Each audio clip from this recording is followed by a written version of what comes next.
Hi everyone, I'm Martin, and in this course I will teach you how to build your e-commerce store using WordPress, WooCommerce and Divi. We are going to cover everything from A to Z, and what I will show you right now is the easiest way to build your store using WooCommerce. We won't do anything technical, we won't do any coding, and even if you have zero experience, it's totally fine. All you need is a computer. I will show you how to take any type of product. It can be physical product that you will send to your customer, it can be subscription box or even virtual products like ebook for example, and build your online store to start selling your product. So at the end of this course, you will have your e-commerce store and you will be ready to sell everywhere in the world. This course is a practical course. I will be building a store in front of your eyes and I will explain to you everything while I do it. And I will not show you how to build a store, I will teach you how to build your store. I will teach you how to make it unique, how to make it memorable for your visitors. I will show you how to find ideas and inspiration from the best brands in the world, and you will get more than 2,000 templates for your online store totally for free. And every template is fully customizable. You will have a drag and drop builder that gives you total freedom to modify those templates and create the design that you want. We will design a few pages together, like the home page, the product page,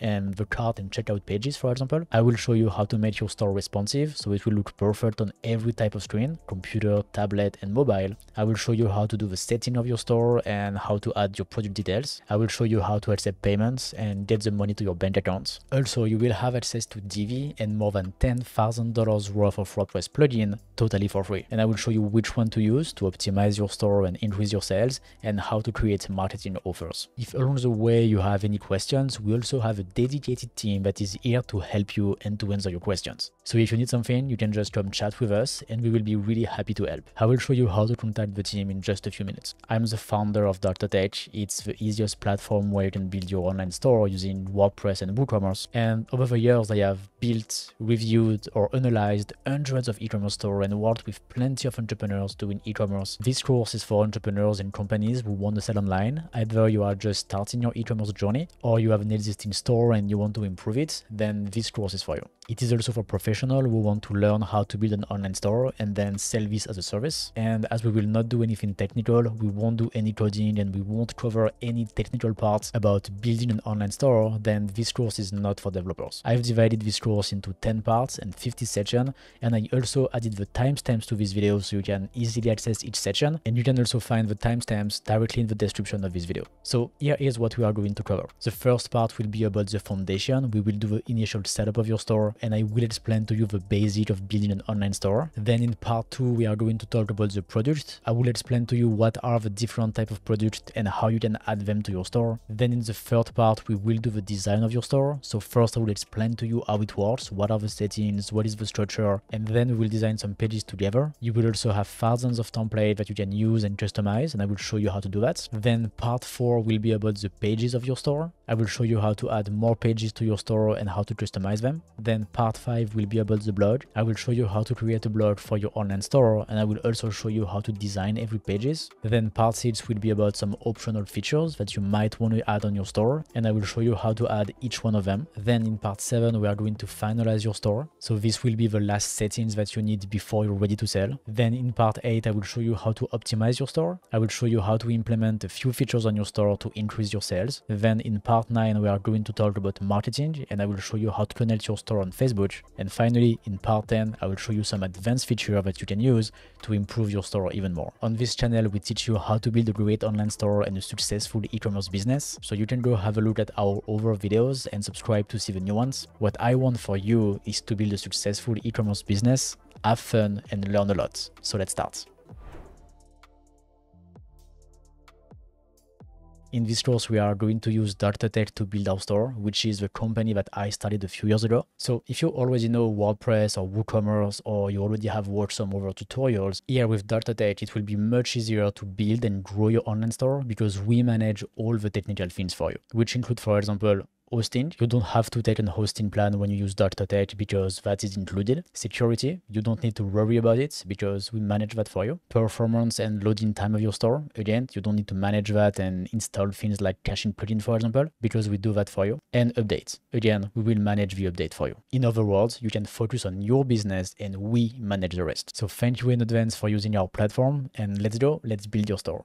So let's go. Now it's time to start building your store. In this part, we are going to cover the foundation. At first, I will show you how to create your store. Then I will show you the basic settings of your store. Then on your store, you can add other administrator who will be able to build your store with you as well. And I will show you how to do that. And lastly, I will show you how the menu works on your store. So let's go. So the first thing that you want to do is to create your online store on Tech. So for doing that, just go to hello.tech/em and then just click on start. Once you're here, just click on start now. And then you can choose your website name. So I will just put Martin Shop. Then you confirm, continue to the next step. And you can choose a username.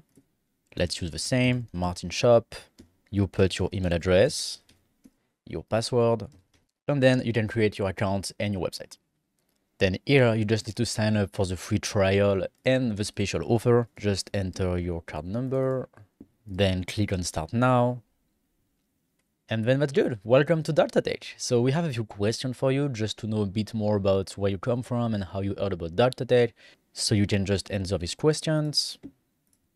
Okay, and right after that, you can directly access your store. Just click on the name of your store, and then here you go. Here you get your online store on Tech that's ready to use. WordPress, WooCommerce, and the Divi theme are already installed and they are ready to use. So let's go, let's build your store. Very quickly, before we start customizing your store, I just want to show you one thing that you don't need now, but you will need in the future. It's how to access your store now that you have an account and you have a store on Tech. So again, right now you don't need to do that because you are already on your store after you sign up. But later, tomorrow, next week, and so on, you will need to come back where you are right now in your store. And let me show you how to do that. So you come back on Tech website on hello.tech/em. And if you are already logged in, like you are right now, you just go to My Account here on the top right. Then you scroll down a little bit and you will find your shop here. So you just click on the name of your shop and it will bring you directly to your online store. And if you are not logged in, then let me show you how that works. I will log out. So again, first thing to do is to go on Tech website, hello.tech/em, and then you click on login here at the top right. Then you just need to log in using your email address and your password. Now you are into your Tech account, so you can just scroll down and access your store from here. That's it on how to log into Tech and access your store. So now let's start building our store. First of all, let's do a quick overview of your dashboard. When you are on your store, to access the dashboard, you just need to click here on the top left on dashboard. So first, let's start with the home page. Here, you will find some articles and some content that we produce, like we do podcasts, we do blog articles, we do webinars as well sometimes. You will find them here, and so you can learn more about how to build a store and how to grow your e-commerce business. Then here at the bottom left, you can find some tutorials on how to use Tech and how to build your store. And here as well on the bottom right, you will be able to get some additional content about e-commerce and about building a store. Then the next page is the analytics. Here in the analytics, this is where you will find the information about your sales, how much money you got, how much money you made, how much product you sold. This is all here. You can check for this month, for last quarter, and things like that. And you can also compare to either the previous period or the previous year. So for now, we have no sales because we just start this store, but as soon as you get orders and you get sales, this is going to be displayed here. Then you have some other data as well. For example, you have a breakdown of your sales per product. Here you will see a breakdown of your sales per day. So for example, on June 9, we got 0 orders, 0 gross sales, the returns, the coupons used, net sales, and so on. And you can have a very clear overview of what happened in your stores on a daily basis. And again, you can change the date range if you want. And then you have the same thing for the orders, the variations, the product category, the coupon, the taxes, the download, the stocks as well. So again, it will be all zero for us because we just started this store and we have 0 orders. But as soon as you will have product and orders, then you will have all your information here. And if you want to change some settings, you can just go here and you will be able to exclude from the analytics some order status. So for example, if there is a customer who don't pay, if you don't want to count these orders into your report, you can just remove them from here. And you can as well change the default range. Like if by default you want to see your year-to-date, for example, data, you can just change this thing here. And don't forget to save once you put your new settings. Then the next menu item that we have is the orders. Here on the order page, you will see your orders. So we don't have any orders for now because we just started the store, but as soon as you will do sales, it will be displayed here. Then we have the product section. In all product, it's where we are going to create our product. Right now, we don't have any product because we just start, but as soon as we have some product, then they will be displayed here and we will be able to access them and change the different settings of our product, like price or description and things like this. All of that is done from here. And at the bottom of the page, you have a few applications that you can enable if you want. This is a selection of apps that would fit well with product, so feel free to have a look. Then we have categories. In here, we will create our product categories. So a category is a group of products. Like for example, we can create a category for t-shirts, and inside this category, we will add all of our t-shirt products. And on this page, you can create your category, you can add description, you can add a thumbnail as well. You can create as many categories as you want, and you can also access your different categories if you need to access their settings. Okay. Then we have the tags. We use tags to describe our products. Like for example, we are selling t-shirts and we have some t-shirts with like a cat printed on the t-shirt and other t-shirt with a dog on the t-shirt. So we can go on this page, create a tag for cat and create another tag for dog. Then we will add the cat tag to the t-shirt that have the cat on them and the dog tag to the t-shirt that have the dog on them. And then we can display our different tags on our store. And so our customers can use the tag to find the product that they want. Then we have the attributes. You can see attributes as characteristic for your product. Like for example, you sell t-shirt, then attributes for t-shirt would be size or color. That would be natural characteristic that your t-shirt would have. For doing that, we create this characteristic here into attributes. Then we can use them either for gathering our product together, like for example, all the product that has the attributes S for the size, for example, or the color black. It makes our product easier to find on our store for our customer. And we can also use attributes for variable products. We will come back to it later in this course when we talk about the product, but in a nutshell, a variable product is one product that will have multiple variations. Like for example, you have a black t-shirt and you have the same t-shirt in white, in red, and in blue. You don't need to create 4 different t-shirts. You can just create one with an attribute color, add the 4 different colors that you have into the attributes. Then we are going to create 4 variations of the same product, the same t-shirt with the 4 different attributes, the 4 different colors. But don't worry, I will show you all of that later in this course when we will create variable products. And then we have reviews. Here you will find all the reviews that you get on your product. So for now, we don't have any product and we don't have any reviews, so that's why it's empty. But later we are going to cover that into this course and I will show you in details how to get reviews for your product and then display them on your store. Here you will find information about your customers. So you will see when they register, the email address, the number of orders that they placed on your store, how much money they spent in total, the average order value, AOV is average order value. So how much they spend on average for each orders they place on your store. And you will see that for all the customers directly from this page. The next tab is the discount tab. From here, you will be able to create coupons. So it's discount code that you can give to your users, that you can give to influencers or absolutely anyone to promote your product. In pages, it's where you will find all the pages available on your store. And you will be able to access the pages, modify them. You can create new ones as well. All of that is done on this page here. I will show you later in this course how to create pages and how to modify them. So we'll come back here later. Then we have the blog. In the blog section, it is where you can create a blog for your online store. So you can create new articles, you can create categories, tags, and you can manage comments as well. Everything is done here. Once again, this is going to be a dedicated section later in this course, so we will come back to it as well. Then we have the menu. Here we are going to create the menus for our store. For now, we have only the main menu, so it's the menu that gets displayed on top of our store currently. On this page, we can customize our menu, we can modify them, we can add elements, delete elements, everything is done here. Then we have the widgets.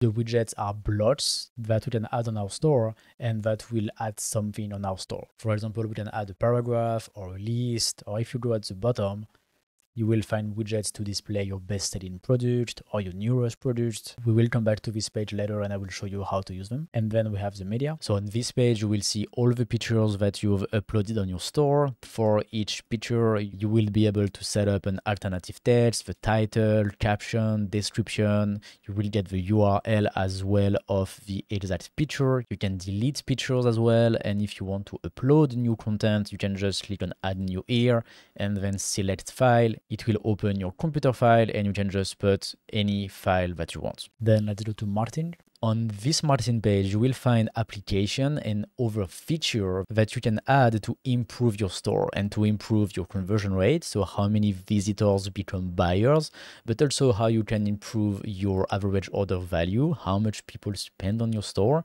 and other very cool design features or very nice feature to improve the user experience on your store. So this is all done here on the marketing page. We will come back to it later in this course. We will do a full section about application and marketing, but here you will find the best application that you might really want to use on your store in the marketing page. And then all the rest, all the applications available on .tech are here into this application menu.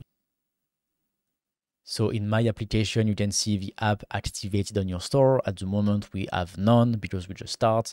So we can go to all applications. So here in all applications, this is where you will be able to add new application and new feature to your store. So all of these applications are WordPress plugins that are already installed and ready to use on your store. Also, some of these plugins have a premium license and on .tech it's included. So which means you will enjoy the premium license of all of these plugins for free on .tech. And if you want to use any of them, you can just activate them. Here in the settings, it is where you will be able to set up your store, like for example, the address, where you want to sell, the shipping methods, the payments methods you want to use, and so on. All the settings are here into the settings. And lastly, we get the support tab, which will open our website help.lodr.tech. It's here that you will find all the tutorials and all the information and documentation on .tech and all the application that we have.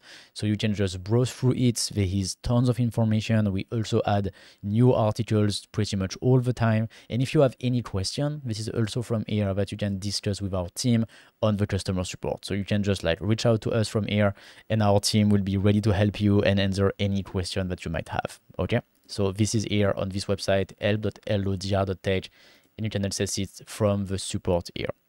So that's it for the overview of the dashboard. Now let's get into it and let's set up your store. So first of all, let's go through the settings and the different options that you have here. The settings are the place where you will be able to enter the information about your company and to set up a lot of things into your store. So let's check what is there.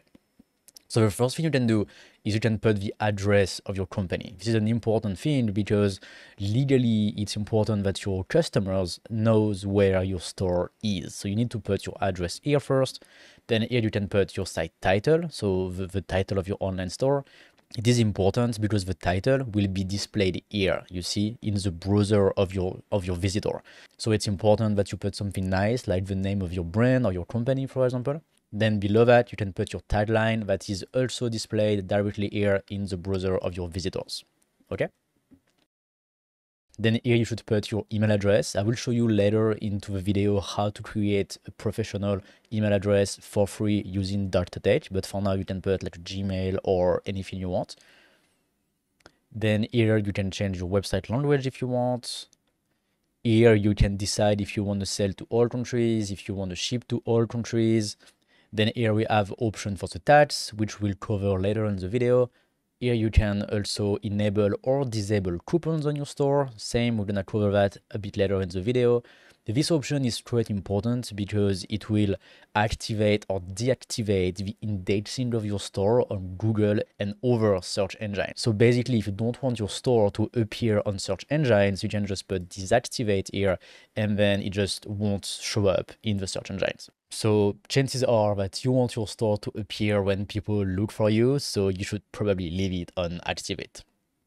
Then here you can change the currency of your store. If you want to sell in euro, if you want to sell in dollar or any other currency, you can just change it here. You can, that depending on the currency that you use, sometimes you want to put it on the right, on the left. So this is here, you can change that here. And then don't forget to save your changes when you're done. Then once this is done, there is other tabs, and I will show you that now. First one is the product tab. The first option here is the option for your shop page. So basically the page that you will use to list all the products that people can buy on your store. So for now, you can just leave your home page. That's okay. It doesn't really matter much. So that's fine. You can leave your home page. Then the next option is what do you want to happen when people add a product to their cart on your store. So the first thing you can do is you can redirect them to the cart page if you want. So as soon as they add the product to cart, then they will go to the cart page or not. You can just leave them on the product page, for example, and then it's fine. The other thing that you can do, the AJAX add to cart button, mean that when they add a product to their cart, the page is not going to reload. They will just see a nice banner saying, hey, this product has been added to your cart, but the page is not going to reload. So this is cool. You can just leave it like this. Then here you can change the measurements based on what you use and what your user use as well. And then here you can enable product reviews, which is something we're gonna cover as well later into the video. Then you get the inventory tab here. So it's if you want to enable stock management on your store. So if you don't want to manage the stock on your store, you can just disable that. But if you want to, then you have the option to all the stocks for 60 minutes, for example, more or less. You can just change it here. Then you can send notification to yourself. So for example, when your stock is low or when the product is out of stock, you can just put your email address here. And then it will send you an automatic email saying, hey, this product is out of stock or is low in stock, and so you might want to do something, right? And then you can automatically hide the product in case it's out of stock. And here you can decide what you want to display on your shop regarding stock. So you can always show the stock or only when it's low or just never show that. So it's actually cool because it can create some sort of scarcity. If you don't have a lot of item for one product, if you show that there is a low quantity, it can force people to say like, oh, I want to buy now before it's too late and there is no more. Okay, so this is really cool. And then for the advanced tab, you can just leave it like this. There is no like real option that you absolutely need when you start. Then the next thing that we want to see is the shipping options.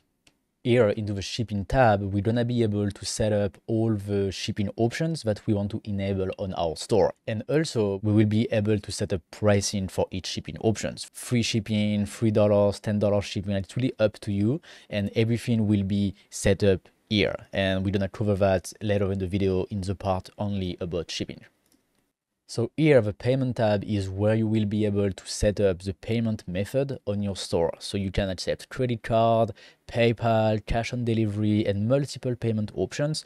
And all the setup is done here. So again, later in the video, I will show you all of that. And we will also set up Stripe to accept credit card and PayPal together on your store. Then the next tab that we have is the account and privacy tab. Here you will be able to manage the account of your store, decide if you want to create an account for your customer on your store, and also like manage these different accounts. So we will do a dedicated video just on that later. Then we get the email tab. You will find the emails that are sent either to you or to your customer by your store. So for example, there is emails when you have a new order that you send to yourself or to your customer as well. For now, in the initial setup, what you want to do is just to change the information here at the bottom of the page. You want to put your company name in the from name, and you want to put your company email address in the from address. Also, you can change your colors here at the bottom and then save your changes. And you're good. Then we can go to the integration tab. So this integration tab is only if you want to integrate Maxmind geolocation. So chances are that you don't need it, at least for now. So you can just skip it for now. And then we have the advanced tab. So here there is very little chance that you want to change something, so you can just leave it by default like that. I'm just showing you that in case you have a specific question, the customer support tell you, hey, it's in the advanced tab, so just know that it's here. You might need the API, like if you want to connect an external software, like an emailing software, for example, they use the API, so they are there. But if you want to connect something through the API, the documentation will be very well explained, and you will get all the information that you need. So for now, you can just leave it like this, and yeah, again, very little chance that you want to change something in the advanced tab. Then we have the appearance tab. This is where you will set up a few basic settings for the appearance of your store. So in case you don't have all of the information required right now, that's okay. I will just show you how it works, and you can come back here later when you have the proper information. So the first thing that you want to do is to change the main color of your store. So this is a color that will be used at a few different locations on your store. For example, we have it here in the menu, we have it on the cart page, the checkout page as well. So we want to change it. So for my store that I'm building right now, the main color is red. So I will put it. And here what you want to enter is the hexadecimal version of your color. Then you can set up the default text size, title font, text font. So you can just leave it like this by default. It's okay. When we will do the design of the store, I will show you how you can independently for each text and each title change the font and the size. So you don't really need to change it here. So this is more like a global setting that you can apply to all your store if you want, if you need to. But if you don't, just leave it by default, that's okay. Then we have different menu style. So we have default, centered inline logo, sliding, and full screen. So default is this one with the logo on the left and the menu on the right. If we want to do centered, for example, I will refresh the page. Then we can see that now we have our main color and our logo is in the center. Then if we do inline logo, we have our logo in the middle. Then slide in.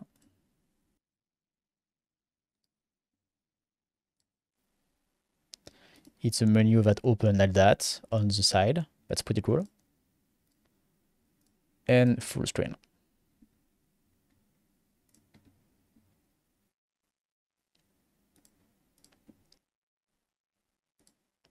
Open the menu like this. Okay, so this is the default option for the menu that you can find here in appearance. Then again, when we're going to talk about the design of your store, we will be able to create absolutely any design that we want for the header, for the menu here on top of our store. And I will show you that later in this course into the design section. But here, that's a few default settings that are very quick to implement if you want to use them. Then below that, you want to put your website logo and your favicon. So the logo is what is displayed here, for example, on the top left. And the favicon is the little image here, the little logo here in the browser when we go to your store. Okay, so you want to put your logo in both of these locations. So I'll put my logo, upload file, then select. And then you do the same for favicon. Then you save, and we reload the page. And now we have our logo here and here as well in the browser. So we're good. Then here you can set up the product image dimension and the product thumbnail width. So the product image dimension is in your product page that we will set up later. The product image will have a size by default, and this is the size that you can change here if you want. You can leave it by default, that's completely okay, but if you want to change it, this is here. And same for the product thumbnail. This is going to be displayed on your shop page or your category page that showcase like multiple products. Then you have a few other settings. So for example, you can hide over shipping options when free shipping is available. This is cool because if your customer has free shipping, there is not really a point to display the paid shipping option. So you can just hide them by ticking this box. Then if you have variable products on your store, which I will show you later how to create them, you can change the way the price is displayed by using the from form, which means, for example, if you have a product where the price range from $50 to $100, then the price will be displayed from $50 on your store. So this is pretty cool. Then you have an option to redirect directly to your checkout when your customers click on the add to cart button. So this is cool if you don't have a lot of product. Like for example, if you just have one product on your store, then when people add to cart, they don't really need to go to the cart because there's just one product to buy. So then you can direct them directly to the checkout, which makes the process so much faster and so much easier. Then you can hide the notice that says, hey, this product has been added to cart. This is here.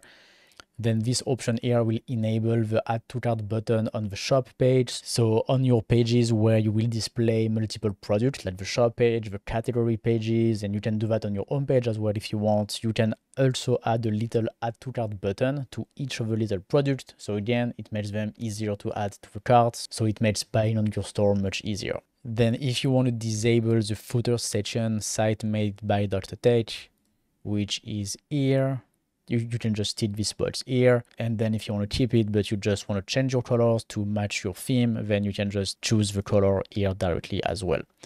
And then in the last portion, you can add custom CSS. So in case you want to go even further in terms of customization of your store and you want to add custom CSS, this is here. Then once you're done, don't forget to save your changes. And then we can go to the performance tab. As you are using .tech, you don't need to worry at all about performance and how to improve the loading speed of your store, because we do it all for you at .tech, which is different from the way of using WordPress, WooCommerce outside of .tech with any other form. You might see on some tutorials that you need to install a caching plugin, that you need to install a CDN, that you need to configure your caching plugin and stuff. Here on .tech, you don't have to do any of this. All the performance optimization are already done by .tech for you. So here, most likely you really don't want to change anything, just leave it like this. We have done all the performance optimization for you at .tech, so you don't need to worry too much about what is there. We just leave this option here because sometimes you would like to refresh your cache if your page doesn't display the proper way, and some of these options might be useful sometime, but you don't really need to worry too much about that. If you want to do something, just write to us on the customer support and we will tell you exactly what you have to do. So this is more for us helping you easily, more than you going to try everything and see like what works best for you. Like, don't worry, we do that for you. Just write to us if you have any questions and we will tell you exactly what to do into the performance tab. So that's it for the settings of your store. So now let's keep going to the next section. Now I will show you how to add other administrator in your e-commerce store. So with .tech, you can add as many administrators as you want, and they will be able to access your store and help you with like your pages, your content, and absolutely anything. So for doing that, you just go into the settings and then accounts and privacy. And when you're here, you click on access user lists. So at first, there is only you at first, and then you can add new administrator by clicking on the add new button here. Then when you're here, you want to go to the add new user. You want to put their username. So for example, Martin, new administrator. You want to put their email address, Martin, new administrator at gmail.com.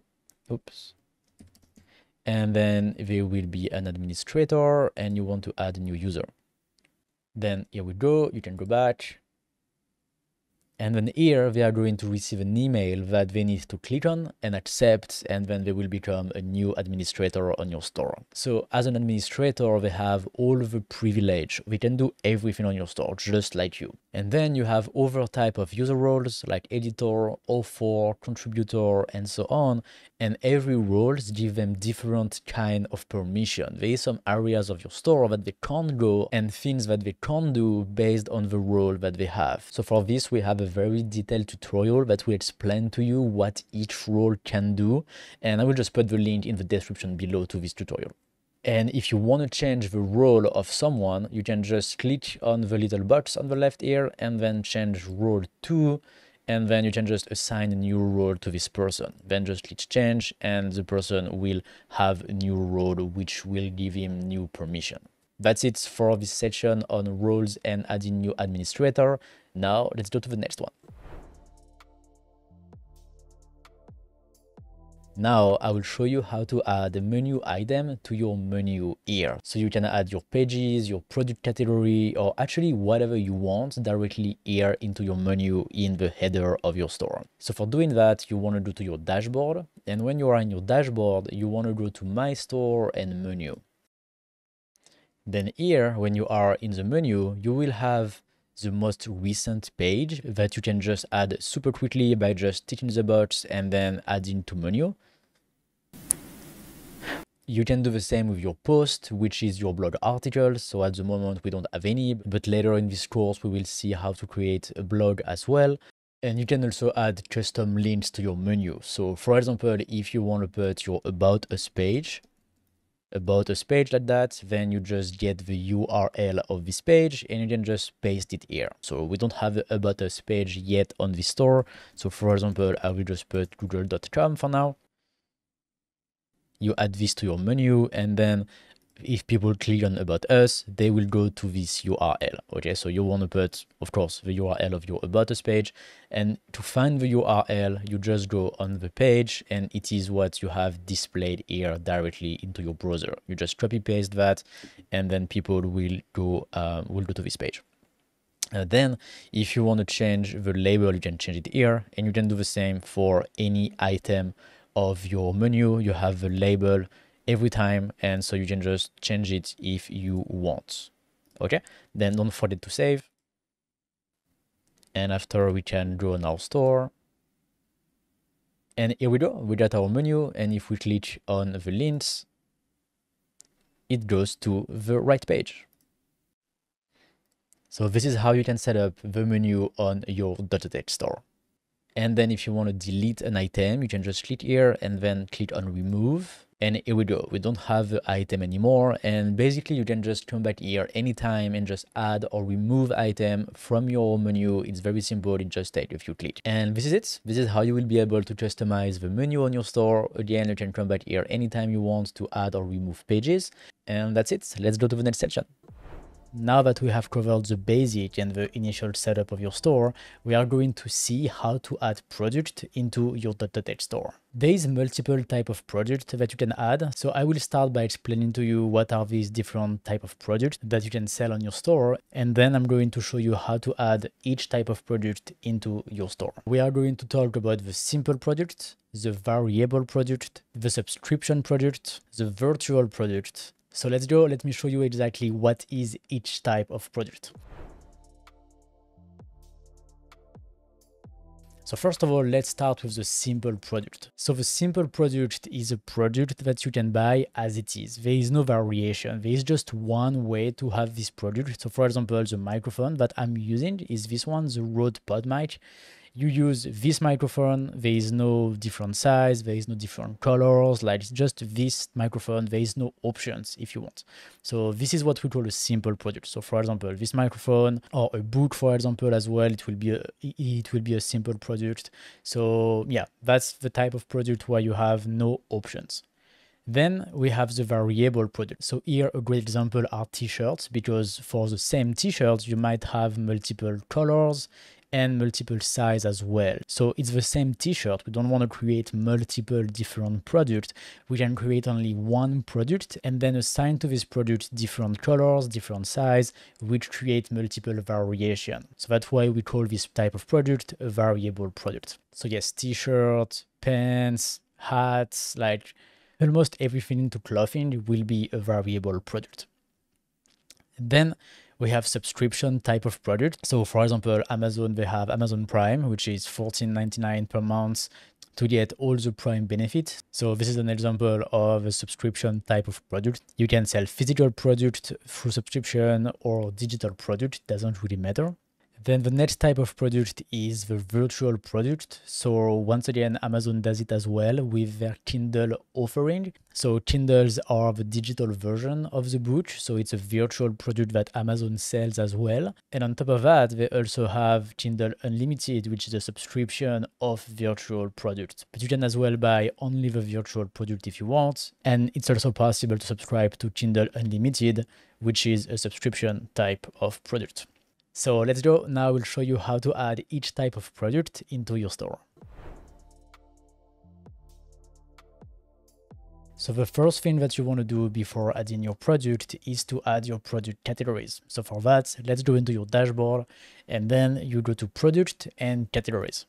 So for us, we are going to have two categories, the watch for men and the watch for women. So I will create the category watches men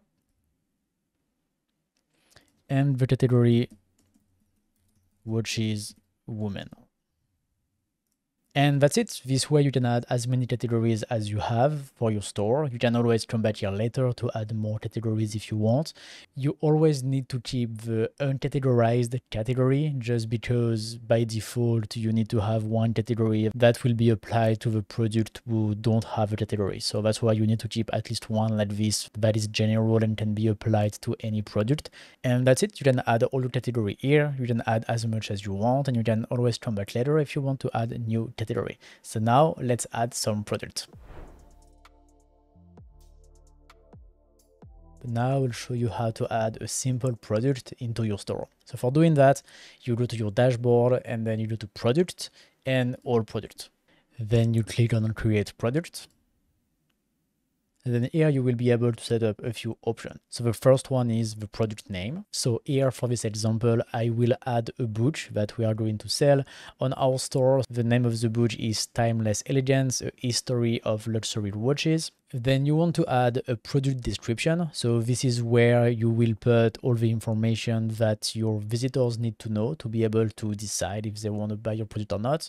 And then you also want to add a short description. So this is a short text that we will display at the top of your product page to make your visitors want to know more about your product. So here I put the short description for my book. And then here I put the description of my book. Okay, so here we go. We have the descriptions. Then you want to set up the price of your product. So we are going to sell this book, let's say 19 euros. Then here you can set up a sale price if you want to do a discount on your product. And if you do that, you can also schedule this discount automatically. So you can apply a start date and an end date to your promotion. And then this sale price will be applied only between those two dates automatically. So here we go. We have our product. Then we have other tab like inventory, shipping, and linked product. So we are going to come back later in this course on each tab and I will show you how to set up inventory, how to set up shipping, and what is linked product and how to set it up in a dedicated portion of this course. Then we have the attributes and you don't need them for simple products except if you want to set up a search on your online store. But this is something that is optional and not every simple product needs attributes. So if you want to set up a search on your website, then just watch the part of this course about variable product and about search as well. So you will know exactly how to set up the attributes even for your simple product. So then people can find your product using the search. And in advance, you can either enter a custom purchase note, that is an optional note to send to the customer after they purchase this product. And you can also set up the menu order. So this is if you want to display multiple products on the same page, like for example, your home page or the category page is to set up where you want this product to appear. Do you want it first? Do you want it second, third? So you can set it up here or you can leave it by default if you want. Then what you want is to add a product image here on the right. So I will upload my image. You can drag and drop files like this directly here. Okay, I have my image of the book, set product image. Then if you have additional image for this product, you can set them here into the gallery images. And then you can apply the product category here if you want. So this product is not a watch for men, it's not a watch for women. So I will put it into uncategorized. And here you can set up product tags if you want. So this is keywords or label that you can use to describe your product. So then this way people can find it easily on your store when they search, for example, and it's good as well for SEO. So if you want to set up tags, you can do it here. And then you can either save your product as a draft, or if you're ready, you can publish it. Then let's see what our product looks like. So here we go. Here we have our product that is now available for sale on our store. So we have timeless elegance, short description, the full description here. So this is the default design that we have on our store that we just start with. And then later in this course, we are going to redesign this page completely, and I will show you how to do that. So that's it for a simple product. Now you can just do the same thing to add as many simple products as you want. Now in this part, I will show you how to add a variable product to your store. A variable product is a product that will have different variation. Like for example, a t-shirt, we can have multiple colors and multiple size, but we don't need to create one simple product for each color and each size, or each combination of colors and size. That would be way too many products. Instead of doing that, we can just create a variable product that will integrate all the colors and all the size that we have, so then our visitors can purchase it. So for creating your variable product, you want to go to your dashboard and then to product and all products. Here you want to click on add new. Then first you want to put your product name. So for me, I will create one watch that is called the Royal. Then you want to add the product description. I will change it to this. It will be nicer.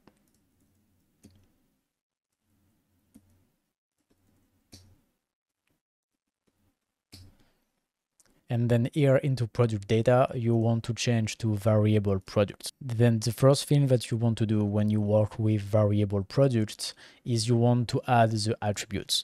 So the attributes are going to be these options for your product. Like for example, a t-shirt, you have a different size. So for me, for my watch, the different options depend on the year of the model. We have two ways of doing it. The first one is by using the product attributes page here. We are going to use this option if we want to do global attributes, which means the attributes that we add there on this page are going to be available for all of our products. So we are going to be able to reuse them on as much product as we want.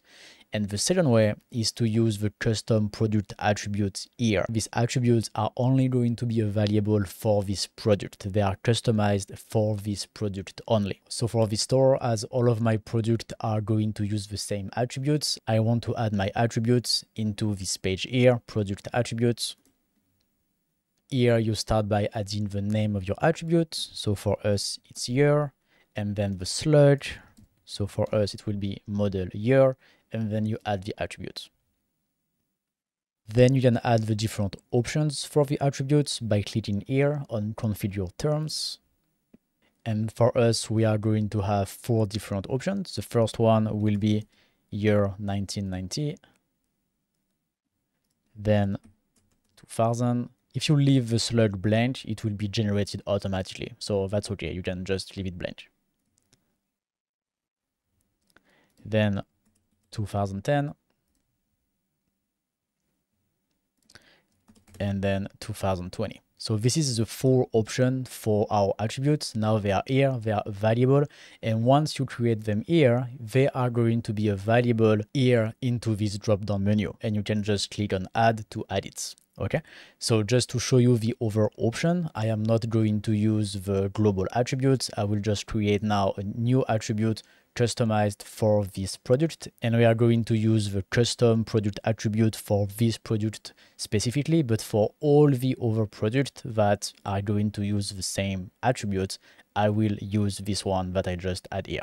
Okay, so let me show you how to do it with custom attributes. I will just enter year, and here into value, you put the name of this different option, and you separate each option with the vertical bar. So I'm using Mac, and I have a French AZERTY keyboard. So to do the vertical bar, I need to hold at the same time Shift, Option, and L. It creates a vertical bar. So it can depend on your keyboard and which one you use. So you can do like a quick Google search and you will be able to copy paste it from Google or to find the exact shortcut for your keyboard. So for us, we are going to add our different option. So we have, for example, 1990, 2000, 2010, 2020, and this is the different option for this product. So I will save attributes. After that, you want to go to variations. And when you're here, you click on generate variations. You click OK. And here it just created all the variation based on our attributes. Click OK. And now we have the 4 variation, 1990, 2000, 2010, and 2020. Here we have 4 variation because we have only one attribute and our attribute have 4 different values. But imagine if we had another attribute, for example, the gender, and we have 2 options, men or women. Then we would have 8 variations in total because we would need to pair each attributes together. So we would have men 1990, men 2000, men 2010, men 2020, and then women 1990, women 2000, women 2010, and women 2020. So it would have been 8 total variation and so on based on the number of attributes that we have. Okay? So here, as we have only one attribute and 4 different options, that's why we have 4 variation. So then what you really want to do that's very important is to set up a price for each of your variation. Because if you have no price, then your variation won't be available on your store. So quick tip, what I like to do is to use the bulk action menu here, where you can just set up one settings for all your variation at the same time. So for example, you can use that to set the regular price. So we are going to sell this watch, let's say 490 euros, 490 euros. Okay. So now all our variation have the same price of 490 euros. Okay. Good. And then for each variation, you also have the other option exactly the same way as we had for the simple product. You can set up a sale price, the SKU, the different weight or shipping class, description, and you can do that for each variation. And also for each variation, you can upload an image for this variation. So just before we put the image of the variation, we want to put the image of the product here. So I will just upload my images. Then you can choose one image as your main image, as the product image. So for example, I will choose this one. Then at the same time, you can add other images of your product into the gallery if you want. And we can set up the category as well. And also the tags, if you want to add them, it's here. Then going back to our variations, we can set up now individually each picture for each variation. So let's do that.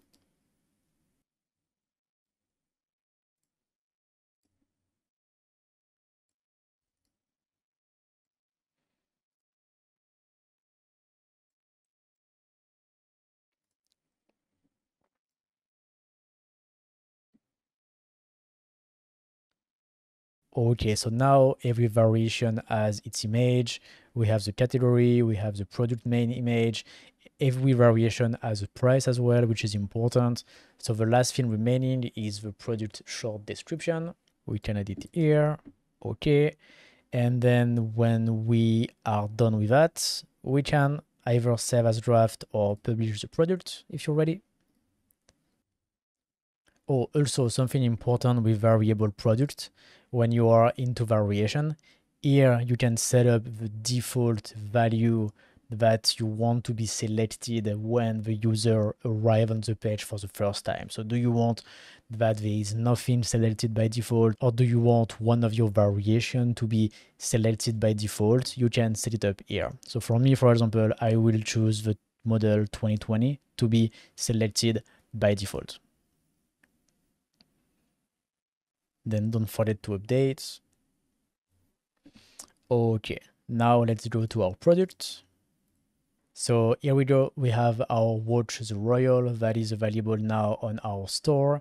And we can see that there is 4 different options for the 4 different years. So the 2020 model, 2010, 2000, and 1990. Again, regarding the design, this is just the default design. Later into this course, we are going to customize it and do something way nicer than that. But for now, if you have more variable product to add, you can just add them to your store the exact same way as we just did.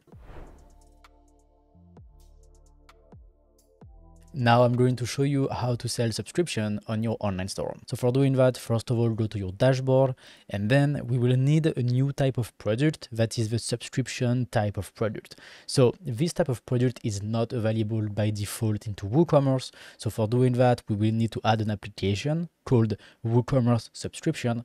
Normally it's a paid application that costs around $200 per year, but thankfully, as you are using Dartetech, you have this application for free included on your store. So to get this application, you just go to application and then all application, then here look for subscription, and then here we have the application that we need, WooCommerce subscription. Just activate it.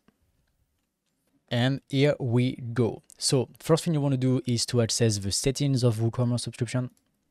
And here you will be able to set up a few different things. So first of all, the add to cart button will be replaced with a sign up now button. You can change the text here if you want. Then here you have default roles for your subscribers. At the beginning of this course, we covered briefly the different roles that you have on your store. So here you can change which role will get your subscriber if you want, or you can just leave it like this by default. It's already great. Then here you can decide if you want to let people manually renew their subscription, which means before the renewal date, they can pay and renew their subscription this way. If you don't activate this option, then your customer will pay their subscription automatically at the date of the renewal. Then the next option, auto renewal toggle, allow you to let your user either turn on or turn off the automatic renewals for the subscription, which means they don't need to cancel it. They can just turn it off if they want to stop it, and then later they can turn it on again. Then the next option allow you to accept early renewal if you want, so which means people will be able to renew their subscription before the renewal date. And the next one will allow them to do that directly on the My Account page without going to your checkout page. Then if you have multiple subscriptions, you might want to allow people to switch between your different plans, so you can do it here. Then the next one is pretty useful if you want to align the subscription renewal day. So for example, if you want all your customers to pay on the 5th of the month, then you can do it here. And then you can decide if you want to prorate the payment or not. For example, if you align on the 5th and somebody pay on the 25th, how do we charge him? So we can either not charge him, which means he's only going to pay on the 5th, or we can prorate because he's not going to have the full month, or things like this. It is all here. And then to set up like the exact day, like the 5, the 6, the 7, the 10, the 15 of the renewal day, this is done in the subscription product. So for my store, I'm not going to activate it.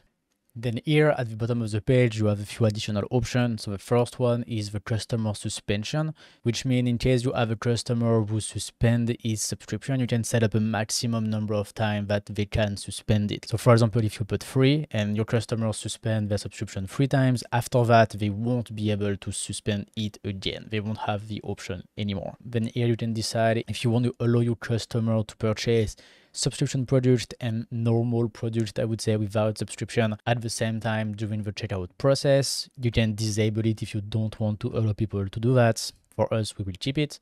Then here, it's a pretty cool option. If you have some sort of free trial, for example, you can allow a $0 initial checkout without a payment method, which means, for example, if you do a 7 days free trial for free and then, for example, $20 per month, you can allow a $0 initial checkout.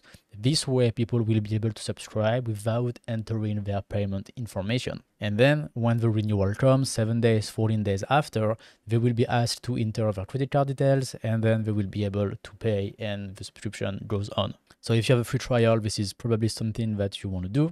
Then the next option is if you sell files that can be downloaded through subscription, by default, the access to this file is granted immediately to any customer that has an active subscription with that product. If you enable here, it will wait until the first renewal is processed. So Again, if it's something that you want to do, you just need to enable this option. And the last one, you might want to activate it because it will automatically retry the failed recurring payments. If your customer has a declined payment or their card expired or something like that, then it will automatically retry the payment for a few days. And also it will send emails to the customer to tell them that their payment was unsuccessful. So please, they need to do something. They need to update their card. It will tell the customer what was the reason and what they have to do. So yeah, you probably want to enable this option and then you want to save changes. So, okay, perfect. Here we are. We finished to set up the initial setup of our subscription. Now it's time to create a subscription product. So for doing that, go to Product, All Products. Here we can see the products that we created before, and then we want to add new. So first thing you want to do is to input the product name. So for us, we are going to sell a cleaning service for your luxury watch. So this cleaning service is going to be a great offer. We will include 3 cleaning services in the year. It will be a yearly subscription. So people can just give us their watch and we're gonna clean it 3 times during the year for the one who pay for this subscription. So first thing you want to do is to put the product description. And then you want to add the short description here. Then you want to add the product image. Then you then set up the product category as well, and as always add tags if you want. So then to turn this product into a subscription, you just click here into the product data, and then you have 2 different types of subscription products, the simple subscription and the variable subscription. So it's very similar to the simple product and variable product that we have covered before in this course. In the simple subscription, you can set up one price and one frequency. And for the variable subscription, you can set up attributes, which are options, and then get different variation of your subscription. So for example, for us, we could include 3 cleaning, 5 cleaning, or 10 cleaning per year if people are very dirty, and then just create these 3 different variation of the same subscription. It's just one cleaning service, but which include 3 cleanings, 5 cleanings, or 10 cleanings. It's 3 different variation of the same product. So this way we could create the attribute here and then get the variation here the exact same way as we did in the variable product before. So for this product, we are just going to do a simple subscription that will be $1.99 every year. You can set up it here. If you want here, you can automatically expire the subscription if it fits the product that you want to sell. For us, it will never expire.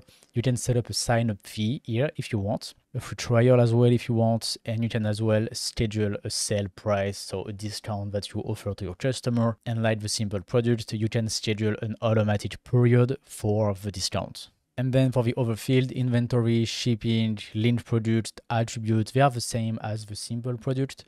And then into advanced, you can limit the number of active subscriptions your customer can have. So this is useful if you set a membership, for example, or something like that, and people can only have one of the subscription, then you should definitely do that. It will avoid people to make mistake and buy a new one or things like this by mistake, basically. So yeah, you might want to limit to 1 active subscription if it's the case for what you want to sell. It's not for us, so I will just do not limit. And then once you're done, you just hit publish. Okay, here we go. Now we have our subscription product. Now we have our subscription product on our store. People can sign up and they are going to be charged 199 euros per year automatically, and they will be able to access this great cleaning service.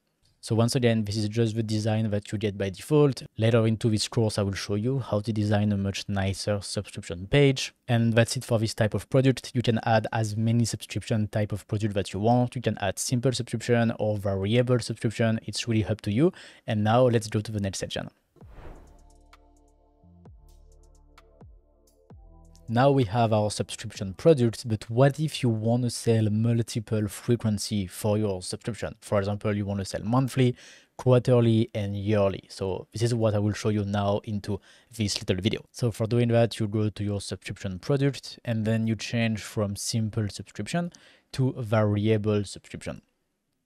Then here into attributes, you want to add custom attribute. Here in the name, you want to put frequency or billing period, something like that. I will put billing period, and you want to put the values here and separate them by the vertical bar. So if you are on a Mac AZERTY keyboard like me, you need to hold Shift, Option, and L to create the virtual bar. If you don't have the same keyboard as me, unfortunately, I can't tell you exactly how to do that. But if you do a very quick Google search, you will be able to find it, I'm sure. And so for us, for example, let's do monthly. We want to do quarterly and yearly. Now that we add that, we want to save the attributes. And then we go into variations and generate variations. Okay. It created the 3 variations for us. Perfect. And now we have our 3 different variations for our subscription product. So then we can just set up the different pricing. Monthly, we have the pricing here, then quarterly, and then yearly. Okay, so we said it's $1.99 every year for the yearly option. Then for the quarterly option, we can set up, for example, 59 euros every 3 months. So every 3 months, people are going to be charged 59 euros. And then for the monthly, so we do slightly more expensive, we can do 24 euros per month. So yeah, it's a pretty bad deal. You should definitely take the yearly option. But here we go. We have our 3 different options: monthly 24 euros every month, quarterly 59 euros every 3 months, and yearly 199 every year. Okay, then for each variation, as usual, you can set up different settings if you want, or you can just keep the same everywhere. And then when you're good, you just want to update your product. And then let's refresh our page. And then as you can see, the pricing change. So it displays from 24 euros a month, and we can change to monthly, quarterly, or yearly. So here we go. Now we have a subscription with different billing period, and the customer can choose the one that suits them the best. And you can do the same thing for your subscription as well. Now, in this part, I will show you how to add a virtual product and a downloadable product on your store. So the difference between virtual product and normal product, I would say, is that on the checkout page, for a virtual product, we are not going to ask for the shipping details to our buyer. So they are just going to enter their information, name, their email address, and the payment details, but we won't ask for a shipping address because we are not going to ship these products. And for the downloadable product, they are going to get a link just after the purchase to be able to download this product on their computer. And also they will get an account on your store where they will be able to access the downloadable products that they purchased. So they will be able to download them again in the future if they want. But you can also disable this option if you want, and I will show you how to do that. The first thing, go to your dashboard, then product, all product, and click on add new. So for us, as a virtual product, we are going to sell the ebook of our book, Timeless Elegance. So in the product name, I put Timeless Elegance ebook. Okay. Then into the product description, I enter the product description. It's the same one as with the normal book. And then I will enter the short description, and I will just add that it's the virtual version of the real book. Okay, great. Then into the product data, we can choose virtual. So as you see now, the difference is that the shipping tab just disappeared because we are not going to ship this product. Then if you just have a virtual product like a membership or something like that, then you can just enter the price and then you're done. Or if, like me, you have a virtual product that is also a downloadable product, just tick the downloadable box, and then you have the options here to enable to add the files that are included into this downloadable product. So first, we are going to put the price. So let's say we sell this ebook 14 euros, slightly less than the real book at 19. And then we add the file, choose file. I will upload my ebook, and here we go. Then we can enter the name. Okay, then this is here that you can set up the download limits and the download expiry if you want. So for example, if you want to let your customer If you want to allow your customer to get unlimited re-downloads, you can just leave it blank. Or if you want to allow them to just download one time, just put 1, 10 times, 5 times. It's really up to you and what you want to do. So best practice here is just to leave it unlimited. This is what happened on most websites where you buy a downloadable product. And here you can also grant access to this download link for a certain period of time. So again, if you leave blank, your customer will be able to download the product for an unlimited amount of time, forever basically. But if you just want to let them access the product for a certain period, like for example 30 days or 180 days, 6 months, then you can just set up here the number of days that you want to allow them to access these products. Then everything else is pretty much the same. Link product, attribute, advance as the simple product. And also this is working virtual and downloadable for the variable product and for subscription as well. So you can just follow the exact same step and create variable products that are virtual and downloadable, and the same for subscription. Okay. Then don't forget to add the category, the image. We will just put the same image. And then once you are ready, you can just publish. Let's see our product. And here we go. Now we have our product that is an ebook. So when people will buy this product, they will be able to access this virtual product and download it as well. Now let's start the fun part, because we are going to design the store. First, I will explain to you how everything works. Then we will design a few pages together. The home page, the product page, the category page, and the cart and checkout page as well. We will also design together the header and the footer of your store. I will also show you how to make your pages responsive, which means your online store will look perfect on every type of screen, computer, tablet, or mobile. And we will create dedicated pages for our subscription type of product. I will show you how to use all the themes and templates that are available in your store and how to customize them. And I will do a specific design for my store, but I will explain everything to you while I do it. So then you will be able to create the design that you want for your online store. So let's go, let's start. In this section, let's cover the Visual Builder. It's the tool that we will use to customize the design of all of our pages. From the home page to the product page to the checkout page, we will be able to create great design using the Visual Builder. It's no code and it's drag and drop, so it's very easy to use. I will separate the explanation of the Visual Builder into 3 parts: the settings of the builder, the structure of the page, and the advanced settings. We will do the settings and the structure now because it's what we need to build our store. And then later in this course, we will cover the advanced feature to be able to do animations and other cool advanced design. But for now, let's start with the settings. To access the Visual Builder, it's pretty simple. You just go on your store. For example, here we are on the home page, and then you just click on Enable Visual Builder here at the top left. Then here you will arrive into the Visual Builder. So as you see, we can see some blocks, we can see some section, and this is what I will explain to you right now into this video, how this works. Okay, so first let's start with the different settings that we have here at the bottom. First, here we have the save button, so don't forget to save your work when you are done. That's important. Here on the exclamation mark, you can find some tutorials and some videos, so you can even learn more about the Visual Builder. That's pretty cool. Then on the next icon, you will see the different layers of your page, so the different section and the different blocks and row and all of that. So we will come back to it later. But if you want to have an overview of how your page is built, it's here. Then here you have a little search with some shortcuts, some action that you can do quickly. For now, I would say just ignore it, but then when you will know the Visual Builder perfectly, you will be able to do things so much faster by using all of these shortcuts.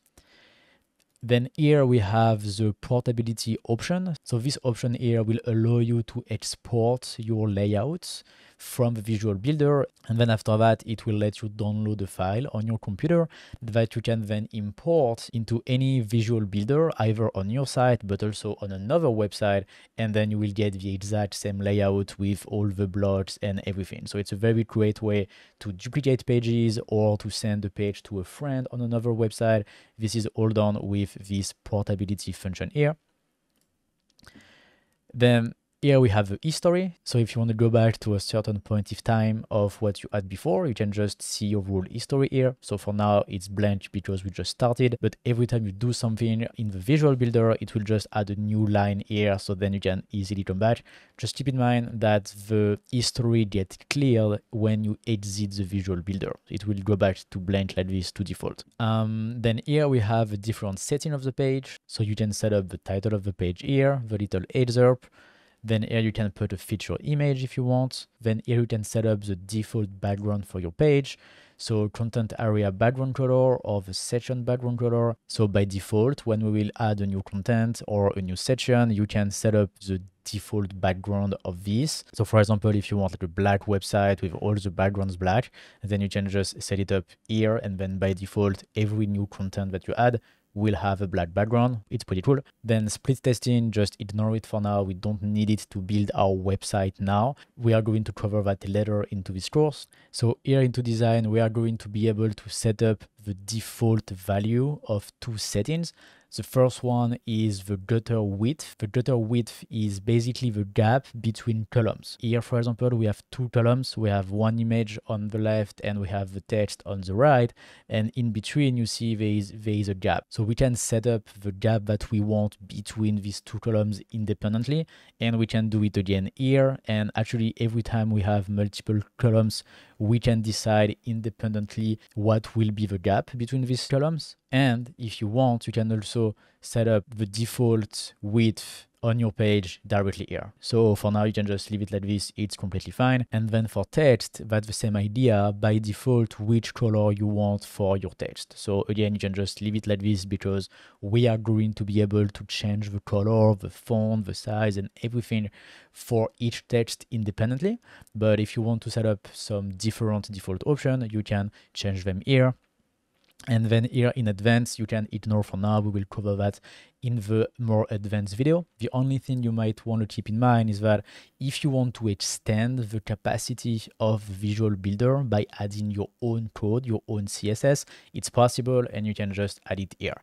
So don't worry, there's already so many things that you can do in the Visual Builder with zero coding. But if you want to go like even further and really unleash all the possibilities in terms of web design, this is here to add custom CSS. This big cross just open and close the settings. Here you have a button to just delete everything. So you will just start from a blank page. So you probably don't want to do it now, but if you want to really design a completely custom page and you want to do your own design, then this is cool to just start from scratch. Then this button here will allow you to access your library. So in the library, you will be able to store entire page, but also just some part of your page to be able to reuse them very easily. So that's pretty cool if you want to use the same thing somewhere else on your store. Then on the next button, we have all the themes. Here, it is where you will find all the themes and all the templates available on .h. So there is quite a lot. We have in total 318 themes at the moment that I record this video, but we had new ones every week. So it's possible that when you watch this video, there is already much more than that. And for every theme, then there is multiple templates. So you have, for example, for this one, that is like a jewelry type of theme.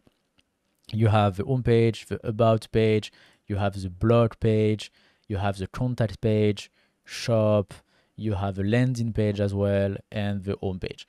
So for every themes, that's the same thing. There is multiple layouts that are included, and there is 318 themes at the moment that I record this video. So there's really a lot of templates that you can use for your store, and that can definitely help you get a very nice design super fast. And there's templates for really everything, for like more white websites, more colorful website, more dark website. Like there's really a lot of things. And into this section, this is where you will find all the templates, all the themes that are available to you, and they are all included for free. So you can use any one that you want. And then here you can like sort them if you want, for example, just food and drinks or just fashion and beauty.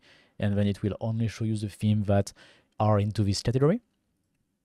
And here into saved layouts, this is your library. You can access your library directly from here. And here you can access your existing pages. So if you want to duplicate one of your pages, you can just access it here and it will just copy the exact same page in your current visual builder. And then same when you're here, if you want to use any of these templates, any of this theme, you can just click on it, choose the page that you want, for example, the home page, and then click on use this layout. Okay, we are going to do that when we will actually design the store just a bit after. Then the option that we have here at the bottom left is first of all the different view of our stores. So you are able to see your store on desktop, on tablets, and on mobile. So this way you can see very easily how your store looks like on the different screen size. It's very cool. Then the next option just allow us to quickly go between the different options. You can zoom in or zoom out between the different view. That's pretty cool. And then the next one will show us the wireframe view, which means we will be able to see the different blocks and the structure, the core structure of our page. So here you can see the different modules that are used, the image, the row, and etc. for the whole page. So it's pretty cool to understand how your page is made, how your page is done, and also to access quickly one element or another one because you can see them directly from here. So if you want to use that, you can do it from here, from the wireframe view. Then to show you the last one, we will just go back to the desktop view. And then here, the three little dots are the settings for your visual builder, which means there is a few things that you can change in terms of settings on your visual builder to fit your preference and to enhance your experience. And so here you can change the settings and they will be applied by default every time you open your visual builder. So the first thing that I like is actually to enable the three options here at the top, because it will change the way that the elements get selected. So here you can see that if I just hover the elements, it shows me which one we are selecting. But if I use this one, it actually gives me directly all the access to the settings of the different elements. So based on what you prefer, you can either use this one by just hovering, you see the settings, or this one where when you hover, you can see which elements you are targeting, and then to access the settings, you have to click on it. Okay, so I see the settings after I click. Personally, I prefer this one, so I like to use this one. And the last one is going to create the grid view, where you will see the settings directly of all the elements on your page, and so you can access them super quickly. You don't need to hover, you don't need to click. So that's pretty cool. But personally, I prefer this one. Then here, by default, you can change if you want the desktop, tablet, phone, or wireframe view. Again, every time you open the Visual Builder for the first time, you can change the default view here. Then you have the default interaction mode. So this is what I just showed you just before with the click mode, of the hover mode, of the grid mode. So personally, I prefer click mode. Then here you can change how often you want to save things into the history. So personally, I like to keep it after every action, because then every time I do something, I get a new point into the history and I can come back to this point very easily. So you can just leave it like this, it's completely fine. So the modal is the settings of each block. So you see we have the block here with the text and with the button. To access its settings, we can click on the little wheel here, and then we get a little pop-up window that appears with the different settings. This is what we call the modal, and for that you have different layout options. Either you can have a floating window like this, or it can be fixed on the left of your screen. You have the options here directly on the top right of your modal, and personally I like to keep it floating like this, or to put it on the left, and you can change as well the size if you want. So once again, it's really up to you and the size of the screen that you use. If you are on a smaller screen, you might prefer like this, because then you can just move it around. And if you have a very big screen, then you might like it here, so then you can see your page more clearly. Again, it's just your preference.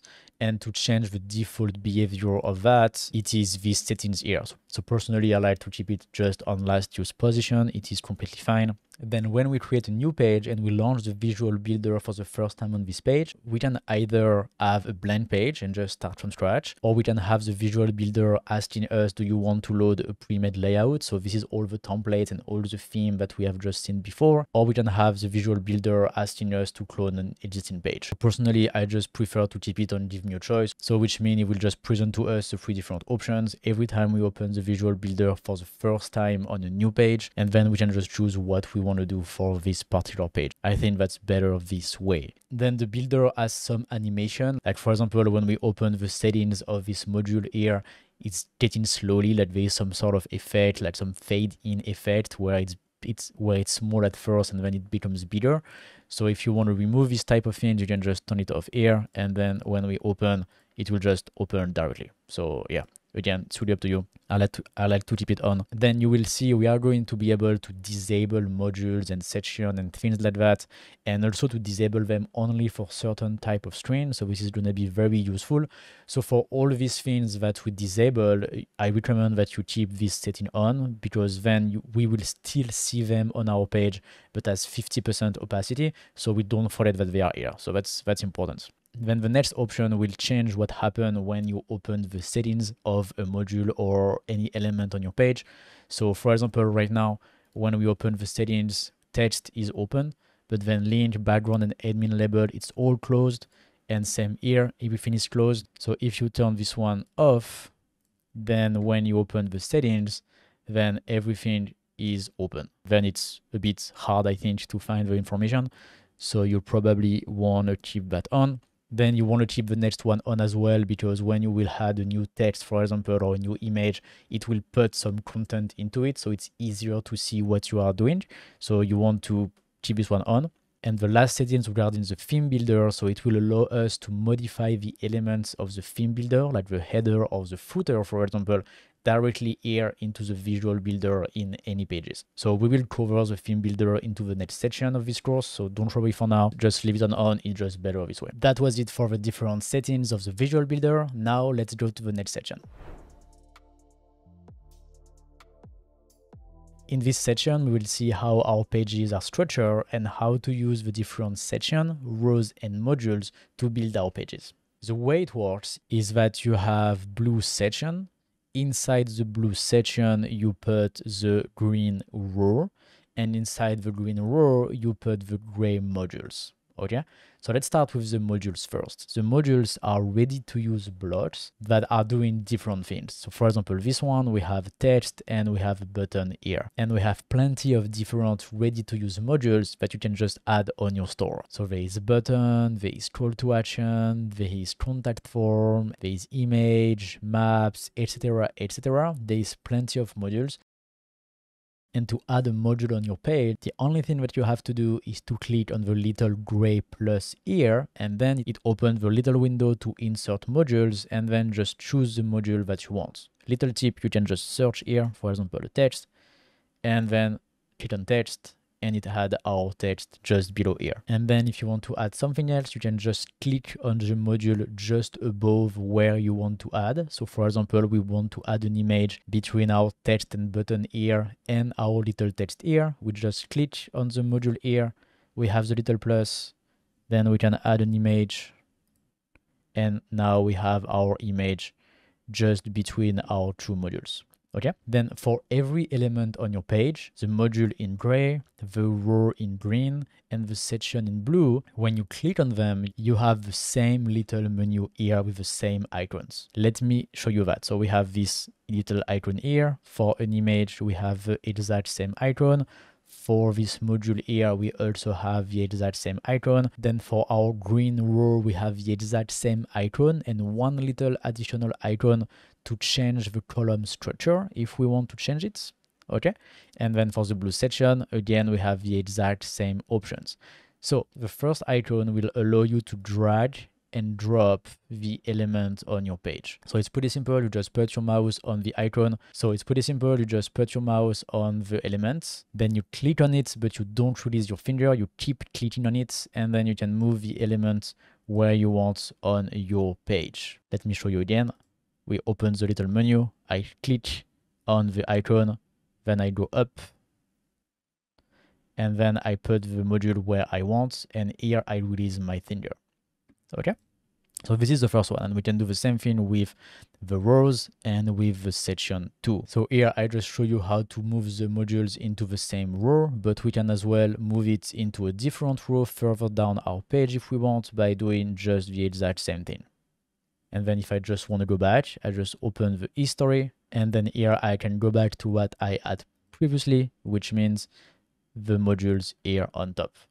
And then we can do that with every element of our page, whether it's a section or a row, we can do the exact same thing. Then the next option that we have, the little wheel, is the settings. Into settings, we have 3 tabs: content, design, and advanced. So in content, we will be able to define the content of our different elements. So for example, you see Vino here is actually here. We can put something else if we want.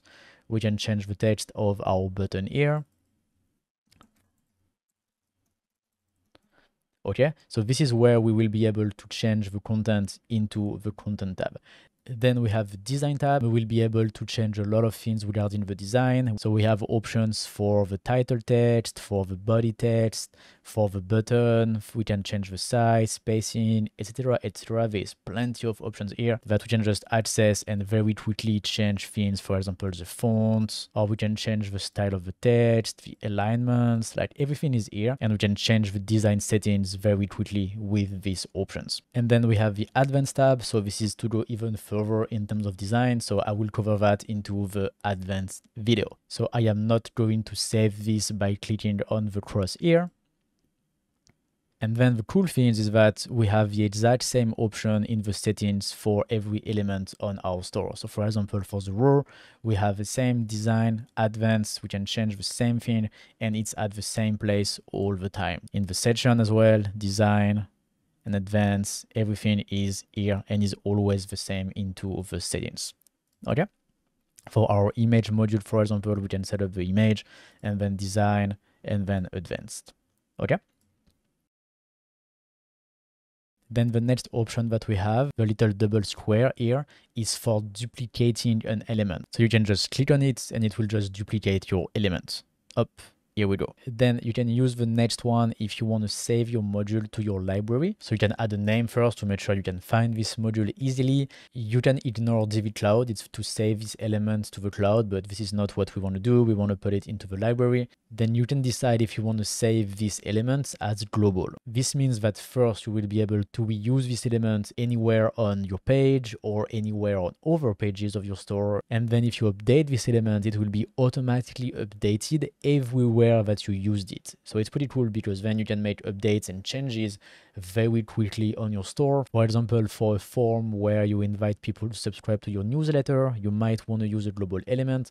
So then if you want to change the text or if you want to change the color or something like that, you don't need to redesign everywhere you put this newsletter sign up form. You can just update it once and it will be updated everywhere because it's a global element. Then to easily find the different elements into your library, you can create categories if you want and tags as well. This is really just to help you find the elements easier later if you have a lot.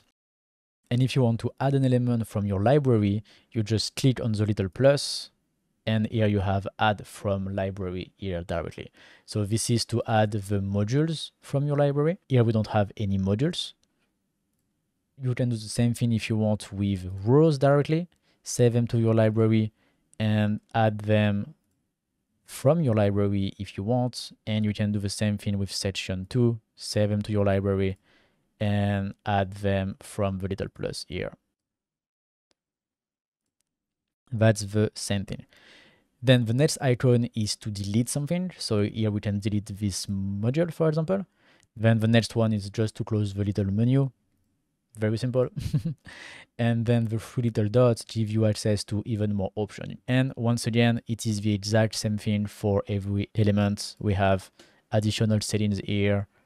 We can close the menu here. We can delete the element from here and go back. And then the last thing to show you into the Visual Builder is the different type of section that we have. So to add a new section, you just click on the little blue plus where you want to add your section. And then you have 3 types of different section. You have the regular one, the specialty, and the full width. So the regular will allow you to put a row inside where you can decide the number of columns that you want. For example, 1 column. And here we go. We have our blue section and our green row inside. Okay, we can delete it here. Then You can also add a full width. In full width, you won't be able to add a row because it will be already full width, and you have some special module that will actually take the full width of your screen. So for example, if you put an image, it will take the full screen like that. So most of the time we use this with the full width slider modules, because this way you can create sliders with text. You can just go here inside the settings, and then here into image, video, and background, you can set up what you want behind, and people can easily browse through your slider. So then you can display multiple things. This is most of the time what we do with the full width section option. And then we have the specialty option. So with the specialty option, you will be able to add multiple columns of rows. So which means we will create the columns, and inside the columns, we will be able to put rows, and these rows will be able to have columns as well. So for example, we can do things like that with one big column on the left, and then one row with one column on the top, and then two columns just below that. So it's pretty cool. It's doing some more advanced design. Then we have one column on the left where we can put any module we want. And then on the right, we can put columns that we want. Inside these three columns, then we can put other modules as well. Then that's pretty much it for the overview of the Visual Builder. Most of the time, what we do is that we delete stuff that we don't need. For example, we don't need this one. Then we modify the text and the images to put our own content. So for example, for my watch website, we can say discover my watch. We can just change the information here, change the text here. Then we can modify the image as well. I open the settings, I click on image, I take my image, and I have my image now. And we can do as much customization as we want. So that's it for the structure inside the Visual Builder. Now let's use it to build some pages. Now it's time to design our store. It will be the same process for every pages of your store. So let's start first with the home page.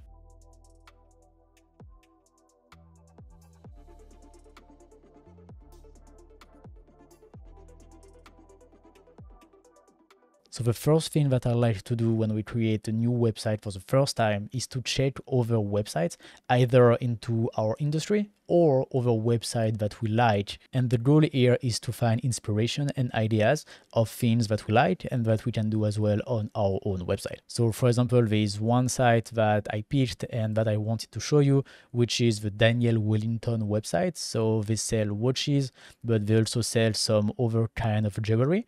And there was a few things that I like and that we will be able to do on our website as well. The first thing that I like is the big image like this at the top with the little text and the button. I think that's pretty cool. Then we have the product as well here, directly accessible when we arrive for the first time on the page. I think this is pretty cool. Then when we scroll down, we have like one product that is highlighted. There is nothing else, just this product, some text, some description, and the button to learn more. I think this is pretty nice as well to really focus and emphasize on this product.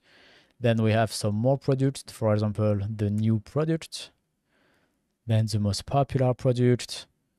Then I like as well these two sections like this, as they do product for women and for men. I think it's pretty cool to have these two boxes like that with the picture in the background. I think that's nice. We will do the same thing. And then I like as well the Daniel Wellington get inspired by our community with some nice picture of the product. I think this is pretty cool. Then big text, I'm a little bit less fan of that. And then the sign up form to subscribe to their newsletter, and they give us a coupon of 10% off. And the footer. Okay, great. So this way you can just check 1, 2, 3, 5, 10 websites if you want to just find some ideas of what you like. And then it will greatly help you to have some great ideas for your own websites. Okay, so let's start designing. So to start, we want to go into the Visual Builder. Here we are into the builder. So you could start from scratch, delete absolutely everything on your page and just create a custom design using the builder from scratch. So it's possible, but it's not really the purpose of this video. I will show you how to create a design using a theme that we will customize, so it will be faster and easier this way. But if you feel like a designer and you want to use all the builder's option to create your own design, then no problem, you can as well do that. But for today, let's use a theme. It will be easier and faster. So just click on the plus button here to open the theme, and then here you have plenty of options. To choose a theme, you should focus on two themes, and you should not care about the title of the theme, because we will be able to customize everything on the theme, from the color, the font, the text, the images, even the layouts. We will be able to customize and change absolutely everything. So don't worry about if this theme was made for attorney or this one was made for concert. This doesn't really matter. What really matters is, do you like the layout? Does it fit what you want to do? Do you want to have an image here and then a text and a button? Do you want to have this kind of organization on your page? Do you like these colors as well? Or it is not at all what you want to do? Really focus on the colors and the layouts and find something that match what you want to do or that is close to what you want to do, and then we are going to customize it to fit exactly our own brand and our own company. So feel free to check multiple themes. You can download every template by just clicking on use this layout here. If you want to replace your existing content, just tick this box, and if you don't tick this box, then it will just add the content below what you have already. So you will keep your existing content and it will add the new one below it. So for me, I will replace, and then you just click use this layout if you want to see how it looks like on your store. So let me show you with this one, for example. And here we go, we have a template now on our website and we can start using it. Okay, so feel free to do that with a few templates if you want to try, or a few themes if you want to see what they look like, until you find the one that you really enjoy and that you want to use. For me, for this website, I will use a theme called Movie Theater. Yes, this one. And I will use the landing page as our home page, because on this theme we have the few things that I liked on the Daniel Wellington website, which is the text and the button and the BG image in the background. Here we have multiple columns with the pictures, and I will use that to showcase some products. Here we have BG image and the text on the right and the button, which I will use to highlight one product. I will put one product here. Then this one I will delete, we don't need that. Then I like this section as well, because again, I will use all the image placeholders to put images of the products that will be in big, that will be very easy to see. So that's gonna be very nice. Then we have the footer, but don't worry for now, you should just delete it from your homepage template, because we are going to do it another way that is a better way later into this course. So for now, I will just use this layout. And here we go, we got our templates that is downloaded and that is applied to our store. Okay, so as we can see, we have the same idea with the BG image and the text. So it's slightly different text, but I like it more like this, so it's great. Then we will use that to create something similar to this. So this is cool. Then this one will be used to do something similar to that. So that's cool as well. Then this one, I don't need it, I will just delete it directly. Then here I will put BG images of the products, which is cool. And I will recreate this row here because I really like it. And also on this side, we have watches for women and watches for men. So it fits perfectly our website as well. So I will recreate it from scratch. And then I have also a few other ideas that we are going to do. So on purpose for this website, in order to show you a lot of things, I will do a good number of customization to this theme. But for yourself, for your store, you don't need to do as much as me. Chances are that your theme will fit really closely to what you want to do. So you can do just really minimal modification if you want and get your store ready faster.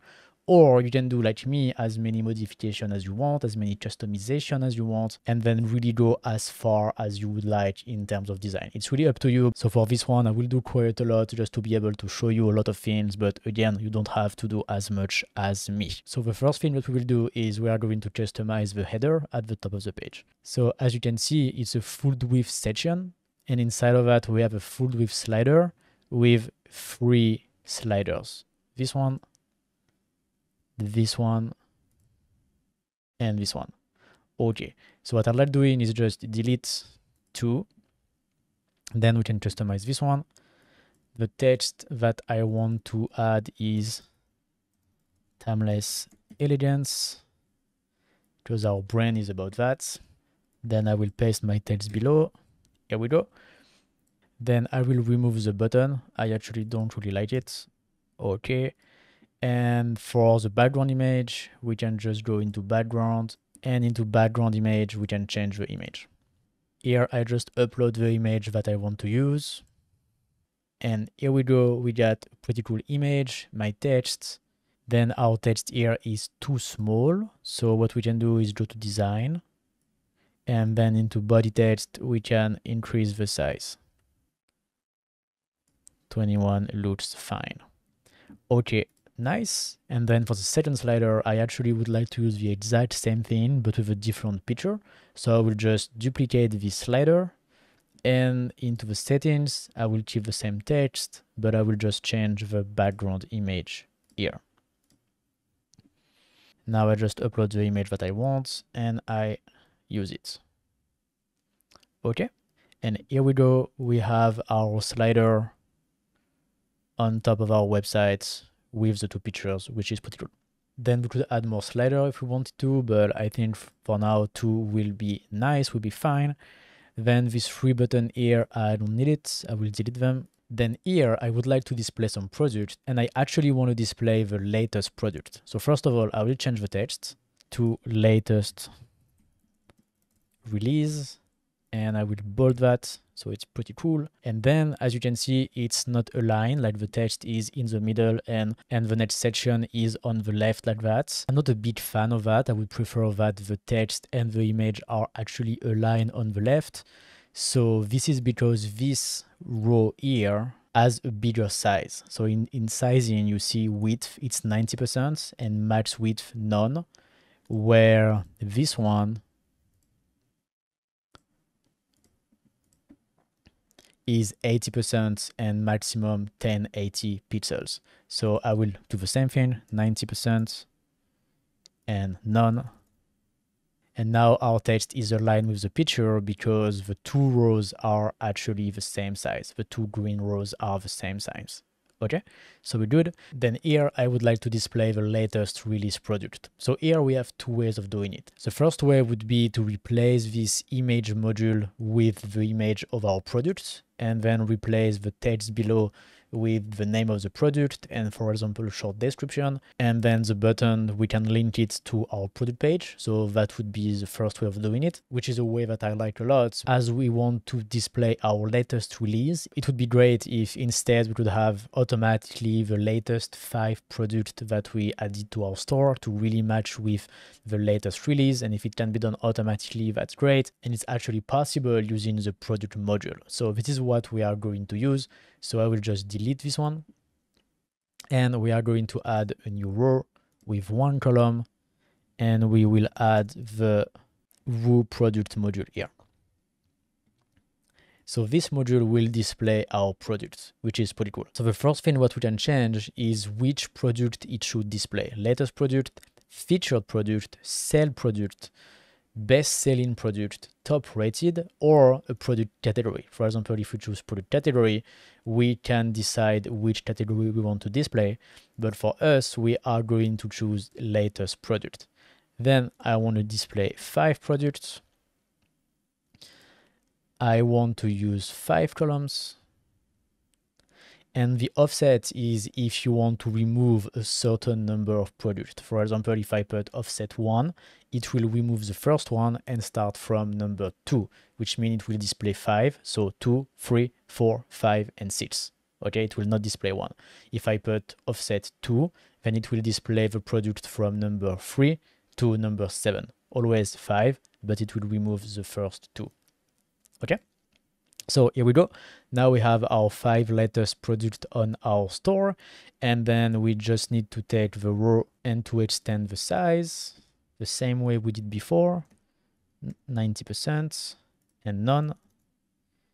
And now we have our 5 products that are the latest automatically. So every time we will add a new product, it will be updated here as well. Then we see that the text is in gray, so that's not good. We want to change it. So when I am in the module settings, I can just hover above my product, and then you see this little pen here will open directly the settings of this text here. So we can put it to white, and I would like to put it a bit bigger as well. Yeah, 26 is fine. And the next one as well in white. Okay, now we do it. We have our 5 products on our homepage. Then next one. Then here we want to spotlight one product only. So this is nice because the image here is vertical. I think it would be less nice with a picture that is square, for example, like this one. And it would be definitely less nice with a big image that is horizontal like that. So it's important for this part here to have an image that is vertical. So I will put an image here that is vertical. Here we go. Now we have our image. So this is pretty nice. I think it's a bit too big compared to the screen, like we need to scroll to see the entire image. So we are going to make it a little bit smaller using width.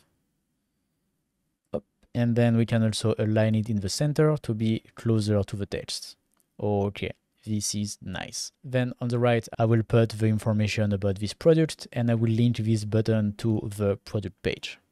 So we can delete this one. So this watch is called the Aviator. And to get the information, we can just go in the dashboard, open in a new tab, then go to product, then our product. And then here we can just copy paste the information.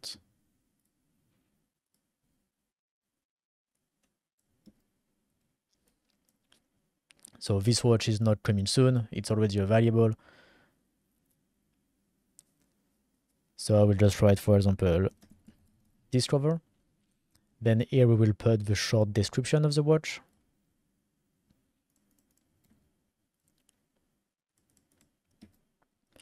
Okay, and then for the button, we will write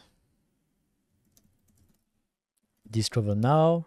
And for the link of the button, we want to put the link of the product, which we can find here into permalink. That's the link toward the page.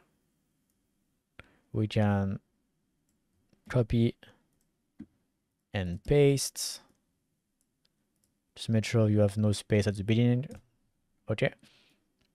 And then we're good, we can save. And then quick tip if you want to align your content vertically, which means you want your picture and the text on the right to be vertically aligned. So the gap at the top is the same as the gap at the bottom. So for doing that, you go to the row, so in green, you go to advanced, custom CSS, and here you type display flex and align items center, and you save. And now our elements are perfectly aligned at the center. This is a little trick to align items vertically. So now we're good with this section. Now the next one. So here I wanted to put several images of the product, and when we click on them, it leads to the product page as well. And the product that I want to showcase here are the best seller. So I will start by changing the text here to best sellers. I will bold best, so it's nice. Then I don't need the learn more here, and actually raise your awareness is pretty cool. We can leave it like this. Then I will replace each picture with the picture of my product.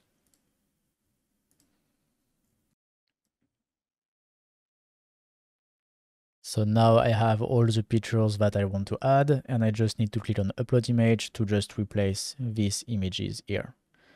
Quick tip, you can double click on the next image to directly open the settings.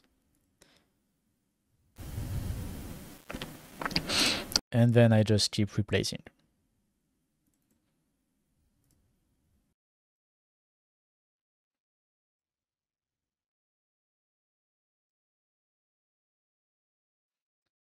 Okay, here we are. Now we have our bestseller section with some really cool picture of our watches. Now what we want is that when we click on the image, it actually go to the product. So to do that, we just need to add the link to our product directly into the link here. So we will just change directly into the image link URL here. So this watch here at the top is called the Radiance. So again, I'll go to the dashboard. I will open the product into a new tab as well. And here I can get the permalink. I copy that and I put into image link URL. Okay. And then I save. And then when we click on the image, it will go to the product page. And I will just do the same thing for the 3 next products. This watch is the Grace. This one at the bottom is the Titan.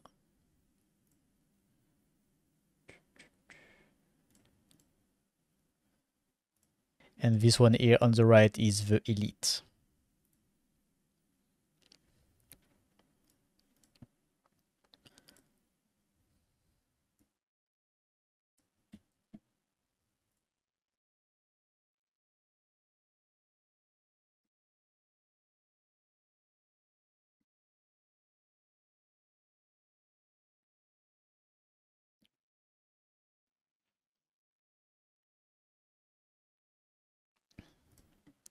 So I just put all the links. Okay. And the last one, the Elite. You can just right click on the URL if you want and then just hit copy. And then you can paste it directly into the product. Okay, so now we're good. We have our bestseller section, and when we click on the image, it goes to the product page. So this is perfect. Then below this section, I would like to add a section that looks like the one on Daniel Wellington with the watch for women on the left and the watch for men on the right. I think that's pretty cool. And when we click on the button, then it will go to the category page showing all the watches for women. And then when we click on watch for men, it will lead to the category showing all the watches for men. I think this is pretty cool. So let's build it. So for doing that, first we want to add a regular section. Inside this section, we want to add a row with 2 columns. And here we could add a button to do the same thing, but I will show you another way. Just before that, we will put the background to black. Okay.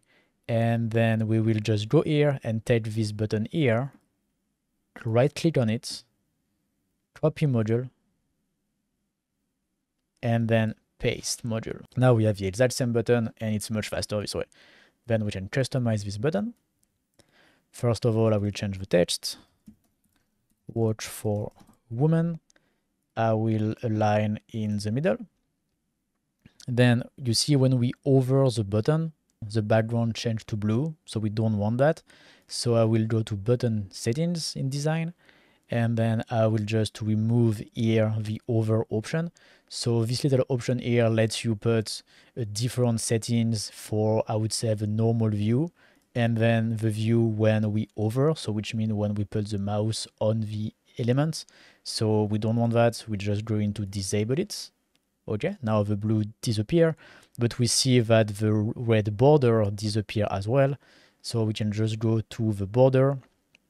And yes, that's because when we hover, the background is, the border is set to transparent. So again, I will just disable it. And now we're good with our button. Okay, the next thing is we need to put the picture behind the button like this. Okay, so for doing that, we will go to the row, and then column, and then background, and we will add our picture here into background image. So you can upload a new picture or use one that you already have. I will use one that I already have. For me, I will use this one. Here we go. Now we can see that it's way too small. We need to make the image much bigger. So for doing that, we will go to design and then spacing, and we just add some padding on top and at the bottom. So which mean above the button and below the button, we will add some space. So for example, 150 pixels. We put the same value on both. Okay, it's better. It's pretty hard to read the text because our image is too bright and our text is in white. So for this, what I like doing is just to add a black overlay over the picture. For doing that, you just go here to background gradients, then click on add background gradients, and then here just select black on both sides. Okay, and then go down to place gradient above background image. And now we just need to change the opacity of the black so we can see our image. Okay. Here we go, that's great. Then I will change as well the row width as we did at the beginning, so it will be nicer. So for doing that, we can just go back. Then here we are into the row settings, design, sizing, then 90% and none. So now it's nicer and bigger. And I think we're good. Then to do the second one, either we can just redo the exact same step, or much faster, we can just duplicate this column, delete the one that is empty, and now we get our two columns that are exactly the same. So the only thing we need to do is to change the background image on the second one. I will use this picture here and change the text on the button. Okay, we can save, and here we go. We have our two columns with the two pictures and the button that goes to the category. I will just put this image even bigger, it will be nicer. So we go back to the row settings, column settings, design, spacing, and here let's try with 200. Okay, I think that's nicer. And then we can do the same into the other column as well. And here we go. Now we have our nice section that can go to the watch for women and to the watch for men. Just need to add the link on both buttons. So for doing that, just go to your dashboard, then categories. Then here we have our category. We want to get the URL. So for doing that, we can just open the page and copy the link. So let's do that, and let's just open each page.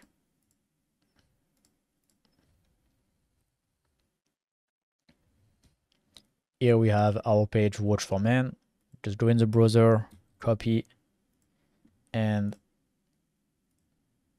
paste the URL into link. And the same for the watches for women.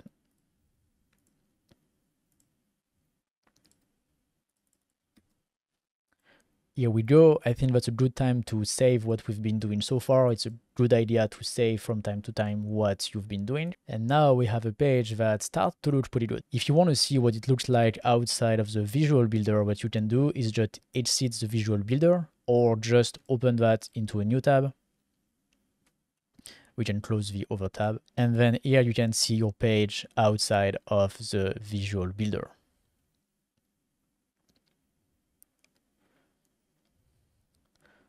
Okay, so it looks pretty cool. Then I wanted to add one more section that looks like the inspired by our community, the look by Daniel Wellington, where we can add more pictures of people with the watch in real life.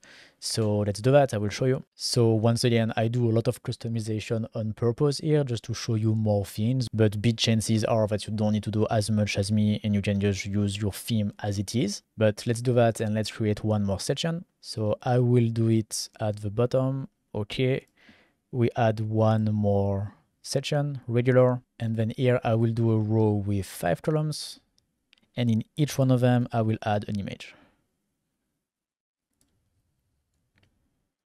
Okay, I've just uploaded my images, so I have 3 men wearing the watch and 2 women, so I will actually do the exact same thing, like 1 man, 1 woman, 1 man, 1 woman, and at the end 1 man. So let's go.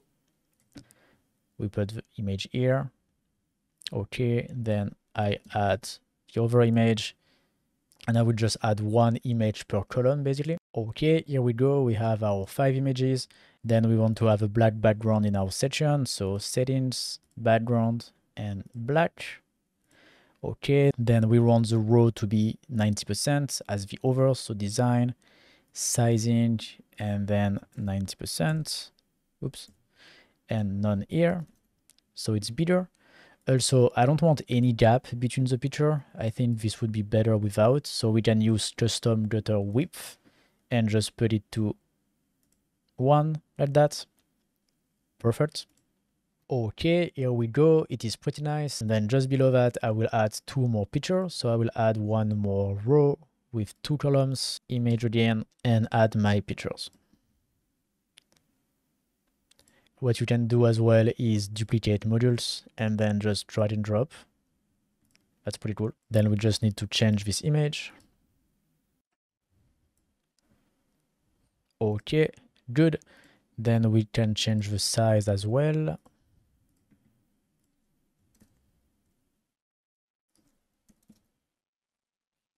And okay, here we go. We have our loot section, which looks pretty cool with all the people wearing our watches. And I think it is so cool that it should not be at the bottom of the page like that. So we can just select the section and then just drag it higher on the page, for example, here. And here we go. So now we have that at the top, our latest release, spotlight on one product, the Aviator, then some loot, then our best sellers, and then our 2 categories that are accessible from here. Then one last thing what we can add is just one title here, just above our loot. It can look pretty cool. So for doing that, I will just click on this row here, select it, then right click, and then copy row. And I will just go down and I will select this one, right click, and then paste row. So it had our row just below. I will select it, drag, and drop it just above. Okay, perfect. Now we just need to change the text. For example, we can use get inspired and our look and bold the hour. Okay, here we go. Don't forget to save. And now we can go see our page. And here we go. Now we have our home page with the 2 sliders at the top, latest release, the Aviator, our look, the best sellers, and our category. And if you click on the category, you go to the category page. If you click on the best sellers, you go to the product. If you click on the Aviator, you go to the Aviator product. And I just realized that we kept the blue here on this button, so we need to change it as well. So we can do it quickly the exact same way we did for the previous one. We just go back here, discover now, then settings, design, button background, we remove the over, and border width and border color, we remove it as well. So now we're good. Save, then refresh the page. So now our button is fine. And then on the top, we have our latest release that gives us quick access as well to the different products. Here we go with the grace. Here we go. Now we have our home page, and now we can keep going and design the other elements of our store, like the header, the footer, the category page, the product pages. We will be able to design all the pages the exact same way as we just did, with more or less customization, depending on what we want to do. So let's go, let's keep going. In this part, I will show you how to make sure that your online store is mobile friendly and that it will display well on every type of screens, desktop, tablet, and mobile as well, which is super important for today's e-commerce, as many people will go on your online store on their mobile. But there's also a lot of people who will go on your store on desktop, maybe a few less on tablet, but it's still important that the 3 main type of screen, desktop, tablet, and phone, are well optimized for a best user experience. So let's go, let me show you that. So here we are on our home page, and we want to go into the Visual Builder. And here we have our home page, which on desktop looks perfect. Great. Now we want to make sure that on tablet and on mobile, it's perfect as well. So we can use these little options here at the bottom left to preview our online store on tablets and on mobile. So we can see directly what our store look like. Okay, so I like to design website by starting with the desktop version. And after that, make sure that everything is okay on tablet, then make sure that the mobile version is nice as well. Our desktop version is okay, so let's go to the tablet version. And for now, here is what we have on tablets.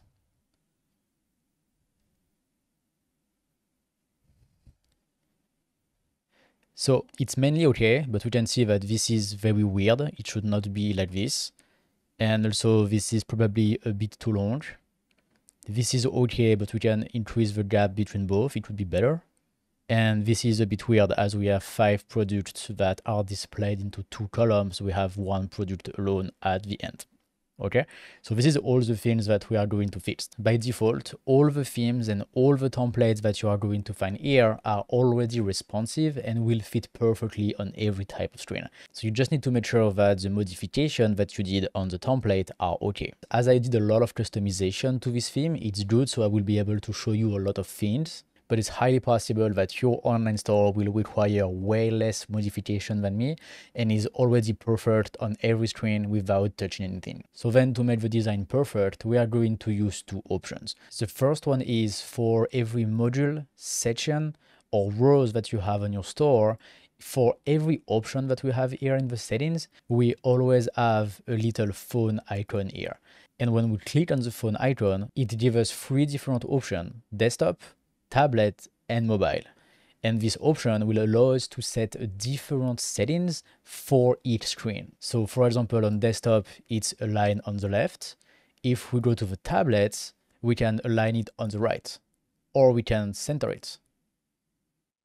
And then when we go back to the desktop version, it's aligned on the left. Okay, so this is the first option that we are going to use to put different settings on different screen. So this is very, very useful. So actually I like it center like that. It's pretty nice, so I will keep it like this. And the second option that we are going to use is when we need a little bit more flexibility. In terms of design. In that case, we are going to use the disable option. So again, it's available on every row, every section, and every module that you have on your page. And the strategy here is simply to duplicate your elements where you want to have more flexibility in terms of design.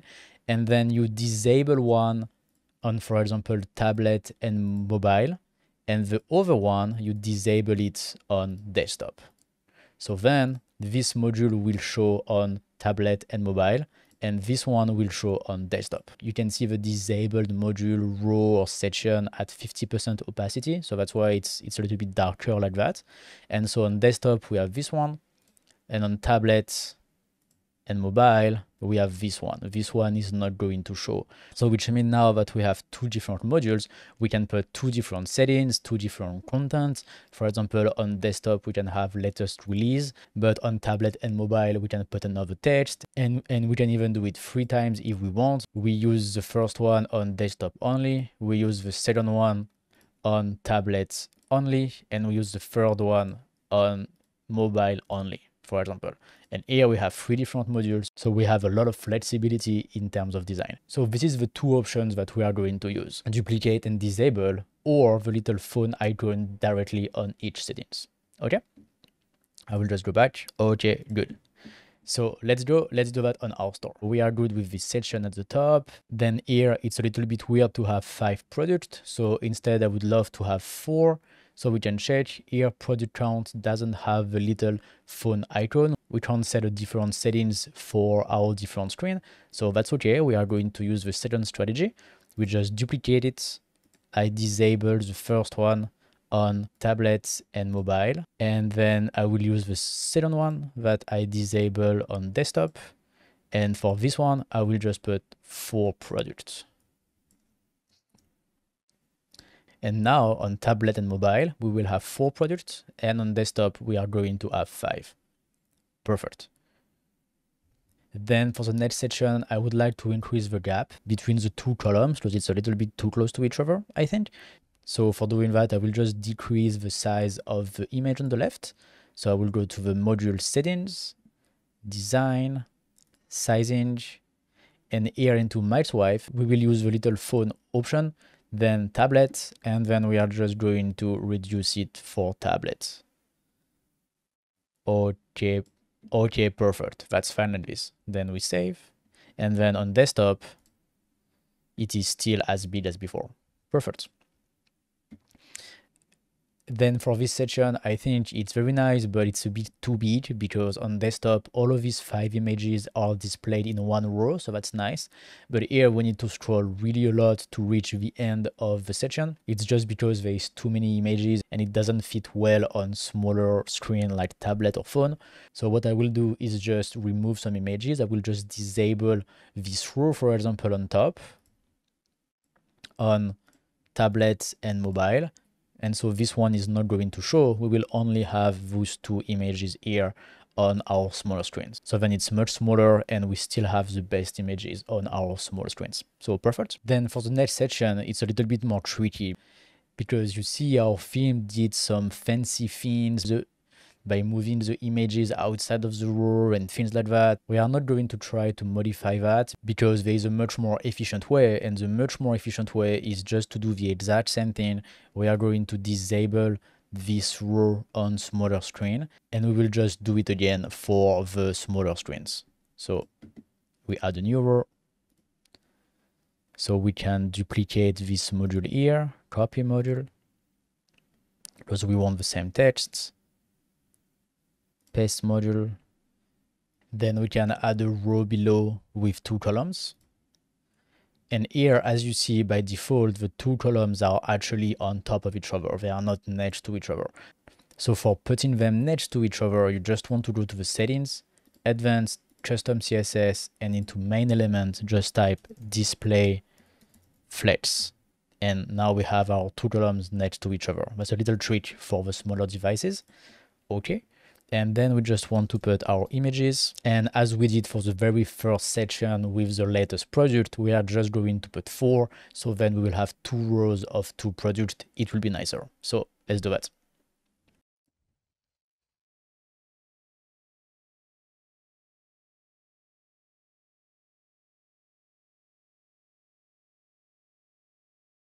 Then you can just duplicate this row to keep the exact same settings and change the images.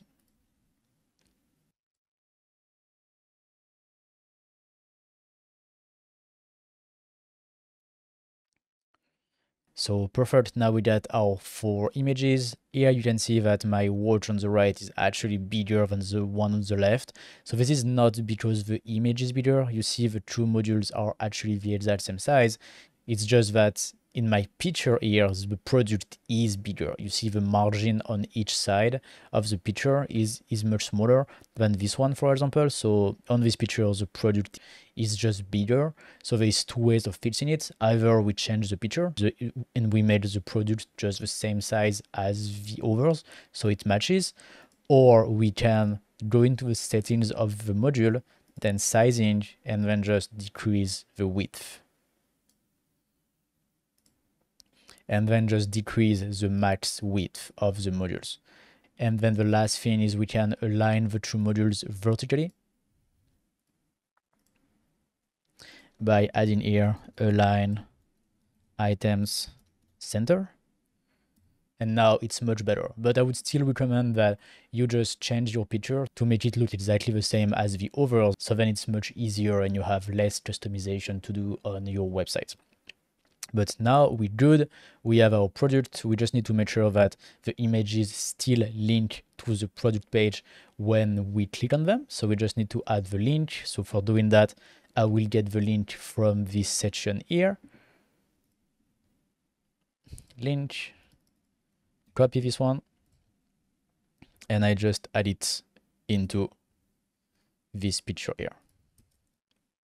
And I will just do the same thing for all the images. Let's go.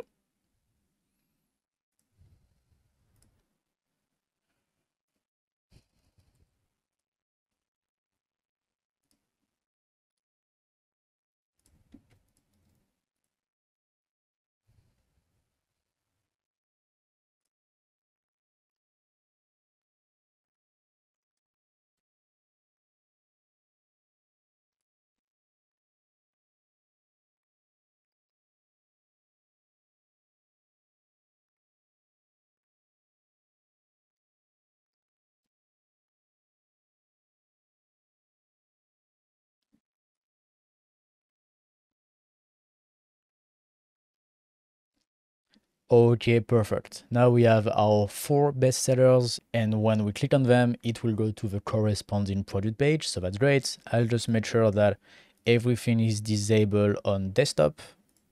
Okay. Okay. And for the first one, disable on desktop as well. Perfect. So now this section is only going to show on tablet and on mobile.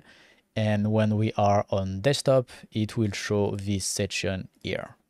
Okay, perfect. Let's just verify that quickly. So, okay, perfect. It is disabled for desktop, but enabled for tablets. Okay, perfect. So then we can keep going. Then this section is fine. We can keep it like this. So we just need to save. And here we are. Now our page is perfectly designed for tablet as well. So now the last thing that we need to make sure is how it looks on mobile. Here, as we did tablet first, normally there is very just a few adjustments that we need to make, as the tablet and the mobile are actually pretty similar in terms of how the page are built. So one thing that you want to be careful about on mobile is the size of your text. Most of the time you want to make them smaller on mobile. So for doing that, we will open the settings of our module, then go to the slider, design, body text. You see it highlights. And then we want to go to body text size, enable the phone option, and here we can set a different settings just for mobile. For example, 16 is nice. Perfect. Save, and you can see, for example, here it's the text that we got from the theme directly. You can see that it is exactly what they did. They have 30 pixels for mobile, they have 40 pixels on tablets, and they have 70 pixels for desktop, because every theme by default are already optimized for all the screens, and we just need to make sure that our own modifications are okay. So yeah, this is a great example. So good. So here it's already disabled. We did that before for the tablet view. We have our full product, so that's okay. Then this one on tablet was okay because there were more space to display the content, but now on mobile it's a little bit small. So we are just going to do the same thing. I will just duplicate that and then disable this one on mobile only. We keep it for tablet and desktop. And I will disable this one for tablet and desktop to keep it on mobile only. And the reason why we have the 2 columns, if you remember, it's because we added custom CSS on this row. This is things that we added before. So I will just remove them. And now the 2 columns are actually on top of each other. So that's perfect. Now the only thing we have to do is to make this one smaller. So here we don't need to use the phone icon because this row will actually be displayed only on mobile. So we don't need to care about tablet and desktop.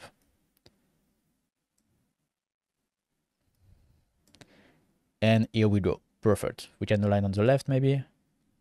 Yes, slightly bigger. Perfect. Now it's very nice. Okay, we save. And we're good. Then this section is already okay because we have done it on tablets. So we have only our 2 images here. So that's great. This is what we want. Then the bestseller should be fine as well because we did it before on tablets. So, okay, perfect. We're good there. And then here we have our watch for women and watch for men section. I think on tablet it was okay, but here on mobile it's really too big, so I will just make it smaller. So for doing that, either we can do the same thing, just duplicate and disable, but here I will first check if we can do it with the little phone icon, the little phone option. So to do that, we just open the settings, then the column settings, design, spacing.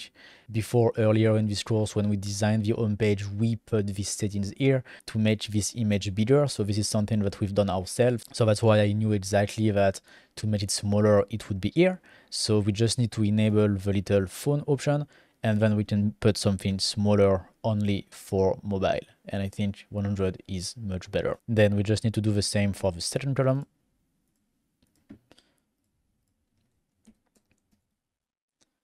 And here we go. We save. And here we go. Now we have our page for mobile. It's all good. We just need to save. And that's it. Now our page is perfectly optimized for mobile, for tablet, and for desktop. And so this is done for the mobile optimization of the homepage. If you want, you can be way more creative and do way more things using these different options. And for the other pages of your store, it will be the exact same process. We will do the exact same things to make sure it works well on every page. So that's it for this section. Let's keep going. Now let's talk about the theme builder. We are going to use the theme builder to create the header, the footer, and the dynamic pages on our store. So what are dynamic pages? It is pages that have the same design but different content.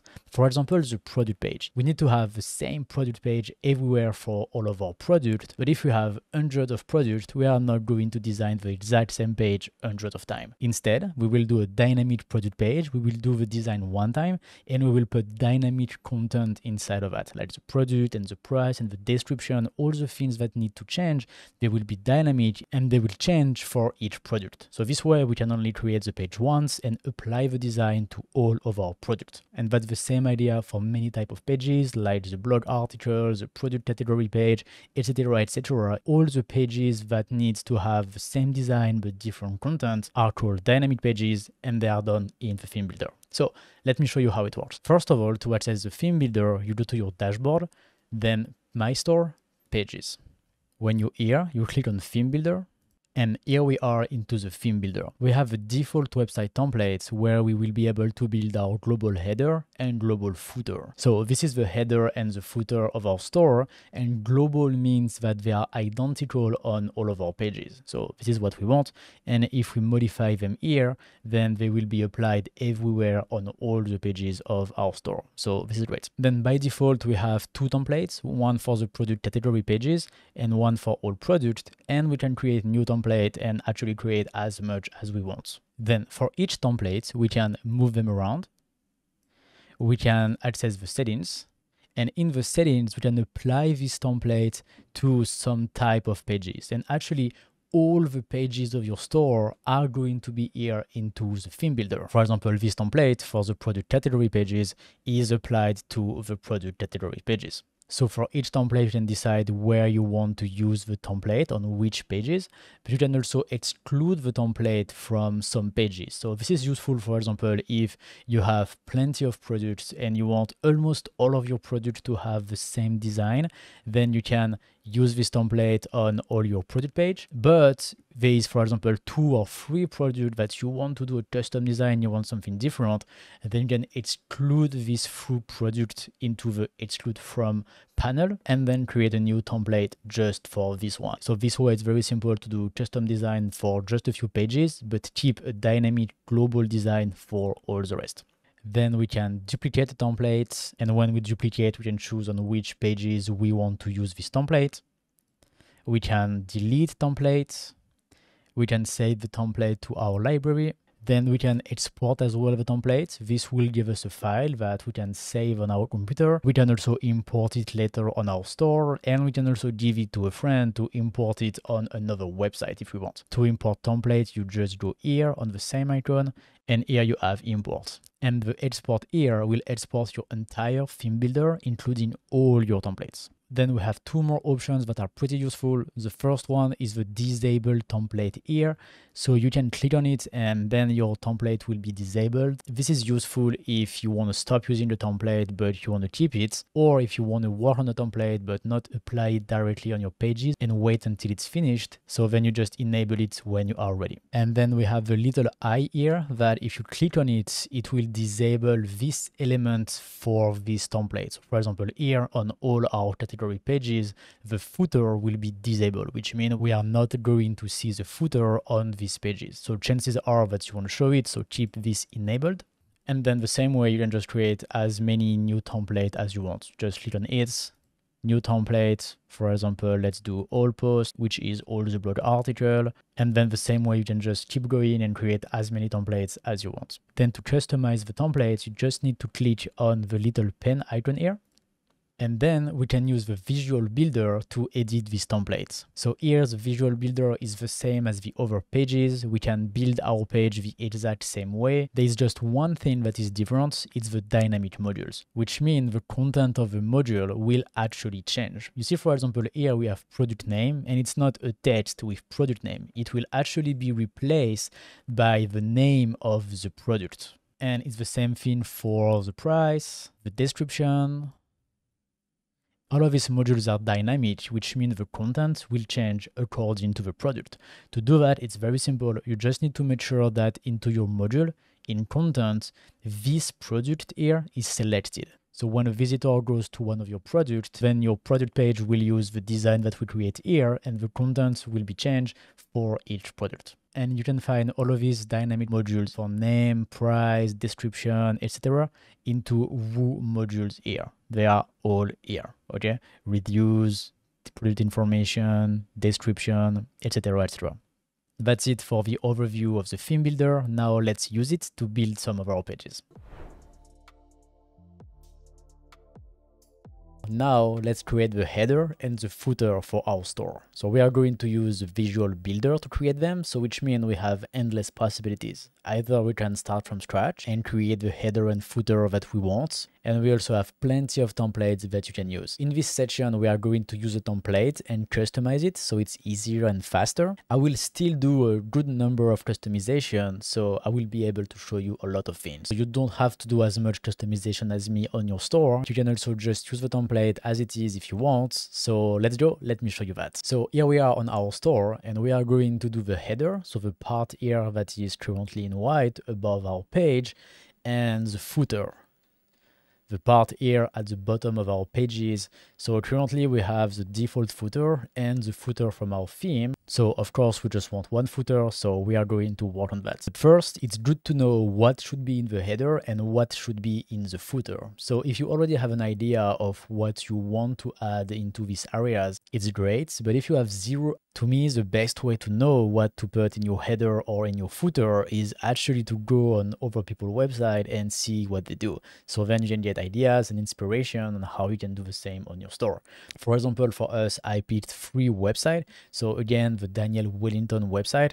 So if we check their header, they have their logo, their name here in the center. It is pretty nice, but it only works if your logo is horizontal like that, like them. So for us, it's not going to work. That's our logo. Then they put links to their category. So that's pretty cool. It's easy to access. Then on the right here, they have an icon for the wish list. So they have a wish list on their store. This is something that we can do as well on Dart.tech. You can create a wish list with an application for the wish list, which is free on Dart.tech. We will cover the applications later into this course. Then they have a button to go to their cart. And on the right, they have a button for their customer support, for searching on their store. And they have another menu here. So they actually have 2 menus, this one and this one as well. So it makes sense because they have a lot of categories, a lot of product. We don't have as much product as them, but I think the idea that's good here is the cart icon, the links to access very quickly the categories, the search, and this, again, we don't have as much category, so I don't think we need that. So that was for the header. And then to go down to the footer, here they have an area to subscribe to their newsletter, which is pretty cool. Then they have plenty of links, again, to access the different pages of their store. Here we have an icon to change the country of the store. So I guess they have different websites for different regions of the world. Then they had the payment methods that are available on their store, pretty cool. And then they have the links to their social medias and the copyright here. So okay, I think this is a pretty cool footer, and this way you can check more websites and see like what you like and what makes sense for your store as well. So for example, let's check 2 more. For example, the Michael Kors website. So again, we see that they have links to the categories, but then they also have subcategories. So we can go to the main page, but also we can go directly to the bag, to the wallets, to the watches. So this is really good if you have categories, then subcategories, and then again, a lot of products. So we don't have as much on our store, but if you do, then it's a good idea for organizing your menu. Then they have a button to sign in. So they must create accounts for their customer, which is cool. We will do the same thing. We will add a button as well to sign in. Wishlist again, go into the cart, search. So here we can see that there is some elements that are the same between the stores. For example, search, cart, wish list, collection. So if we see them on multiple stores, especially if it's big brands like this, then it means that we need that on our store as well. That's important. So I think that's candidate for the header. Now let's check their footer. And in the footer, here they have a section where we can know more about the course service. So when we click on it, they tell us more about in-store pickup, personalization, pre-love. So I guess here it's a lot of questions that people have. Hey, can I do in-store pickup at my course? And has its question that will help people to decide if they want to buy or not, then they make sure that people can find the information very easily. So I think this is pretty cool. If you have as well some question like this for your product, you might want to make sure that you have the information on your website. Then they have a button to find a store, which is cool if you also have physical store, newsletter again, social media, and then some link to access some pages on their website. And then all the little pages at the bottom. Okay, great. Great footer as well. Very clear, very easy to understand, and very easy to navigate. That's the most important thing. Your footer and your header needs to be very easy to navigate, and the pages and category needs to be very easily accessible from your visitor. It needs to be clear, simple, straightforward. Okay, and then the last website that I wanted to show you was this one, which is way more minimalist in terms of header. And then we can only access the watches, some information about the brand, and a list of their boutique. Then we have the wish list, search, cart, and the account. Yes, so it's way more simple. I guess that's because they have less product as well than the two previous websites, so they do something way simpler and way smaller. But still, it's very easy to access, and it's really easy to understand and navigate, which is the most important thing. And then for the footer, as well, they have something very minimalist, just one section to subscribe to their newsletter, their logo, then some links, some ways to change the language and the country as they are a global brand, social media access, copyrights, and that's it. So that's very simple, but it's very effective. And I like to put the logo as well in the footer, just to remind the brand. I think it's a great idea. This way we can find some great ideas for our store, and you can do the same thing to find ideas for your store. And then when you have a better vision about what should be in your header and your footer, then you can do that on your store. So let's go. Now it's time to do that on our store. So for doing that, we will go into the theme builder.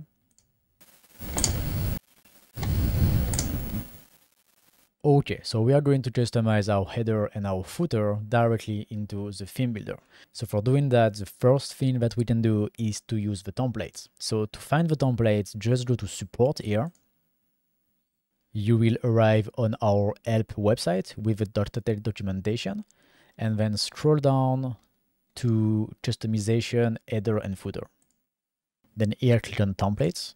And here you will find a lot of templates for your header and footer that are already available, that you can download and use on your store. So you have plenty of different styles, plenty of different colors and layouts. So you can just check for the one that you like the best. And once again, we can customize everything. So what's important here is more the layouts of the header and the footer. Do we like it how it is? And do we have the elements that we would like to add? So for example, do they have social media, newsletter form? Do they have search in the menu or the cart icon? Like, we look more for like these important elements and for the layouts, because after that we can customize the font, the colors, and absolutely everything. So yeah, you can just have a look through here and see which one you like the best.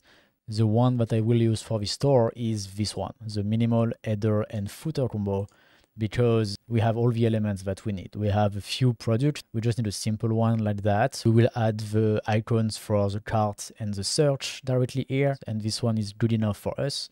And in the footer, we have the sign up form for the newsletter. We have different columns for the links. We have social media.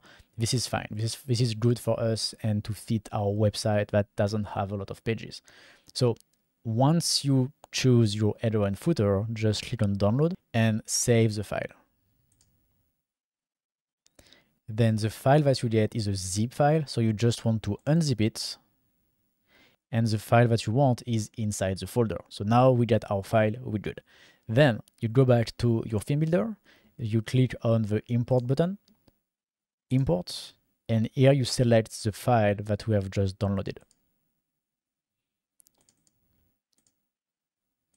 Then if you want to delete your current footer and header and replace them with the new ones that we are importing, you can just tick these two boxes. And if you want to import this as a new template, so you will keep your existing header and footer and it will just import the new ones into a new template separately, so you can work on both, then just untick these boxes. Okay, for me, I will override. Okay, great. Now we have our new header and our new footer. So we can just save. And then when we go to our website, here we go. Now we have our header and our footer from the template. So now the next step is just to customize it to fit our website. Just before we do that, I would like to show you how to use the footer of your theme. If you download a theme and you want to use this footer from your theme and you don't want to use the template here, then you can do that as well, and I will show you how to do that. So first of all, open your Visual Builder, then go down on your page to your footer. And then when you have your footer, then you want to save this element into your library, so then you can use it into your global footer. So it will be available on all your pages. Because the problem here is that we are on our home page and this content is only available on our home page. So we will need to add it on every pages, which is not very efficient. Instead, we can just put this element into our global footer, so then it will be available everywhere, which means as well, if we update it into the global footer, it will also be updated everywhere for all of our pages. It's way better. So just save it to your library, footer, then go to your theme builder, open your global footer. So here we have the footer from the template, but if I want to use the one from the theme, then I would just add a new section, add from library, and our footer. And here we go. Now we have the footer from our theme, and I would just delete this one. And now we can use the footer from our theme. So I will not use this one for now. I will use the one from the template. So again, I can just show you more themes. If you want to use the one from your theme, then how you can do it, and then you can customize that the exact same way as we will do with the footer from the templates. Okay, so I will just go back. Okay, and save. Okay, and so what I will do is I will just delete this one because we are going to use this one, and save. Okay, perfect. And then if I edit my page, now we have our header, of course, needs customization, and our footer. So that's perfect. So now let's do customization, and let's start with the header. We'll close this one, and we do that into global header.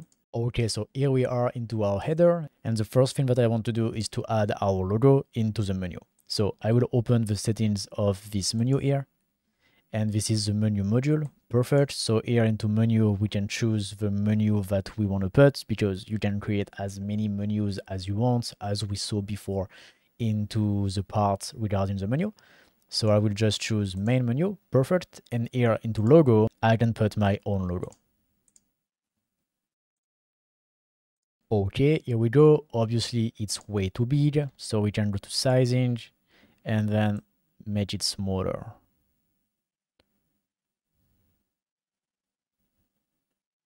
Okay, that's great like that.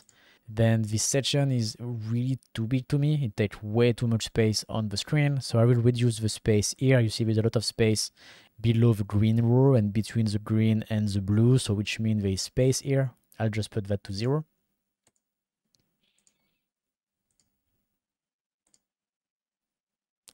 Okay, now there is no more space, so that's great. Then we don't need this section here at the top. I will just delete it. Then I would like that this margin here at the top and at the bottom of the green row is actually set to 0 or something smaller. So I will do that. Settings, spacing, padding, Let's try 0. Okay, 0 is nice, or maybe a little bit. 5, okay, 5 is cool. So we can do that. Then I will put my background in black. Okay, perfect. And now we want to put the menu background. It's currently set to white. We delete it, so now it's black, it's good, but now we can't see our menu item anymore. So we go to design, menu text. The active link is the page currently being visited. So you can just put the same color all the other links, or you can do something different. It's really up to you. For us, we will use white. And then for the other item, you can set it here, white as well. And then you also probably want to change the drop-down menu here. So it's when we hover, you see there is a drop-down menu that open. So the background, I want it black. The line, I want it red. Perfect. And then I want the text in white. The active link, I want it white as well. Mobile menu background color, black. Text color, white. And here we go. Okay, perfect. Now, the next thing that we have to do is to change the font, because here in the template, it uses Roboto Mono, but on our website, we don't use Roboto Mono. We use Montserrat here. We use into our theme. And if you don't know which font is used on your theme, you can just open the builder, then go to your text, open the settings, use the shortcut with the pencil icon to open the settings directly, and then here you have the font. So we use Montserrat. Okay, so then I can just use the same Montserrat. Okay, perfect. So then we can save that. We can exit the builder. We don't want to save. And here we go. Now we have our header with our menu, which is much nicer and fit perfectly our website. So now we want to add the icons here for search and for carts. So for doing that, I open the settings of the menu module again. And then here I can add the cart icon and the search icon. Then you can as well show the cart quantity if you want. That's pretty cool. I will not do that on my store. And we can change the color of this little icon here. I will just put them white. Okay, perfect. Then you also want to change the hamburger menu icon. So the hamburger is on the smaller screens, you see. So I will put it red for this one. Then, okay, here we go. We can save our header. Let's see on our store. And okay, that is great. The next thing is I would like my header to stay sticky on top of my page when I scroll down like that. As you can see, the header disappears. It just stays on top of the page. When we scroll, it's not here anymore. So I would like it to stay on top of the page when we scroll down. So for doing that, you go to the settings of the section, then advanced, scroll effects, stick to top, save, then refresh. And now we have our header that stays with us. When we scroll down, it's still on the page. Then the next thing I can show you is how to add a banner on your store. For example, if you want to say, hey, we have free shipping for all orders above $50, or you have 10% off until the end of the month, this type of announcement that you may want to do on your store, I will show you how to do it. It's very simple. You can just add a new section, just a row, simple row with a text. And here you just put your text. So I will just say free shipping for orders above $50. Doesn't really make sense for my store, so I will delete it after, but it's just to show you.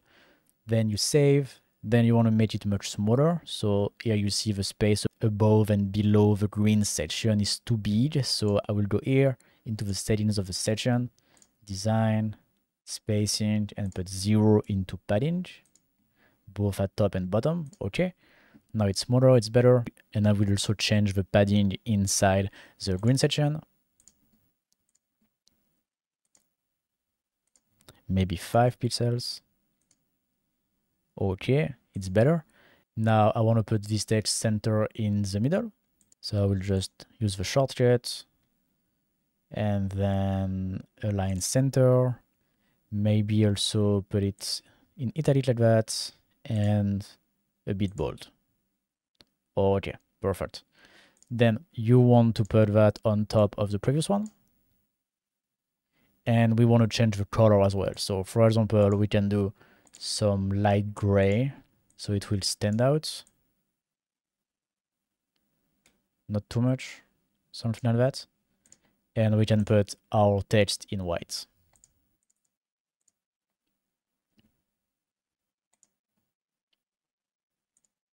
So now it really stands out. So that's cool. Save. Let's see how it looks.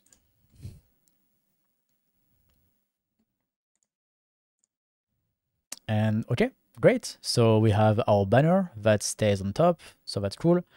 And then people can know. And then now we can tell to people that we have free shipping for orders above $50. So that's pretty efficient. Just the gray is not very nice. So I will go back, put it black. And instead, we can use the border to just create a white thin line at the bottom like that. It's way too big, but if we just do 1 pixel, for example, it will be very nice. Perfect. Okay, great. So now it's much better. Then the next thing is I want to add my 2 categories, watch for men and watch for women, into my menu. So I will just get the link first. Open this 2 page into a new tab.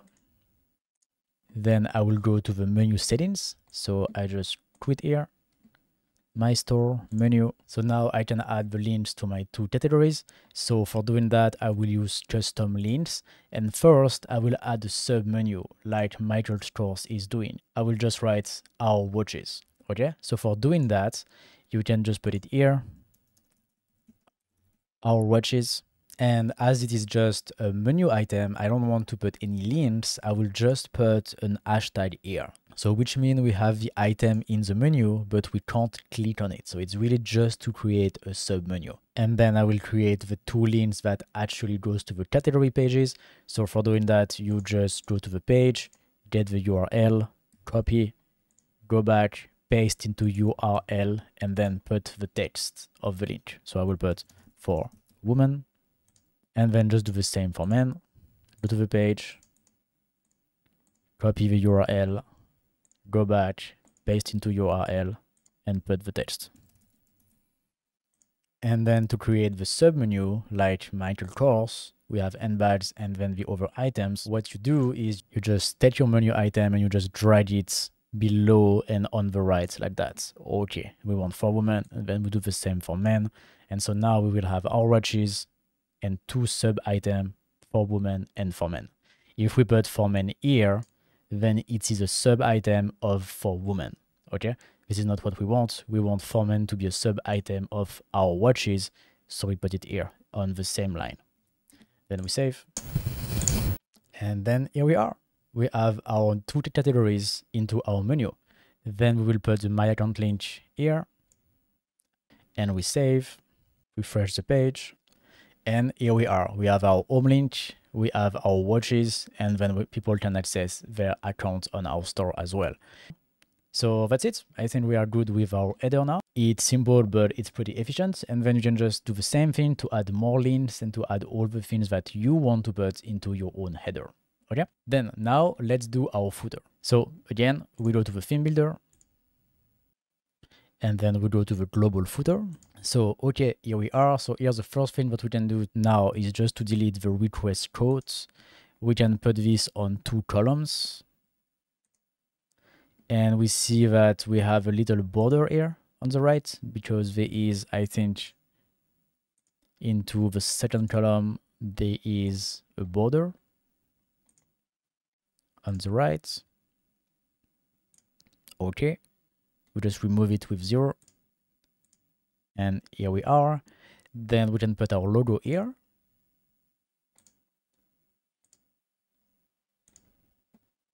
Again, it's too big. We can resize it.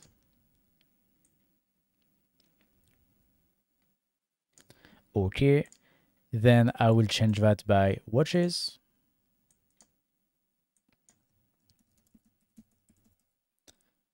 I will put the link to watches for men and watches for women here.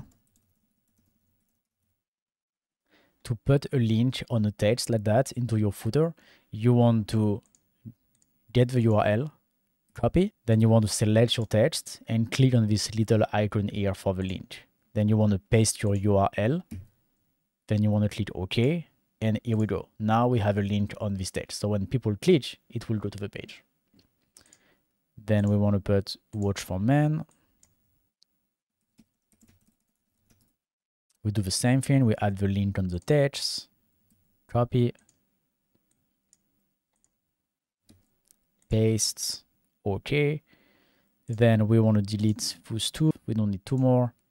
Here we can put information about us. That's great. Career, we don't need that. Contact us and our blog as well. So for now, we don't have this page yet on this website. So I will just leave it like this and then come back later to add the links the same way we did for the watches.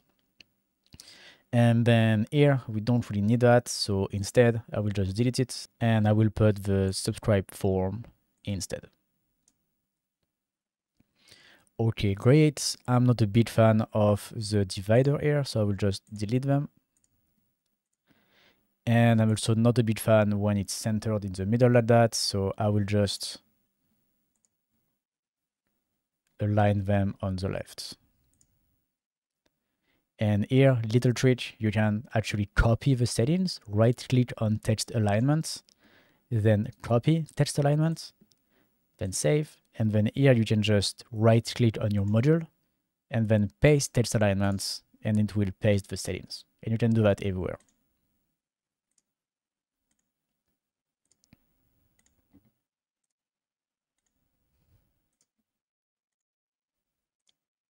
So this can save you a bit of time. So here we are, and then I think we're good. Then we want black background. And white text. Can use the shortcuts. Also, we need to change the font for our text to Montserrat. Okay, and do the same for everyone.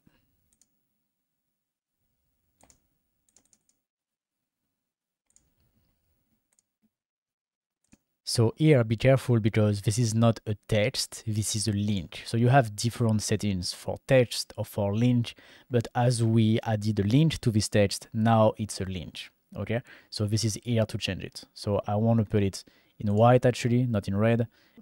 Then for the next text, be careful because you don't want to change these settings here because this is for a text. And this one is not a text anymore because we added a link to it. So now it's a link. The settings are here, link. So you want to put Montserrat and I will change to white as well. It will be nicer. Here we go. Okay. Then we can also copy text styles and just apply it everywhere. Then we can do the same here. Montserrat and white. Then for this one, we have to be careful because it will be linked later, but for now it's not linked. So I will just change to Montserrat, white, and then just make sure that we have still Montserrat here and then white as well. Okay.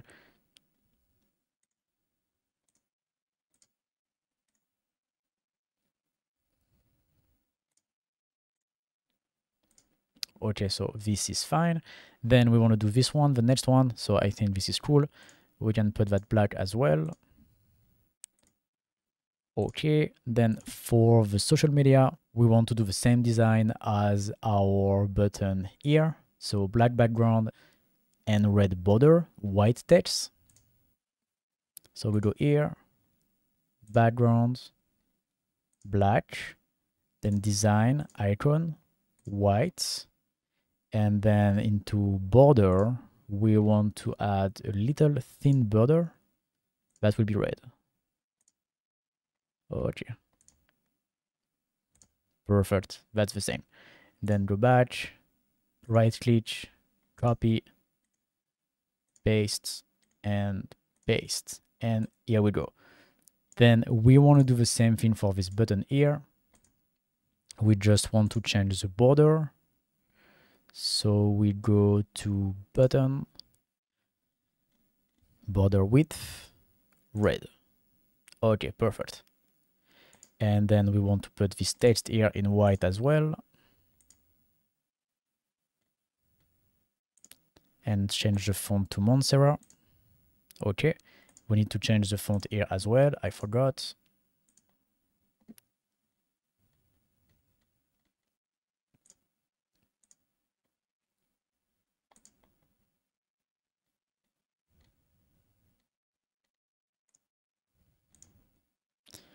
Okay, perfect. Now we have our footer. I think the margin here at the bottom is a bit too big, so I will just put the padding into my blue section to 0.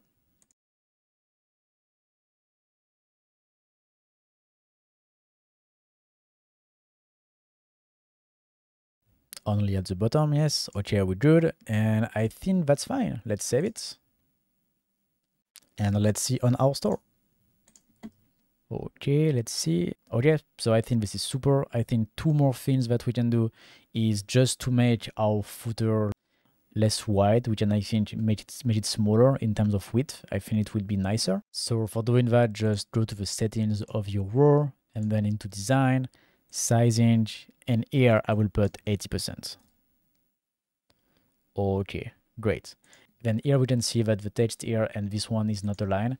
It's because there is some padding as well into the form. So I will just remove it. Spacing and 0. Okay, I think we have some on the left and right as well. So I will just put 0 as well. Okay, perfect. So I think it's nice. Then the last thing that we can do is to add an image of a watch in the background behind this section. So it will be very nice. So let's do that. Go to the section settings, background, image, then use your image. Okay, then we want to add the gradients on top of it. So I will just use black and black for now. And you want to place gradient above background image. And then we want to change the opacity. And here we go. I think that's pretty nice this way. We can save. Now we can see on our store. And here we go. Now we have our watch in the background and we have our nice footer. And our nice header as well. So this is perfect. Our email opt-in module here actually doesn't gather email yet because we need to connect an email account first from an external service provider. So this is something that we will cover later in this course in the part about newsletter and email opt-in. So just keep it like this for now and later I will show you how to do this. Then let's just verify that it's okay on every screen. So tablets, our image is to be, I will just reduce it. So design, sizing, then use the phone icon, tablet, and maybe like this. Okay, maybe we can change the alignment as well. So again, phone icon, tablet, and align on the left. Then let's check on mobile. Again, too big. Okay, much better. So okay, perfect. I will save and save the page. Okay, perfect. So now let's check our header. Okay, tablet and mobile. Okay, here it's great. We don't need to change anything. So I will just go out and then just make sure that you use your global footer and global header on all of your templates in the theme builder. Here by default, we only have our global footer on all of our templates. So I need to add my global header on my other templates. And for doing that, just click on your global header and drag to the templates and then drop. Okay, just do the same thing, click, drag, and drop. Perfect. And then just save. And now you're good. Your global header and footer will be used on all your pages. So that's it on how to customize the header and footer on your store. Once again, I've done tons of modification just to show you a lot of things, but it's possible to just use the template as it is. It's faster and easier. So with a little bit of customization, as we just did, you can create any header or any footer as you want. So now let's go. Let's keep going. In this section, I will show you how to customize your product page. For doing this, we are going to use the theme builder and we are going to customize the template of our product page. So let's go. I will show you how to do that. So the first thing that you want to do is to go to your theme builder. Then my store, pages, and theme builder. Then once we are here, we go to the templates for all products and we click on custom body. As always, the first thing that I like to do when I create any pages is just to check on other website what they do, so then I can have ideas. So I will go back to the Daniel Wellington website and the Michael Kors website, and I will just go to one of their watch. Okay, and for Michael Kors,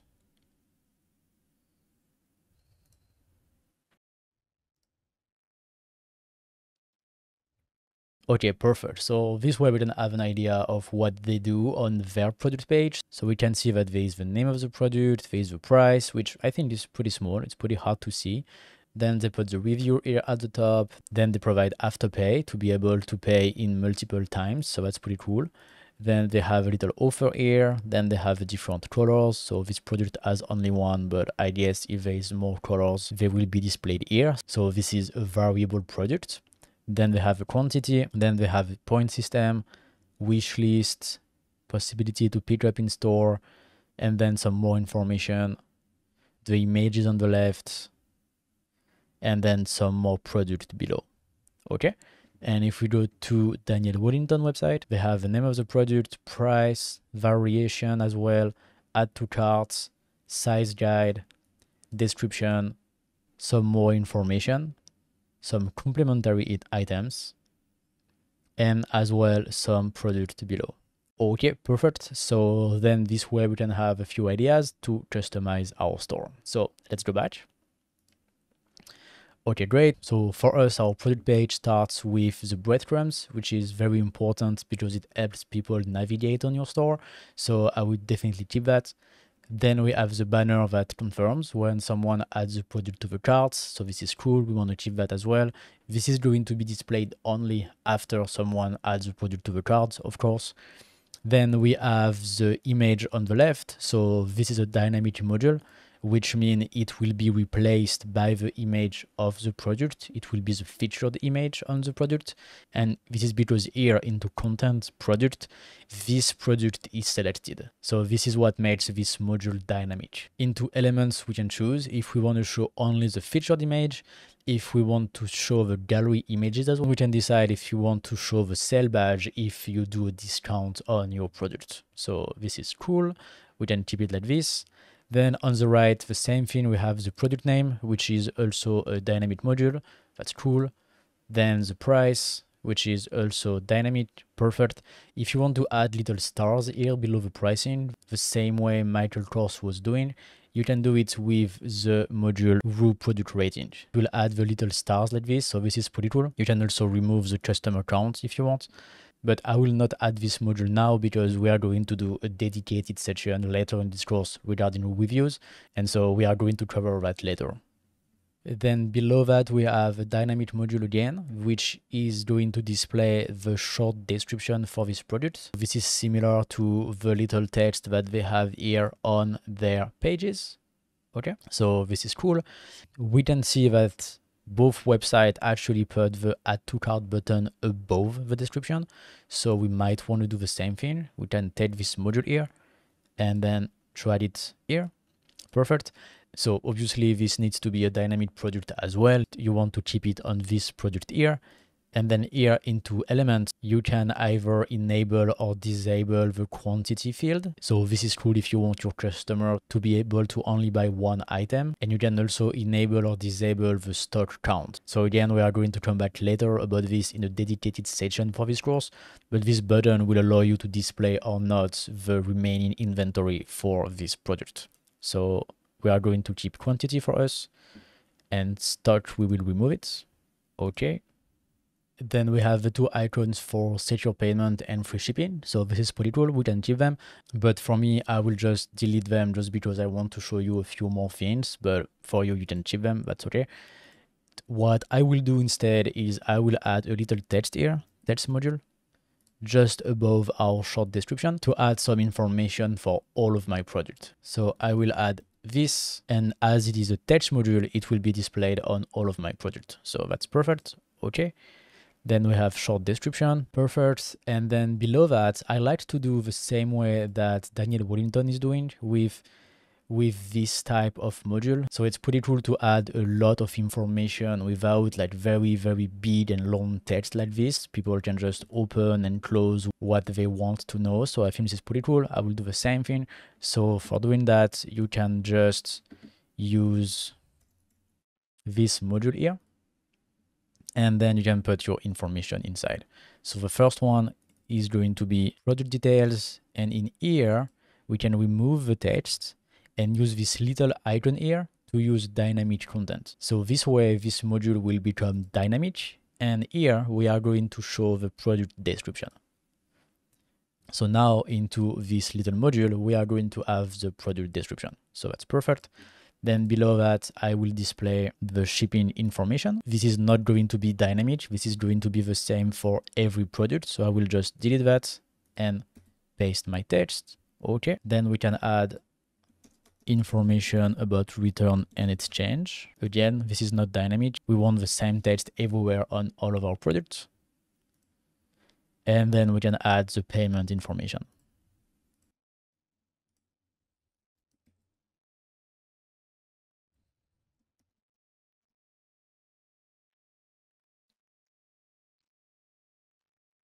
Okay, perfect. And now people can just open and close it on our store.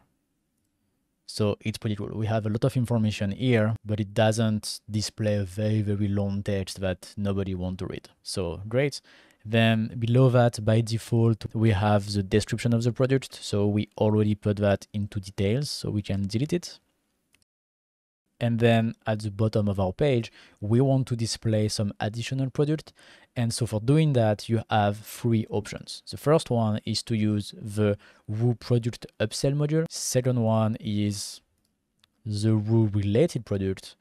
And the third one is the Woo cross-sell product. So for now, we are going to use the default option, which is the Woo related product, because later in this course we are going to cover upsell and cross sells. So if this is something that you want to set up on your store, you will learn more about it and learn how to configure these modules later into this course in the upsell and cross-sell section. So for now, I will just delete this upsell module here. We are going to use this module here, Woo related product, to display the related product at the bottom of the page. So you want to make sure that this is a dynamic module here. You want to choose this product. Then you can decide on the product count, the layout, and here you want to choose current category. So this option means that it will display here product from the same category as the product. So this means that for product from the watch for men category, in the related product, it will display other product from the same category, watches for men. And for all of my products that belongs to the watches for women category, in the related product, we will see product from the watches for women. So here, if you want to be more creative and do other things, you can, but this is the default option that we see the most on e-commerce websites. So this is great. You can change the order if you want. If you have set up a menu order into your product details, you can choose it here, or popularity, or date, or price. That this is really up to you.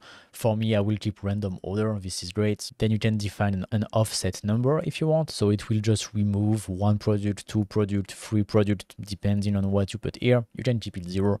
It's okay. And then you have a few options into elements to show or not some information. For example, you can remove the name of the product, you can remove the image, price, rating, sale page. It's really up to you. For me, I will just keep it like that. It's perfect. And I will save. Okay, so now I think we are pretty good with the content of our product page. Again, you can do more things if you want. It's really up to you. But for now, this is definitely enough, and this is a great product page.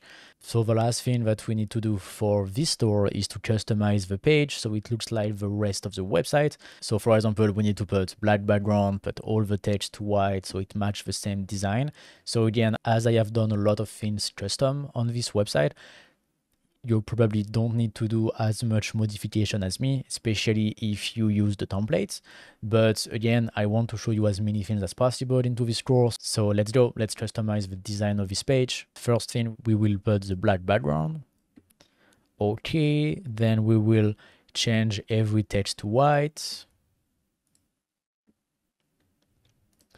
Okay.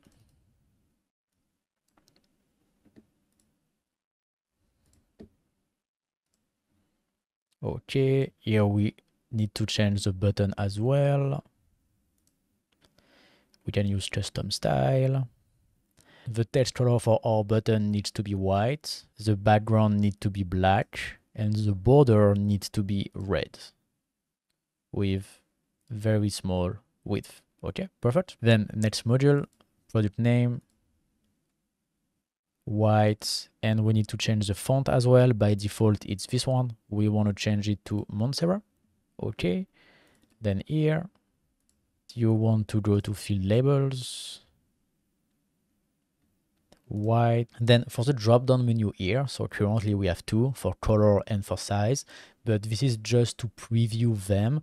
It will display the drop down of your variable product. To do a very nice design for this, we are going to use the application Variation Swatches that we cover just after into this course, and it will be very, very nice. So for now, I will just leave it by default like this. It's fine, and we are going to come back later on this. After that, we want to change the quantity here as well. So here, till text color, I will put white, but if I do that, then here they become white as well, so I want to customize them as well.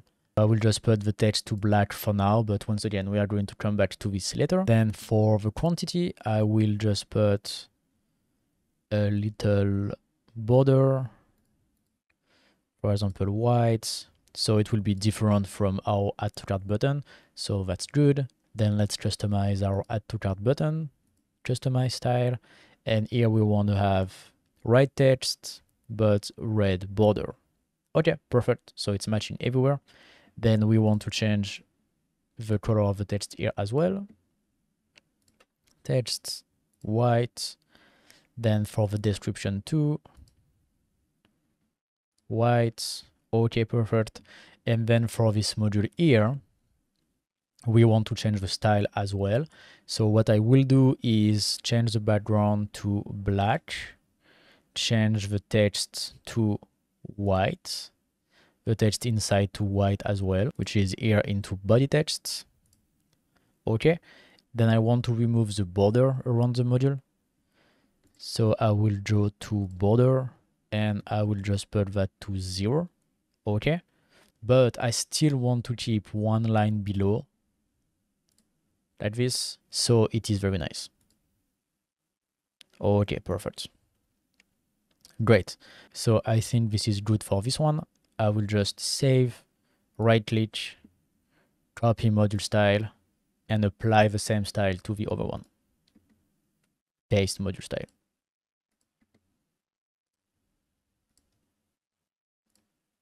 Okay, perfect. Now it's matching everywhere and it's very nice. Okay, perfect. Now we can change the colors here as well. White. White. And white.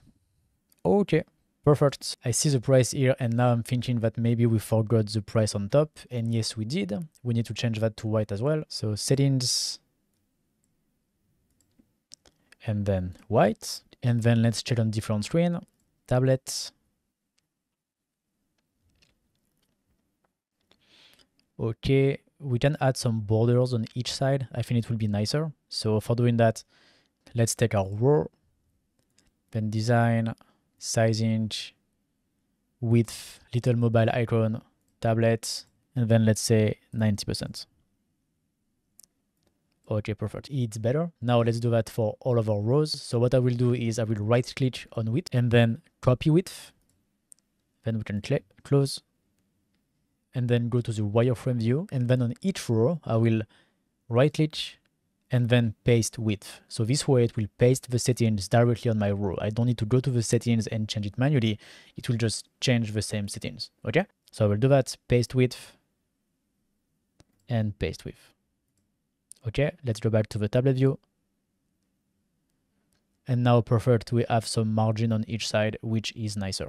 Now let's check the mobile version. Okay, so here we see that we have a white border, which is not nice. So for fixing that, let's go to our section, settings, then design, and then spacing. And it's because here we have 30 pixels on each side. So let's change the parameter for phone only, and let's just put 0. Okay, perfect. Now we don't have the right border anymore, so it's great. We can save and save our page. And now we can go have a look on our store and see how it looks like. So we can close this, then go to product, all product. I like to open that into a new tab. So we keep the theme builder. Then we go to products and we click on view. And here we go. Now we have our product page with our completely custom design, plus this information, our view information from the product that we added into the short description and into the description. So that's perfect. Image of the product. We can increase the quantity. We can select the year of the model. We can add to carts, and we see the related product at the bottom. So that's it for the product page. Now let's keep going to the next section.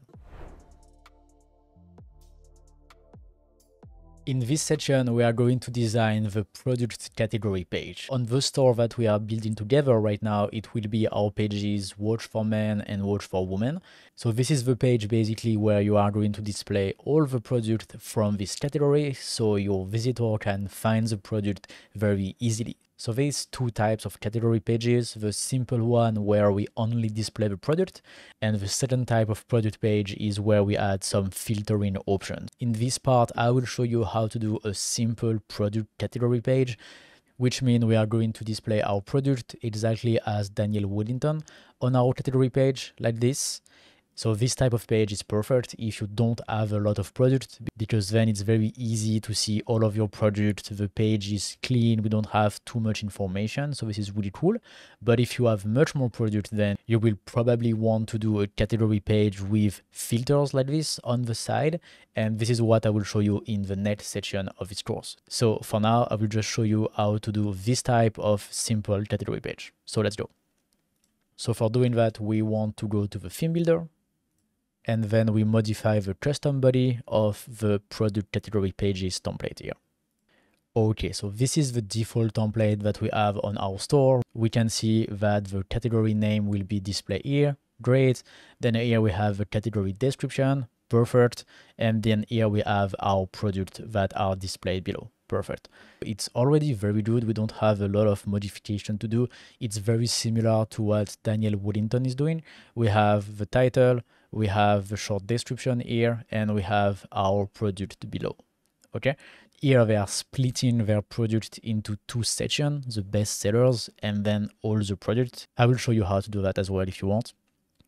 But for now, let's just customize the style here so it matches our website. So first thing I will do is to change the background to black. Then I will change the text here to white. And so as you can see, this is a dynamic module, so which means it will display here the category description. So this is perfect. This is exactly what we want to do. And you can find all of these dynamic options when you are into the text module. And here on the right, you have the dynamic content. You just click on this, and here you have all the options available. So we want to use category description and save. Okay. Then we want to change the color here as well.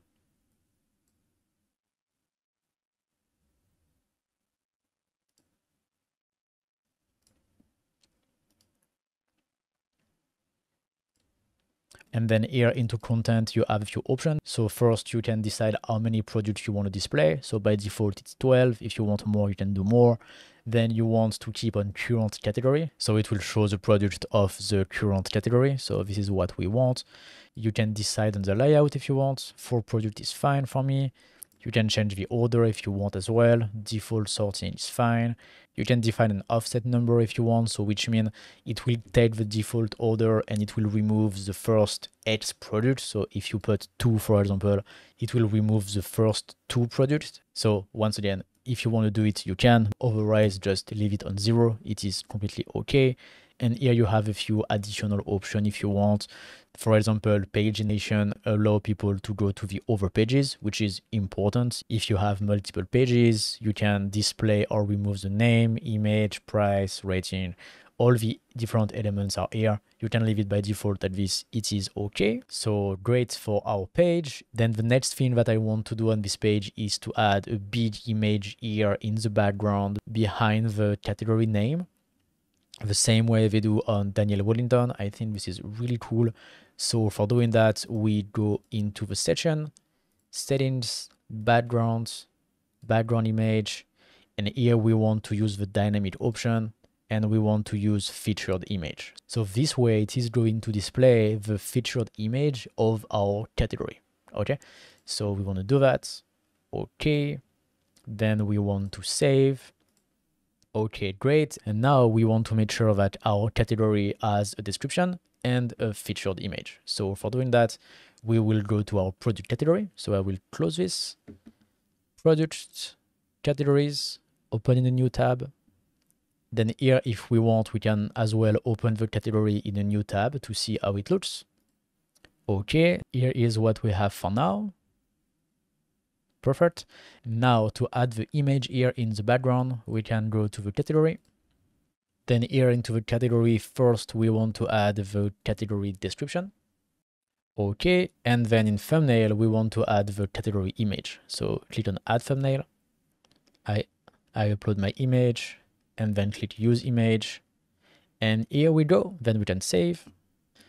Then we can go back to our category, refresh the page, and here we go. Now we have our description and we have our image at the top. So that's perfect. Now we can definitely make the text easier to read here. So for doing that, we can go back to the theme builder, the template for the category pages.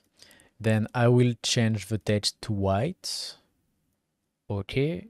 But I'm not sure if it is going to be enough, because with the yellow of the watch, maybe it will be hard to read white as well. So we are going to add some black overlay as well on the image. So background, gradients, and then add gradients, then black. I'm doing the same thing as we did on the home page or the footer, for example. Then place gradient above background image, and then we want to change the opacity.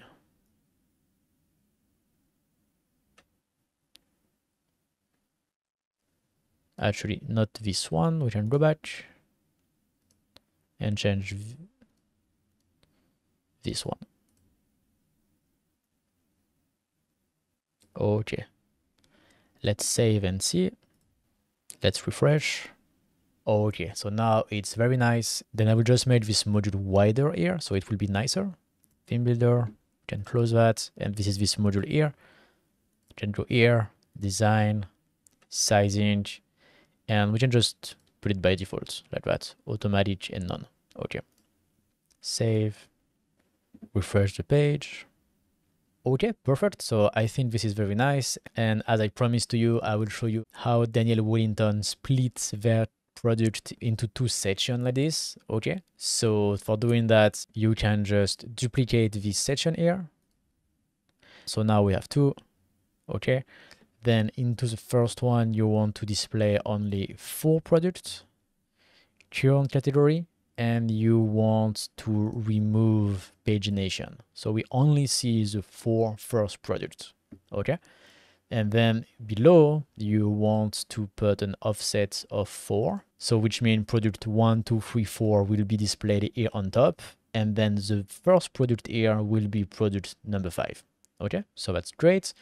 And then you can add a text module to, for example, add, as we do, bestsellers. Okay, take it on top. We want to make that a title and white. Okay, perfect. So now we have our bestsellers. We show 4 products, and then we have all the other products. We can add another title here as well, just above this list of all the products. So for doing that, we can just duplicate this module here and then drag and drop. Okay, perfect. Change the text to all products, for example, then save, and then here we do. Then what we can do is to actually display the bestsellers here. So for doing that, you go to the settings, and then into order, you put sort by popularity. So then it will show the 4 best sellers. And then of course you want to do the same thing here. So both modules have the same order, and this is perfect. Okay. So here we go, we can save. And then let's see how it looks on our page. Okay, perfect. So here we go. Here on the store, as I don't have a lot of product for doing this type of organization, what I will actually do is change this to display all my products, default sorting, and I will just remove the offset number. So this way it will really show all the product here and the bestseller on top. So that's great. Now let's check how it looks on the different screens. So tablet.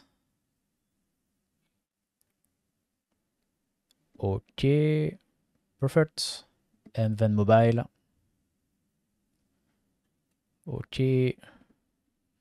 This text here is a little bit too big, so I will just put it smaller. Design, text, text size, mobile icon, and then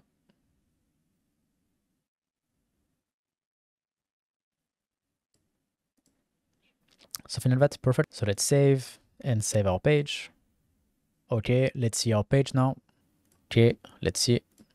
Okay, perfect. Watches for men, our description, our best sellers on top, and then all the products. That's it for the simple category page. Now let's move to the next section where I will show you how to add filters to your category page so it will be easier to find a product which is very suitable if you have a lot of product. In this section, I will show you how to have filters on your product category page. So this way, if you have a lot of product, it will be way easier for people to find the product that they want. So for now, the product category page that we have is this one. We've built it into the previous section about simple category pages. As we don't have a lot of product, this is okay to not add filters. It's pretty easy to see all the product and to find the one that we want. So that's cool. But if you have a lot of product and you want to do something like Michael Kors, for example, to add some filtering here on the left, this is what I will show you right now. So for doing that, you want to go to your theme builder. And then here you want to modify your category pages template.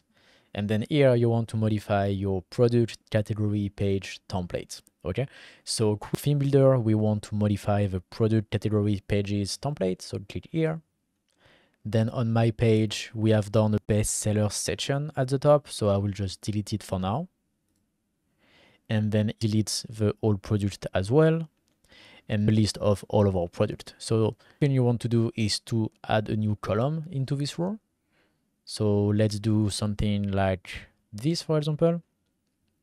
We put the product on the right.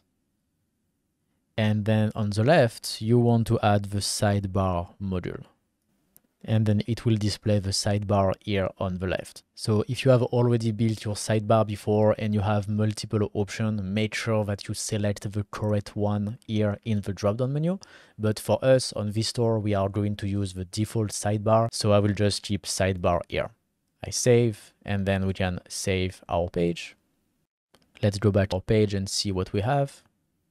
Okay, so now we have our product on the right and we have the sidebar on the left. So now we just need to add the elements to the sidebar. So for doing that, you go out of your theme builder and then you go to My Store and Widgets.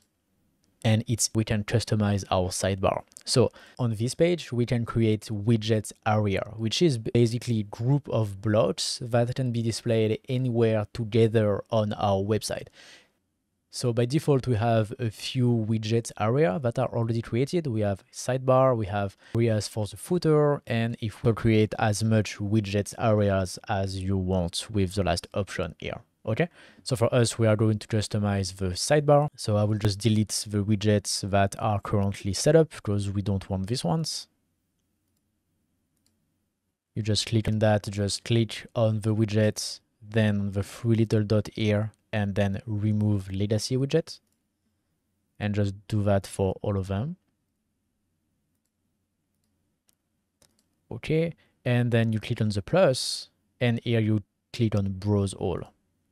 Here we have all the widgets that are available. So the one that we want to use are the one at the bottom into the WooCommerce category here, and have plenty of options. You can product search if you want, you can add reviews, you can add breadcrumbs and different type of filters, whether it's by price, by stock, by attribute, rating, and so on and so on. There's plenty of options that you can add to your sidebar. So for example, for us, let's see what Michael Kors is doing. So first of all, they have a category, and then they have price, then they have attributes for the colors, for the gender, size, and personalization. Okay, so you can display the product category with this module here. We just drag and drop. Okay, perfect. Here, if you write, you have a few block settings if you want, and then you can just add as many widgets as you want to create the sidebar that you want. So for example, for us, we can add the product category list, and to add the widget, you just click on it. And now it's into our sidebar. So let's add a few more. We can, for example, filter by price, and also we can filter by attributes. We can select year, done, and people will be able to filter our products by attributes, year for us, price, and they will be able to access very quickly the different category on our store. When you click on the widget, you have a few design options on the right if you want to customize it, and when you're done, you can just update it. And then after it is saved, we can go back to our page, refresh, and we have our filtering options. We have our category, we have the price, and we have the attributes. So it's a bit hard to read because our background is black. So we can change that first.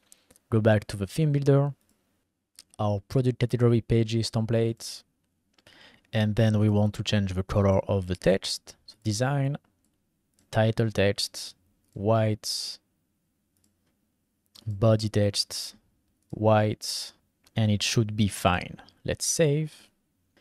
Let's refresh our page. Okay, now we have our filtering options, and people can choose what they want to see. So for example, let's filter by price. Let's say I want to see all the watches below 500 euros. Here we go. Now we have the result of our filtering. This was how you can create a category page with filtering options. Then you can add more or less widgets. It actually depends on what filtering options you want to add on your store. And that's it for this section. Now let's keep going.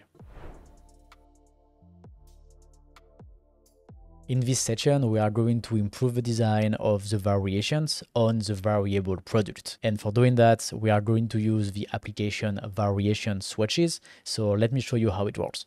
So for now, when we have a variable product, we can select the different variation through this little drop-down menu here, which is okay, but we can do way better than that. And also on our category page, currently we cannot see the different variation, so we are going to display the different variation for each product here as well. We are going to do it the exact same way as Daniel Wellington, with the little options here like that on the category page, and as well on the product page like that. So it's very easy and fast to choose the different variations. Okay, and Michael Kors is also doing the same. If we go on their website, men, watches, they don't do it on the category page, but on every product, they display the different colors like that as well. So let's do that. So for doing this, you want to go to your dashboard, and then you want to go to applications, all applications. Here you can look for variation, and here activate both applications, Variation Swatches and Variation Swatches Pro. Okay, go back, then again, and now we activate the Pro version. Okay, perfect. Now we want to access it, and here we are into Variation Swatches. So here there is plenty of options. I will just show you the ones that are the most important. Then if you want to experiment, then if you want to change even more things, you can find all the settings here. Before we change any settings, let's see what we have by default. Let's go to our store, and let's go to a product. Okay, great. So now we don't have the drop down anymore. Instead, we have this little square here where we can choose the different year, the different variation for this product. This is nice. And there is actually not much we need to change. We can make these pictures bigger. So let's do that. Go to advanced, then go down. To increase the size of the little images, it's here. For example, let's do 75. Let's try. Save. Let's refresh our page. Okay, great. So now it's bigger. We can see better the different variation. That's great. Now, if we want to put that rounded, we can as well into simple and rounded shape and save. Let's refresh. Now it's rounded. So if you prefer like this, you can keep the rounded shape. But for me, as I used way more square shape everywhere, I will just keep the square shape. This is great. And now we want to activate this feature on the archive and shop page. So this includes our category pages. And so we want to make sure that this is enabled here. Okay, great. Now let's see what we have on our store. I will refresh the page. Great. So we can see the nice pictures here. We can see them as well here because this option is enabled. And it is very small as well. So I will make them bigger. Maybe not 75 as before, but maybe 50. Let's try. Also, I prefer when they are centered. So I will just change here in swatches align center and save. Now let's see what we have. Now let's refresh our page. Okay, perfect. So now our variation are bigger and they are aligned, so it's nicer. And now we can also go to our category page and see what we have. Okay. Perfect. So maybe now it's a little bit too big. So let's try to decrease the size. Okay. I refresh the page. Okay, now it's slightly better. And on the product page, it is changing as well. And then once again, there is plenty of other options into the application that you can enable or disable. It's really up to you to use them or not, but the only few settings that we just modified to get our results are actually fine. You can just do that and this is enough to get a great store. So that's it for variation swatches and how to get a very nice design for our variable product. So now let's keep going into the next section. In this section, I will show you how to customize your cart and checkout if you want to. If you want to keep the default options, that's okay, they are totally fine. But under Startate, you will be able to customize your cart and checkout page and do whatever design you want. So this is what I will show you right now into this section. So let's go. Here we are on our store and let's see first what our cart and checkout page look like by default. So we can go to the cart. So this is the default option for our carts. And for the checkout, here we are. So by default, they are fine. You can use them like this. But as we did a black website, it would be great to put them black. And also we can do as much customization as we want. So we are going to do a few things here together. So the first thing is we have templates that are available for the cart and checkout page. So to access them, go first to your dashboard, then go to support. And here on the documentation website, you can go down, and here into customization, you have cart and checkout pages. Then here you will find two tutorials, one that will explain to you how to create and customize those pages. And then here, click on templates. On this tutorial, you will find how to install the templates, and below that, you will find the templates that are ready to use and you can just download and then upload on your store. So we have in total 5 templates for the cart and the checkout. So you can use the template that you like the best, that fits the best with your design. And the one that I will use for my store is the number 5, this one. Once you find the template that you want to use, you just click on download. Save it. Okay. Then unzip this file. And then your templates are into this folder. So you have the carts and the checkout. Then we go back to our dashboard and we go to the theme builder. Theme builder. And here you want to use the import option to import both templates. So we click here. Imports. You really want to untick the 2 options here. And then select your file.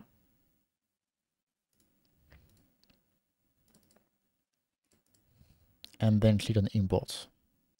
So now we have our cart page and we do the exact same thing to import the checkout. Okay, perfect. Now we can save. And now if we go to our store and the cart, now we have the new template for the cart page and for the checkout as well.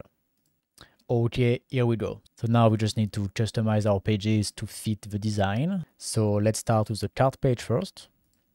Let's go back to the theme builder. First thing is we can add the global header and global footer. Let's save. And then we can customize the body of the page. Okay, perfect. Here we don't need to do a lot of modification. I think it's already great. The only thing that I will do is just I will add the black background and then put every text into white. But I think that's kind of it. We can keep this design. It's pretty nice. So let's go. Let's do it. Let's first start with the black background. And then let's put every text in white. Okay, so this module, the post module, is a dynamic module. It will display the title of the page. So as the title of this page is cart, then it will display carts. Okay, so we can save, then we can keep going.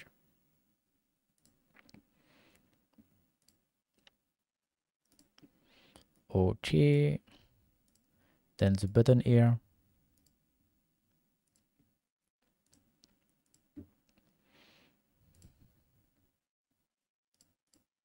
We want to use the exact same design everywhere. Looks good. And then the last part here.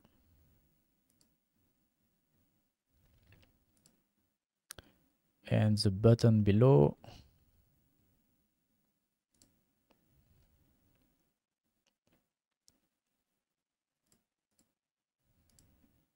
Okay. Let's save and let's see what we have. Now let's refresh our page. Okay, great. So now we have our new cart page that fits much better with our design. To make it better, we can go to design and then table header and change the background to white and the text to black. It will be nicer this way. Okay, great. Then there is plenty of options that you can change if you want. And then into content, you can as well remove some elements if you want. Then you can add as many modules as you want. Around that, you can add some shipping information, you can add some icons or other text. It's really up to you. You have like the whole library of modules available here if you want. But for now, for the store, I think this is great. Let's check quickly how our page looks like on the different screen. So tablet first. Okay, the coupon filled width here should be full width, it would be better. And on mobile, it's great. Okay, so we only have, it is great. So, okay, we only have the coupon field to fix. So let's go back.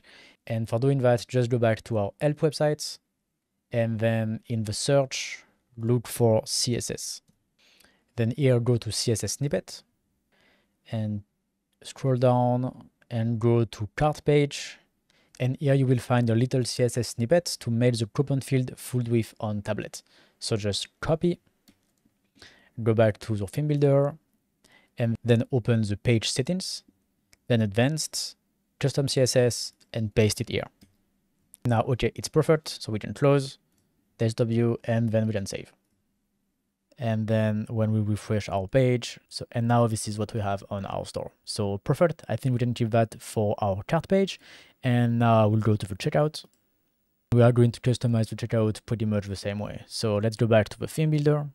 Let's close this one and then put global header and footer on our checkout page. Save, edit the custom body. Then on the checkout page, first of all, every element is its own module. So this is checkout billing, this is checkout information, checkout details, and checkout payment. So which means you can move around the module wherever you want on your page. So you have a lot of flexibility for design. This is pretty cool. And then you can also add any module that you want. Okay, so you can redesign the checkout page that you want. And if you type Woo checkout, you can see every modules that are related to the checkout. So we already have all of them on our page except Woo checkout shipping, which add an option if you want to ship to a different address. So this is useful in case the billing details and the shipping details are different, but for us, this is good. We can leave it like this, and I will just customize this to add the black background and every text in white to fit our design again. Let's go.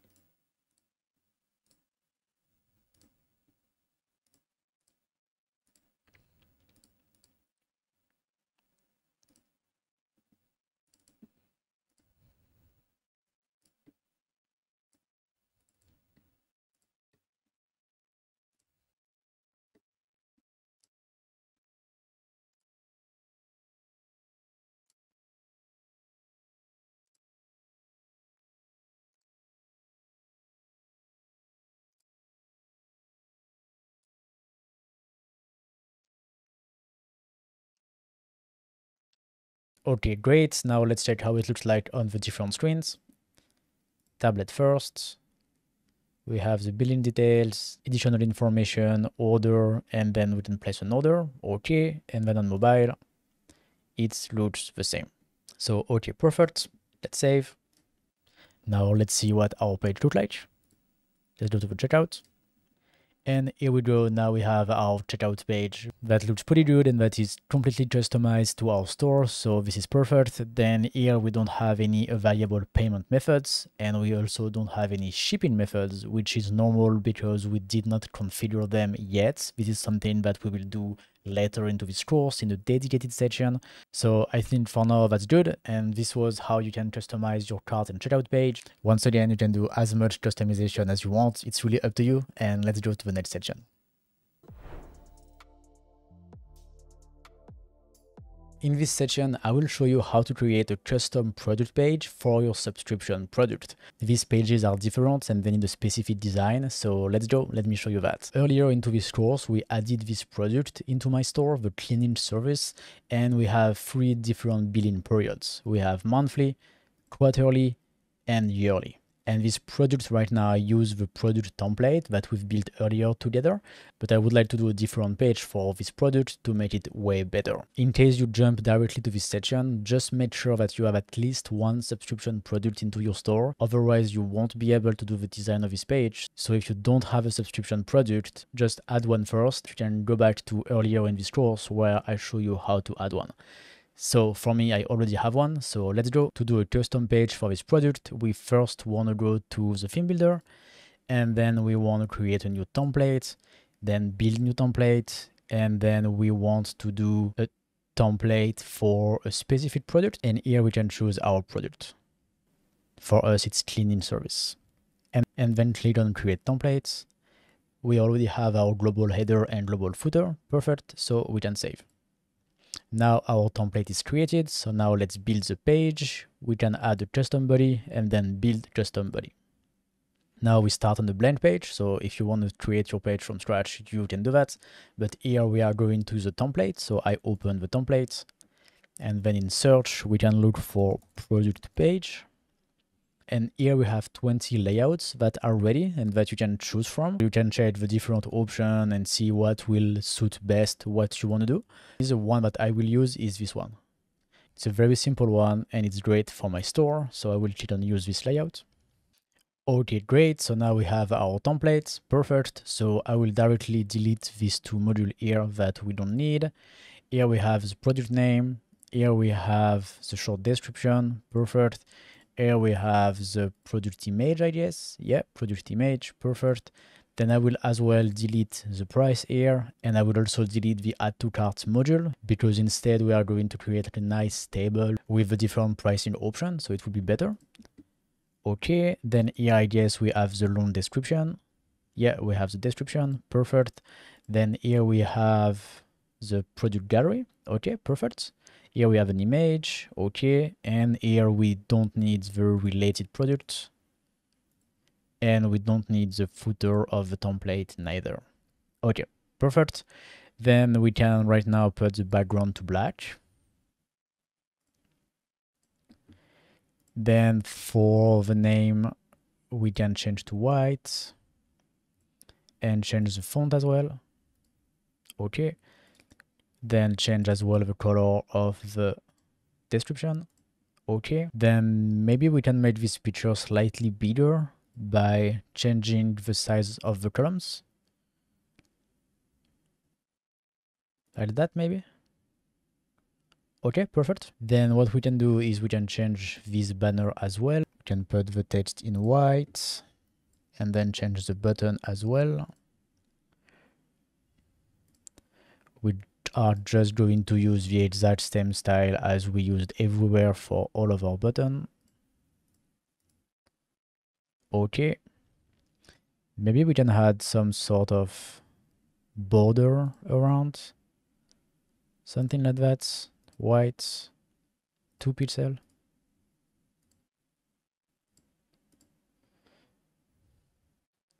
just to really show that there is actually a banner here. So this is only going to be displayed after we add the product to cart. It won't be displayed before. So I think that's cool to really confirm to the visitor that the product has been added to the cart. So that's perfect. Then we have description, then all good. Then for the description here, we can as well put it to white. Okay.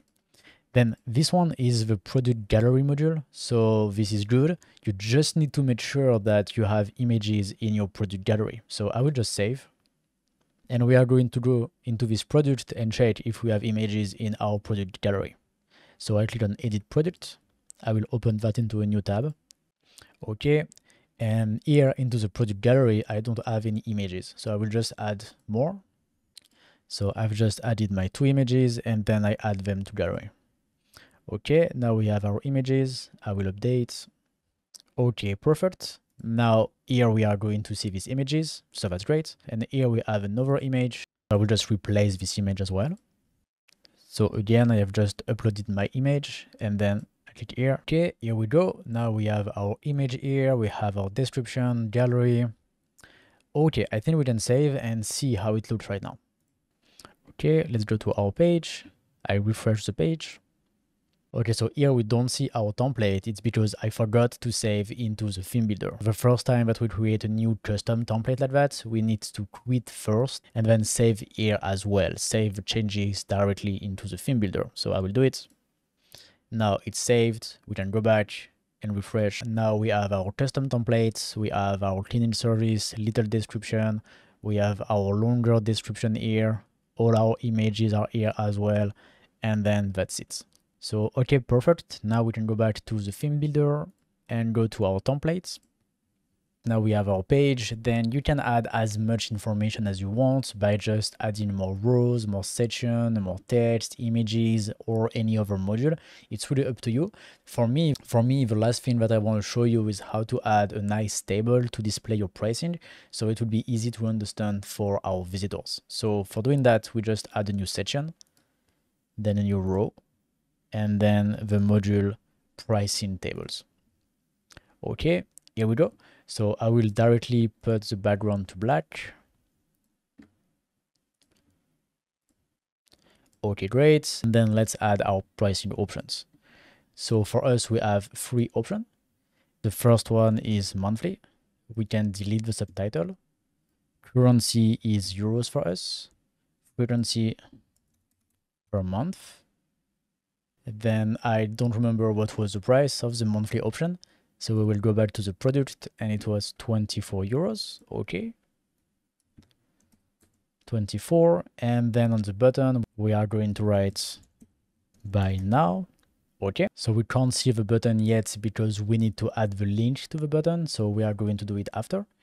Then here into the feature, we have 2 types of design. We have the plus feature that are included. They are displayed this way. And we have the minus feature that are not included into the plan that are displayed this way. So this is pretty cool if you have multiple plans that have different features included or not. So you can use that. Plus means they are included. Minus means that they are not. You just put that before the name of the feature. So for us, we don't need that because the only difference between our plan is the number of cleaning included. So we are just going to write 1 cleaning per month. Okay. And then here into link, we will come back after to put the button link. Okay. So we can save. Then we can do the second column.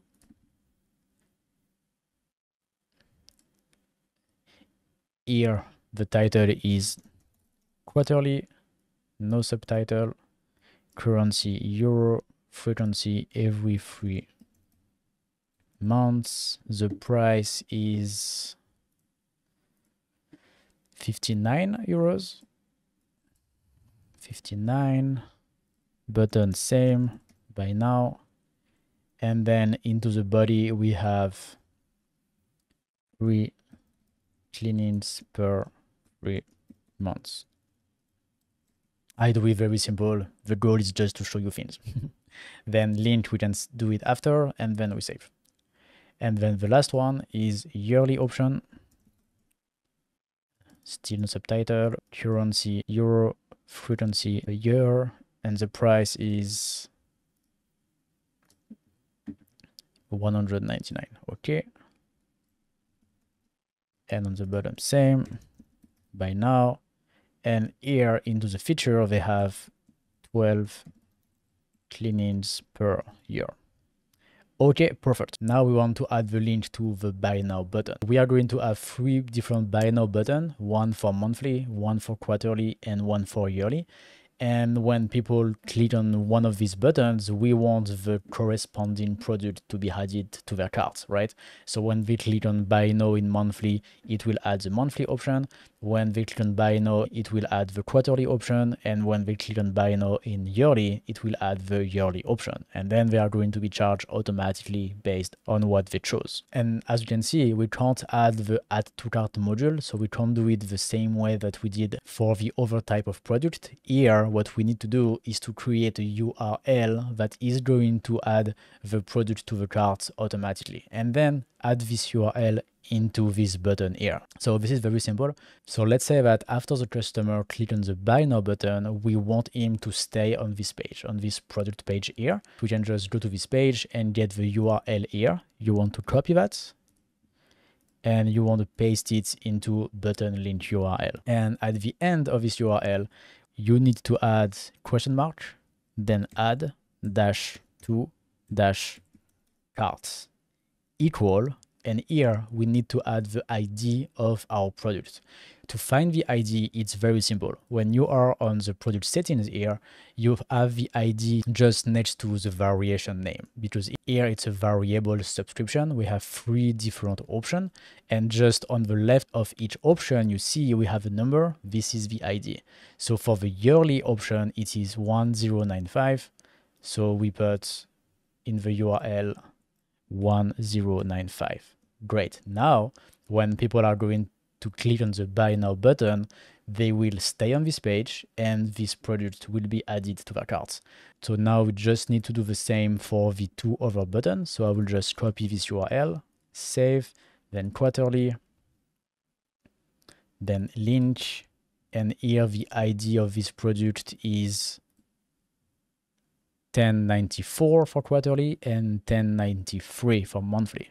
Okay, so 1094, save, and in the monthly option, button link,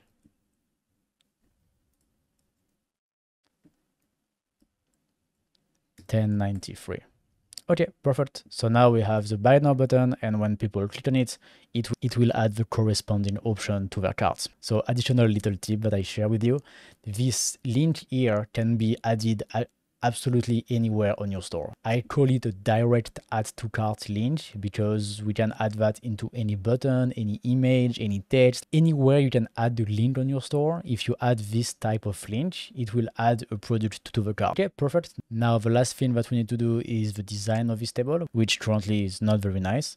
First of all, we can change the color of the background here into title, and then header background into black.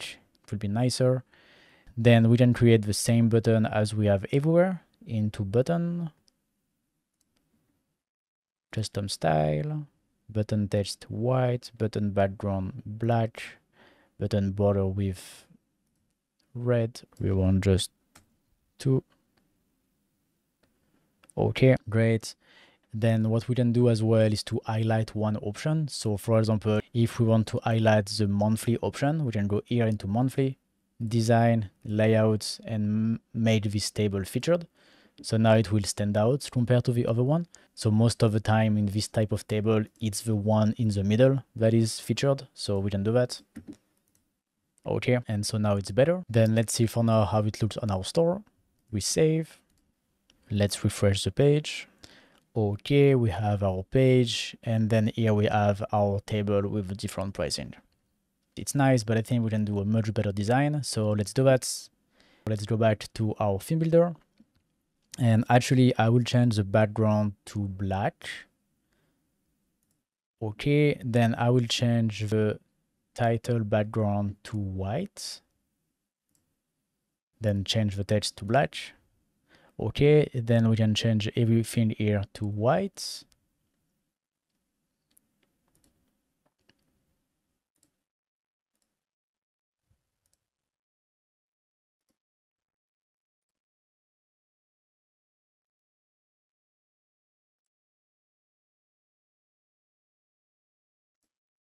Okay, this one as well. Okay, this one.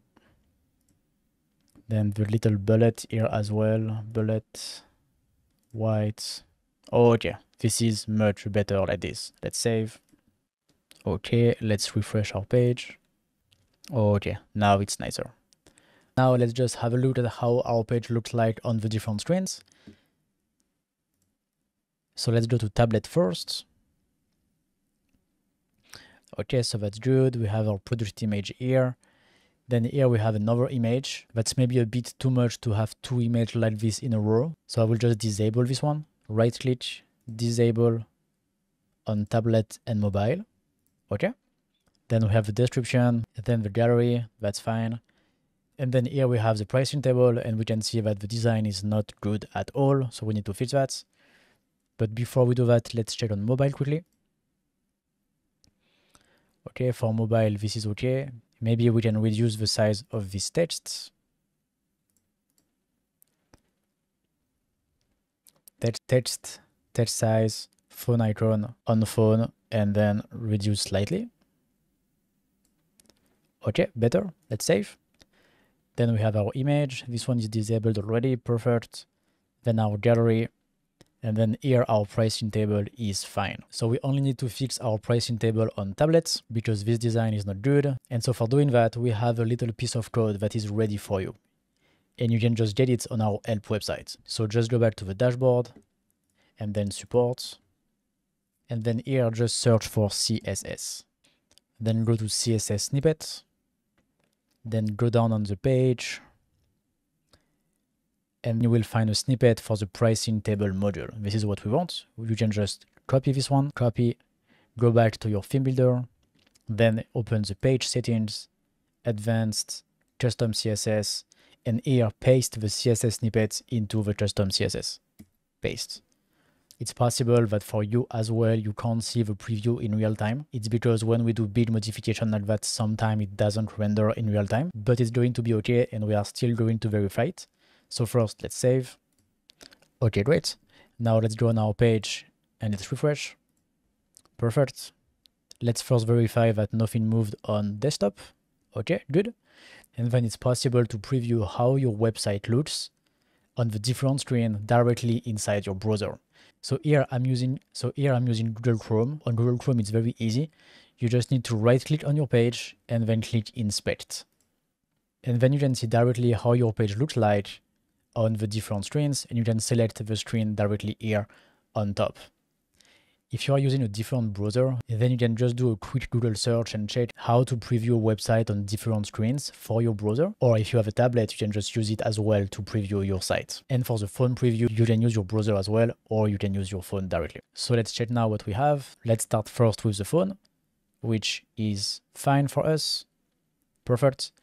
And then let's check for tablets. So we just go here, select the iPad, for example. And now our pricing table is perfect. So we are good. We can close that. And now our page is done. So that's it for this section. Now you can add more information to this page if you want by adding more text, more images. It's really up to you and to what you want to display on your page. For me, I'm fine with this page. So let's keep going to the next section.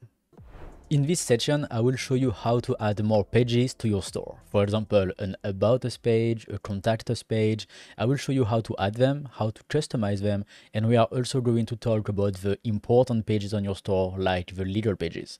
So let's go. I'm on my store, and to see the pages we go to the dashboard, and then My Store, Pages. In Pages, you will have a list of all the pages that are available on your store, and you can add new pages by clicking the button here, Add New, and you can add as many pages as you want. So for example, by default, you have the blog, cart, checkout, home, my account, and the little pages. We will talk about these little pages a bit later into this video. But for now, let me show you how to customize one of those pages. So for example, let's take the cart page. For every pages here on the right, you have a few settings. So first of all, you can either update this page to change the settings, or you can switch to draft, which means then it won't be accessible anymore by your visitors, but you can still see that. So it's good if you are working onto a new page or you are modifying one of your pages and you want to publish it only when it's finished. But be careful, don't do that with your cart page or checkout page or your home page, because after that we won't be able to access them, so it can be a problem for your store. So only use the draft option either for new pages or for pages that are not critical to your store. And here you have a few visibility options. That's pretty cool. Then you can change the publish date if you want. If you put a date in the future, it will publish automatically the page for you. That's pretty cool.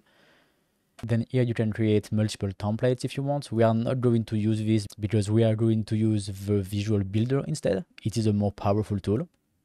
Then here, if you want, you can change the URL.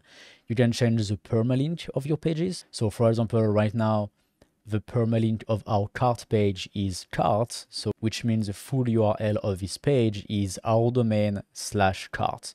If you want to modify that, it's here. You can just change the permalink. For example, I will put example. And then here you see the URL of the page change. So this way you can decide which URL you want for each of your page. Just make sure that if you change the URL, then you update as well the buttons of your store. Because if it was going to cart before, and then you change to example, then the URL is different. So you also need to update your different buttons. Okay. Then here you can change the offer if you want. So at the moment we have only one person on the store, but if you add more people on your store, you will be able to change the offer. So that's good. Then here you can set up a featured image, then here an excerpt, and then here you can decide if you want to allow comments or not. And then that's it for the option that you might need to manage your pages. Then to modify the design of one of your pages, you just click on this button here, edit with the Divi Builder. And now here we are into the Visual Builder for our cart page. So you can do the modification that you want the exact same way as we did previously into this course. Once you're finished, you can just save and you're done with your modification. Okay. So now let me show you how to create a new page on your store. So you can just go back, then go back again. Here we are on the pages with all the pages on our store. And if you want to add a new page, you just need to click on the Add New button here. So for example, let's create an About Us page for our store. So I just click on Add New. And then here you want to add the title, for example, About Us. And then you click on Use Divi Builder.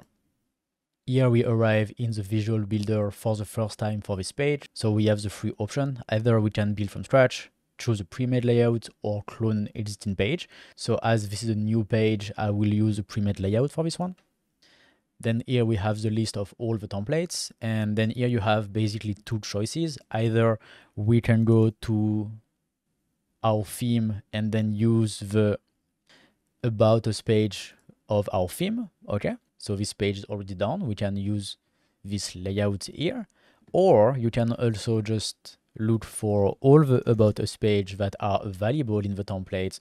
And there is really a lot. There is 135 About Us page that are available, and you can just use any of them and then customize it to what you want to do. Okay, so you can browse through it, see the one that you like. For us, we will use the one from our theme. We'll use this one, and then you click on Use this layout. And now we have the template for our About Us page. So I'm not going to customize this page because we have already done that multiple times into this course. And it's the exact same process. So in case you jump directly to this section, just go back to the videos about Visual Builder and homepage, and you will learn the exact process on how to customize it. And then when you're ready to publish your page, you just hit publish. And if you just want to save and come back later and not publish your page, you can save it as a draft. So for us, let's say that we have done all the customization, we are ready to publish. So we'll just hit publish. Okay, then we can see our page outside of the Visual Builder. We just need to click on Exit the Visual Builder. And here we are, we have our About Us page on our store. So super. Then if you want to add pages into your menu here, into the header, you go to My Store menu. And then here you can see your different pages. So here we have About Us. I just click on it, Add to Menu. I can put it before my account and save. Okay, now let's go back to our store. Let's refresh the page. Okay, now we have our About Us page here. And if I go to my home page and then About Us, it goes to our About Us page. So perfect. So for me, I will delete it from my menu just because it's not that important. I prefer people to go see my product. So I will just delete it from here and then save. But instead, I will put this page into the footer here. This is the most common location for the About Us page, so it's good to put it here. So that's what I will do. So for doing that, we go to the theme builder into pages. So now you see we have our About Us page that we have just created, and we go to theme builder, and then we open our global footer. And then I want to add the link here on About Us. So I go to my page, I copy this link, and I open this module here. I select the text, open the link option, and I just paste the link into URL. Okay. I save here, and then I go back to my store. I refresh the page. Let's click on About Us. And perfect, it's going to the About Us page.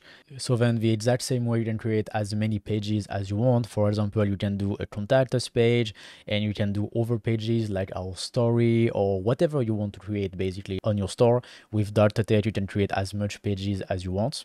And then you can add those pages into your menu, into your footer, or on any button that you like on your store. And then the last thing to cover into this section is the legal pages. So let's go back to our page. My store pages. By default, when you start your store on Dart.text, we give you two templates for the legal pages. So you have the refund and returns policy, and you have the term and condition and privacy policy. So this is just templates, which means it might not be suitable for any type of activity. If you are not sure about what you need specifically for your activity, then you can go to a legal professional and they can definitely help you. But these templates here suits for most of the activities, and you might start with that. This is most of the time okay. The only thing that you have to do is just to customize them with your own information. So for doing that, it's very simple. You can just put your mouse on the page, and then you can directly access the Visual Builder by clicking Edit with Divi. Then you can click on Use Existing Content. And here you have the text of your legal page, and you can just open the settings and go through it and then just customize with your own information. So for example, here you have the return policy, refund, etc., etc. Also be careful, sometimes you need to put your company name, your address, your email. For example, here contact us at email, so you can replace that with your own email address, and then that's kind of it. You can use these pages, and don't forget to add them to your footer as well, because this is where they should be. So make sure that you add the links to those pages into your footer. So that's it for this section on how to create new pages and customize them. So this way you can just create as many pages as you want. Let's keep going, and I will see you into the next section.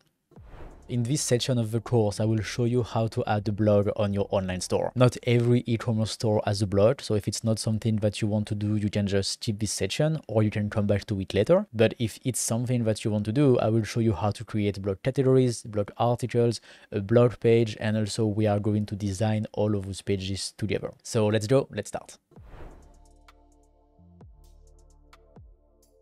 The first thing that we will do for our blog is to create the blog categories. So this way we can put our articles into categories, so it's much easier to find them, and also it's really good for SEO. So let's do that. For creating our categories, we go to our dashboard, and then you go to My Store and Blog. Then you go to Categories. And here we can create our blog category. So you can create as many categories as we want. So let's create the first one together, and then it will be the exact same process for all the other categories that you want to add. So on our blog, the first category will be History of Luxury Watches, where we will do articles about the history of luxury watches. If you want, you can customize the slug or just leave it blank and it will just be created by itself. And if you want, you can also add a description to your category. We are just going to leave it like this for now. Now we have our category, and we can see if we can quick edit that we have the slug as well. So this is great. And here in count, we see the number of articles that we have on this category, which right now is 0 because we don't have any articles yet into this category. You need to keep the uncategorized category because we always need the default category to put all the articles that might not have a category, or if you forget to assign a category to your articles, then they will be here. So that's why it's required. But if you make sure that you assign a category to all of your articles, then into uncategorized, you will have 0 article, and this is good. So that's it for this very quick section about the blog categories. We will do the design of this page just after, and for now, let's keep going. In this section, let's see how to add blog articles into our store. So let's go back to our store and let's go to the dashboard. Then go into My Store and Blog. And here you will see a list of all your blog articles. So for now, we don't have any. And to add a new one, you just click on Add New here at the top. And here we go, we are going to create our blog article here. So first of all, add the title to your article. So this article will be the history of Swiss luxury watches. Okay, then to build your article, there is 2 options. You can either use the Divi Builder or use the default builder. You can choose the Divi Builder if you want, and it will be the exact same process as the other pages, the same way we did previously into this course. But the way that I like to do it myself and the way that I recommend you to do is to use the default editor. We will create templates for our blog articles so they have all the same design, and it will be way faster and way easier to manage. So this is what we are going to do right now for this blog. So use default editor, and then here you can just paste your article. Now we want to add the proper formatting to the article. You see, for example, here we have titles and subtitles. So for doing that, we have plenty of blocks that we can add on our page. To access the block, you can just click on the plus icon here. And here you have paragraph, heading, list, quote, image, gallery, and so on and so on. There's plenty of things that are available and that you can add on your articles. So you can just check the whole list directly here. But what is the most important for us and what we really need are the image, the heading, and the paragraph. So let's do the heading first. So first of all, I will just remove introduction. So this text here is actually a title for me. By default, every text is into a paragraph, but I will just change it by clicking here to heading. And I want this to be an H2. I won't go in details about SEO here. It's not the purpose of this course, but in a nutshell, you have multiple weight of heading, let's say, the H1 being the most important, then H2, H3, H4, H5, and H6. What you want on your pages is only one H1. It needs to be the title here, okay? And then for the heading, you will use H2 for your main topic of your article, and then H3 for the subtopics, then H4 for the subtopic, and so on, okay? So basically the structure of your article look like something like that. You put your H2, then H3s inside your H2, for example, 3 H3s, then H2 again, then H3, and so on. Then for each one, you can just change it here, heading, H2, then heading, H3, heading, H3, heading, H3, then H2 because that's a new topic, H2, and H3. Okay, and so this way you have a very good structure for your article, and this is better for Google. Okay, so I will just do that for my article. I made sure that when I wrote this article, it is following this structure. So I will just apply now the different headings. So here we have our H2, here it's my H3.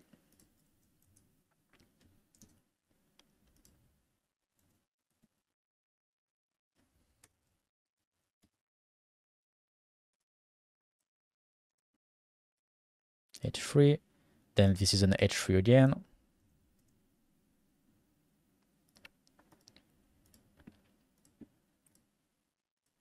This one is an H2. It's a new topic, H2. Then we have a subtopic, then subtopic here, H3, and so on. I will just do that for the whole page. So I have just formatted my article the right way with the proper H2s and H3s. So this is done. So then the next thing that you might want to do is to add images to your article. So they are easier to read. And again, it's better for SEO. To add an image, what you can do is just to skip a line where you want to add an image. And here you see we can type / and add an image directly. Okay. You can also open all the modules here with the plus at the top left, and then get the image module and just drag and drop it. That's working as well. Okay, so I will just delete this one. We just need one image, and then you just upload your image. Okay, so I have uploaded my images. Now I want to use this one here, select, and here we go. We have our image now on our article. So perfect. I will add one more just below here. Okay, great. So now we have our text, we have our headings, we have our images. So that's great. The next thing is we want to add a featured image here. This is important because it will be displayed at multiple locations in our store. For example, on the blog category page or on the blog page. So we want to add something here. I will use this image here. And then here, if you want, you can specify an excerpt. So this is optional because if you leave it blank, then it will use the first sentences of your text as an excerpt. So if you want to leave it blank, that's okay. But if you want to define something specific, again, probably for SEO purposes, then you can write it here. Okay. So for me, I will take these two first sentences and I will paste it here and I will add learn more in this article. Now, the last thing that we want to do is to add this article into our category. So we just go here into categories and we can choose our category history of luxury watches and remove from uncategorized. Then if you want to add tags, you can do that here. And once you're happy with your article, then you can just hit publish here. Okay, perfect. Now we have our article. Let's see what it looks like on our store. Right click, open in a new tab. Okay. And here we go. Now we have our article with the images, with the text, with different titles. So this is great. And now the only thing remaining for this article is to do the design, to do something much nicer to display the article. And this is something that we will do a bit later into this course. So that's it on how to add blog articles on your e-commerce store. Now you can add as many blog articles as you want by following the exact same process. So if you want, you can take some time to add more blog articles if you have. And for me, I will see you into the next section. In this section, I will show you how to create a blog page. We will use the blog page to display our blog article and also to access the different categories on our blog. So if you jump directly to this section, just make sure that you have at least one blog article and one category. You can see how to create them in the section just before this one. And if you have them already, then let's go. So we are on the website and the first thing that we want to do is to go to our blog page. So it is in the dashboard, then my store and pages. And here we have our blog page. So we click on edit with Divi. And here we have a blog page by default. Okay. So I will just change that. And for doing this, we are going to use the template. So I just search for blog. And here you have a lot of layouts that are available. So once again, you can just go through them and see the one that you do best. Feel free to test a few of them as well if you want. But the one that I will use myself for this website is this one, web developer blog page. It's very simple and it fits as well pretty good already with what we have built on the website with the big image at the top, the black background. We are going to delete all the elements at the bottom here because we don't need them. And yeah, I think it is already pretty good. So I will just use that. Okay, great. Now we have our templates. The first thing I will do is to change the background image here. So I go to the section settings and then background image and change it. So here I upload a new image and I will use this one. Okay, great. I save. Then I will change the yellow here from the template to red. So I use the little shortcut to directly access the settings. Great. And so then my blog is fine. And then below that, we have our blog article. So great. So the blog article are displayed using the blog module, here you have multiple options. So in post type, just make sure that you select post to display the blog post. Okay. Then here you can decide how many blog posts you want to display. So for example, 6, I will increase that to 12. Currently on this site, we have only 2 blog posts, but in case you have more, then just make sure that into elements, you have the pagination option here on yes. So then it will create multiple pages and each pages will have this number of posts. Okay. Then into included categories, you select all categories because this is the blog page. So we want to display all the blog posts. Then you can keep this like this. You can decide if you want to show the excerpt or not. You can decide the length and also an offset number if you want. So for me, I will just keep it like this. It's great. The only thing I will change is again the yellow from the template. I will put it red like this. Okay, great. And I think this is good. Then we can save, and then I will delete the other elements because we don't need them. We have our footer below. Okay, great. So I will publish this page. Okay, so now this is what our blog page looks like. Now we can go see our page. If we click on Edit Visual Builder, I will open that into a new tab. And okay, perfect. Now this is our blog page that display our 2 blog articles here. And this is pretty cool. And then if we click on the blog article, it leads to the blog article. Okay, perfect. We will do the design of this blog article later in a dedicated section later in this course. For now, let's focus first on the blog page. So I will go back. Perfect. And then now I will change the my blog here.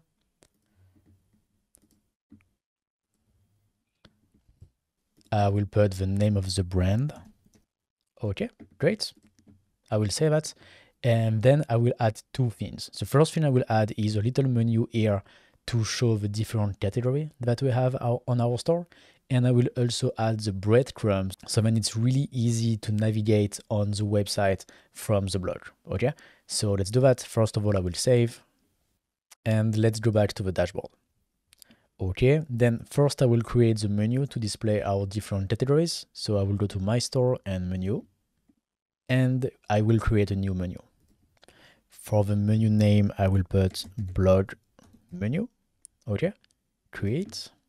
And into our menu, I will add our blog page, add to menu.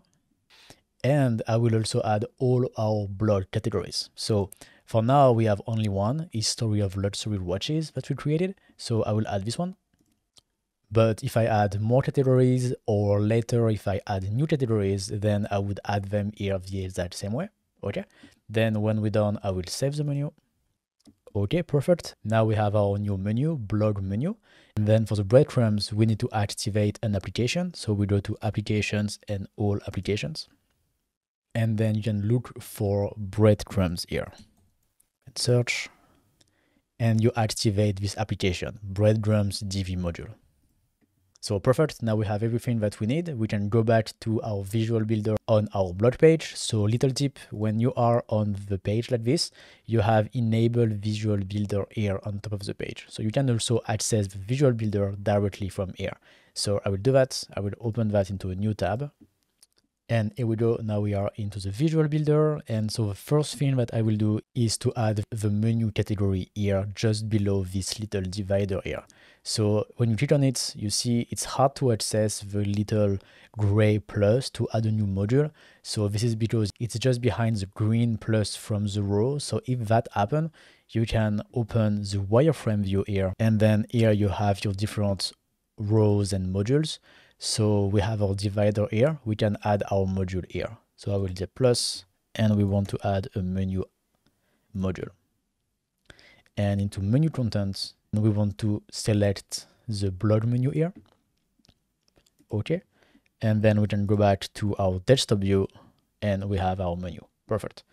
Then we want to change the colors again, background, black, and then into design, text in white, menu text in white, and then into dropdown, we want the dropdown menu background to be black, menu line color to be red, text white, white, background black, and menu text on white. Okay, perfect. Now we have our menu. And then we want to change the style to centered, so it's nicer this way. Okay, perfect. Now let's see. Let's save. Let's go to our page and refresh it.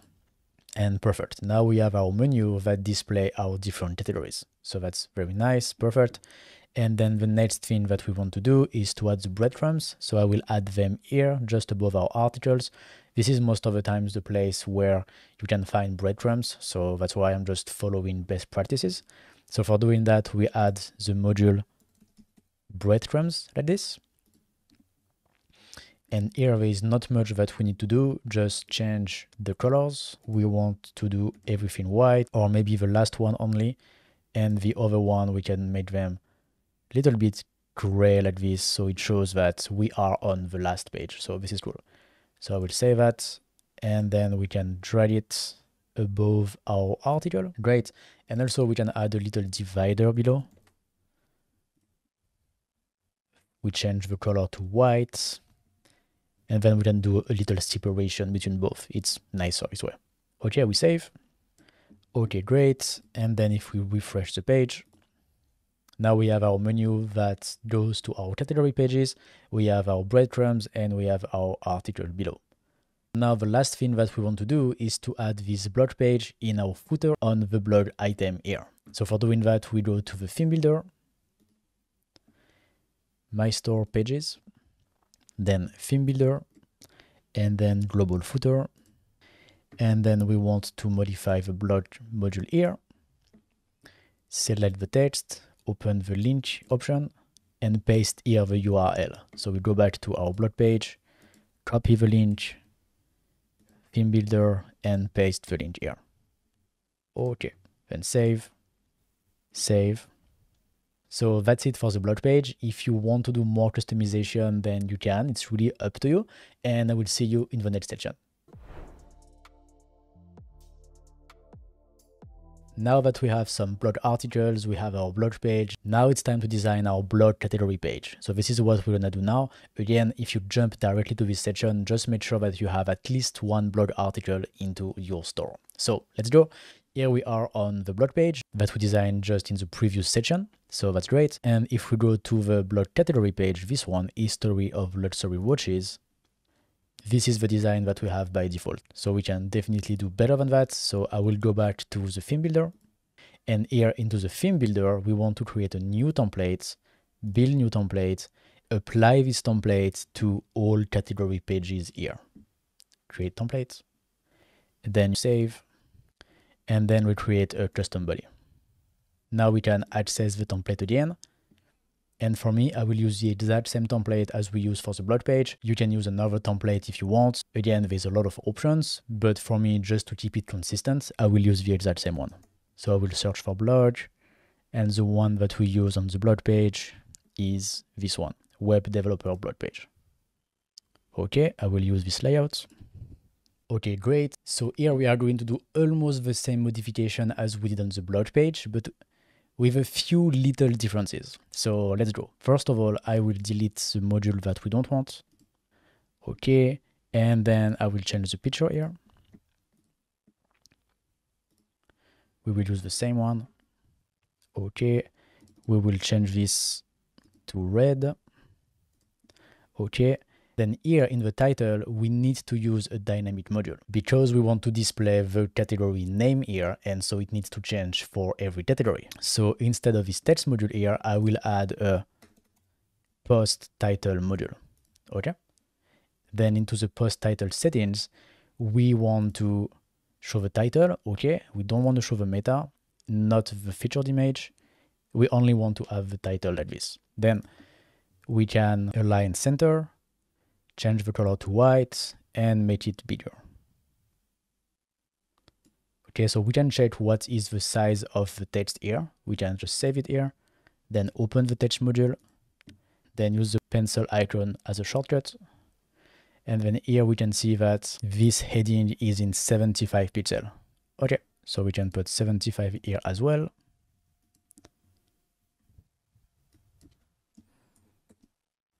Okay, and let's make sure that we use the default font. Okay, we can save, and now we can delete this one. So now we can have the title of the category page here, which is what we want to do. So perfect. Then we will add the menu below that as well. So again, it's hard to access the little plus to add the module. So we can just add it from the wireframe view, header and menu. Okay, and we select the blog menu. Perfect. Then we just need to change the style, background, black, design, menu text, white, drop down, background black, line red, text white, active link color white, background black and right. Okay, and we want to align center. Okay, perfect. Then into the blog module here, again, we want to change this color to red. And we also want to change one more thing, which is into content. On the blog page, we put all category, but here we only want to display the blog post from the current category. So we want to choose current category here. So now it will only show the post from the category. Okay. Then you have the same option as we saw on the blog page. You can decide to display the elements or not. It's really up to you. For me, I will just keep it like this. It's great. And then I will add the breadcrumbs as we did on the blog page. So I will just add a new module, breadcrumbs, take it above, and add the divider. Divider white, and in the breadcrumbs, design, style, current text color, we said white, separator white as well, and for the link, we used some gray like that. Okay, perfect. So now I think we have a nice category page, so we can save. Then we can go on our category page, we can refresh. And once again, I made the same mistake as earlier in the course. When we create a new template like this, first of all, we need to quit the Visual Builder and then save the changes here into the Theme Builder. That's only for the first time when we create a new template, then the changes get applied directly. But for the first time, we need to change here in the Theme Builder as well. So we go back to our page, refresh, and here we are. Now we have our beautiful history of luxury watches category page. We have the menu here. For now, we have only one category, but if we add more category, they will be displayed here as well. We have the breadcrumbs, and we have our blog article here, and then our footer.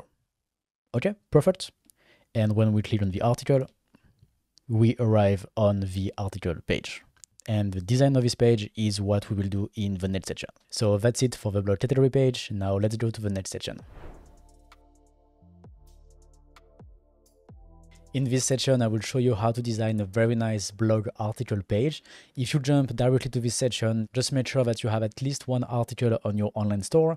And I would recommend that you watch as well my video on how to design the blog page and how to design the category page, because it will help you to understand better what we will do now. Let's go, let's design this page. Here we are on the default template for the blog article page. So we can see that it's very simple and we are going to do something way better than that. So for doing this, we go to the theme builder, and here I will use a design that is very similar to the blog category page that we created earlier. So what I will do to save some time is just to duplicate the template that we created before for the category pages. I will duplicate it and I will assign it to all posts. This is for all posts in your blog. I will save this. For you, if you don't want to do exactly like me and you want to create a new design for your blog post, then what you can do is just create a new template, build new templates, and assign it to all posts. And then you can do the exact same thing as we will do right now, but starting from scratch with a new design. Now we are going to customize the body of our blog article. Here, there is 3 themes that you absolutely want on this page. Whatever the design that you are going to create and how much customization that you will do, there is really 3 elements that you absolutely need. The first one is this one, the post title module, because this module will display the title of your article. So it's very important that it appears somewhere on your page. Then the next module that you absolutely need is the post content module. this one, because this one is going to display your post content. Before in this course, we created the content of our blog article using the default editor. And so this module, the post content, will display this content that we put into the default editor here into our page. So this is super important. If you don't add this module somewhere on your page, then your content that you put into the default editor just won't be displayed. Okay, so this is super important. And then the third element that you want is actually optional. It's not really a must-have as the previous one, but it's still something that you really want to display. It's the featured image of your article. So for doing that, there is multiple ways. Either you add an image module, and here into the content, you select the dynamic content and you use featured image here. And this way, the featured image of our blog article will be displayed here. So for this website, it's not what I will do, but it's what you can do if you want. I will put the featured image of the article directly here into the bid section. So it will be very nice. So for doing that, I go to the settings, background. I remove the image that we have. I use the dynamic content and I use featured image. Then we have our dynamic post title. I will keep it like this. That's great. Then the menu, that's okay. Then the breadcrumbs, it's okay. Then I want to keep this blog module here because at the bottom of my page, I want to display more article. Like when people finish reading my article, I want to tell them, hey, there is more articles. So I will keep that. And just above this module, I will add a text module that says read more. As simple as that. I will do an H2. I will change the color. And I will put the text size slightly bigger. For example, 35 pixels. Okay, great. And now the next thing that we absolutely need is the post content. So I will add this module above the read more post content. Now we are going to have the post content displayed here, then below that read more, and then more articles. So this is great. We just need to change the colors of this module here. The background, I want it black, like everywhere.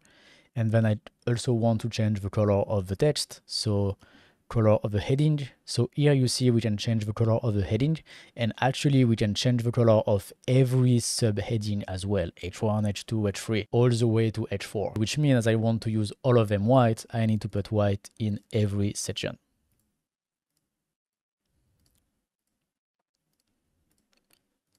Okay, great. Then I also want my text to be white. And perfect. Then we can save. This is the way that I've done it here. That's a very easy and fast way. But for yourself, if you do more customization, really make sure that you have the post content module, the post title module, and you also have probably your featured image on your page as well. This is very important. Then we also have a lot of templates here that are available.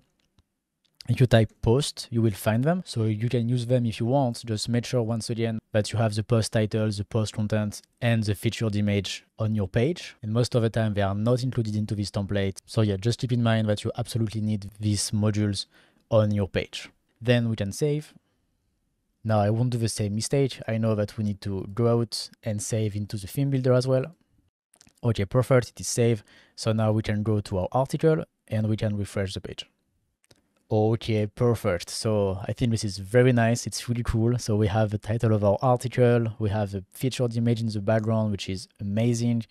Then we have the breadcrumb, and then we have the contents of our article. Perfect. We have the images, and at the end we have the read more with the other articles that we have. Okay, perfect. So then the next thing that we can do is increase the gap between the text because they are really, really close to each other. So we can make it better. So for doing that, you go back to your theme builder, all post, custom body. And then we go to the settings of the post content module here. Then we want to do two things. We want to increase the space around our title. So this is an H2 and this is an H3. And if we increase both space around our title, then it will probably be fine for our text. So let's do that. You go to heading text, then H2, and then you go down and you want to increase the line height here. Let's try with 2. Okay. And we will do the same with the H3. Okay, let's save. Okay, then let's refresh this page. Okay, now it's much better. Now we have much more space around our titles, so it's much easier to read. So that's it for the blog article page. I think we designed a very nice blog section right now, so we can keep going, and I will see you in the next section. In this part, I will show you some optional features that you can add on your store. It is optional, so if you don't want to add this feature, you can just skip the section, or you can also just choose the feature that you want and just add them. So I will show you how to add inventory management to your store, which will allow you to manage your inventory directly from your online store. I will show you how to set up tax and VAT calculation on your store. I will show you how to create an account for your customer when they place an order on your store, which will allow your customer to buy much faster when they come back on your store. Then we are going to talk about customer reviews. I will show you how to get reviews automatically from your customer after they purchase something on your store. And I will also show you how to display these reviews on your store. And finally, we will talk about upsell and cross sales. So let's go. In this section, I will show you how to set up the inventory management on your store. So this way you will be able to specify how much items you have for each of your products. So you can do things like displaying the remaining stock on your product page or removing products that are out of stock so people can't buy them and there is no mistake. So let's go. Let me show you how that works. So here we are on the store, and first of all, we go to the dashboard, and then we go to the settings, then product, then inventory. And here you want to tick the box enable stock management. So if on your side it is not ticked like this, you just want to enable it like that. Okay, so then the next option that we have is how long you want to hold the stock. So basically, if someone go to your store, add a product to their cart, but don't buy yet, how long you want to keep this product for this person. 10,000 units for me is way too much. You want to do something lower than that. So for example, 60 minutes. So which means if this person doesn't buy 60 minutes after this person adds your product to the cart, then this product will be available again to buy for other customers. So this is good. Let's do 60 minutes.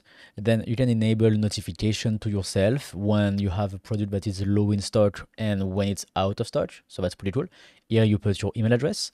And then here you can define what does low stock mean for you. Is it 2 items? Is it 10 items? So you can define the threshold here, and also the threshold for out of stock if you want to define different values. So I will leave it by default. Then here you can decide if you want to hide the products that are out of stock from your catalog. So catalog means everywhere there is a list of your product. So for example, it can be your category pages, or it can also be at the bottom of your product page where we added the section to display the related product. So if you tick this box, then the products that are out of stock won't be displayed here neither. And then you can decide if you want to always show the quantity or not. So what I like to do is to only show the quantity when the stock is low. So then it creates some scarcity because people see that there is really just a few items left. So that's good. Then you save.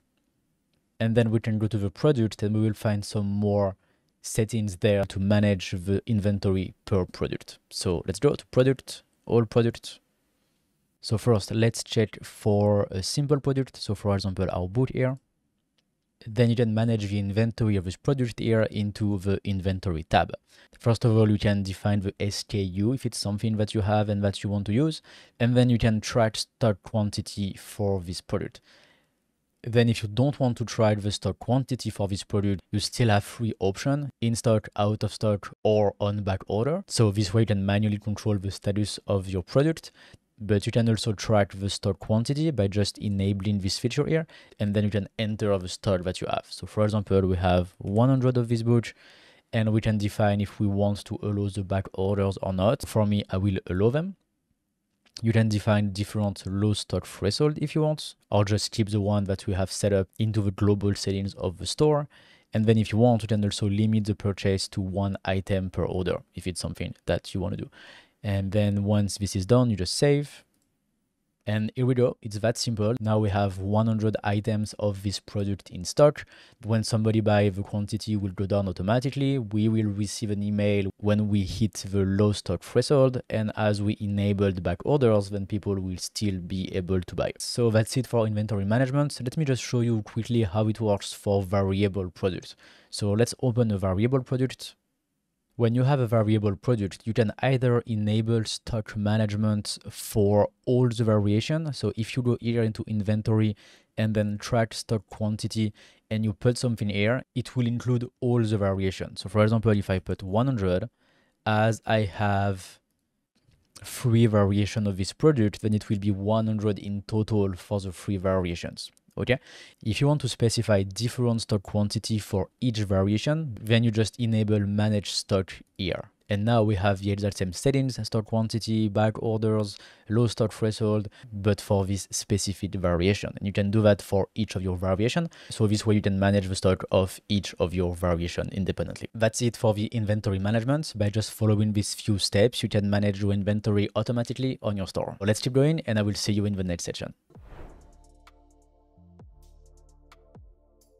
In this section, I will show you how to set up the automated VAT management on your store. We will be able to set up VAT rates on our product, then the VAT for each order will be automatically calculated, and our store will tell us how much VAT we got on all of our orders. So it will make our accounting so much easier.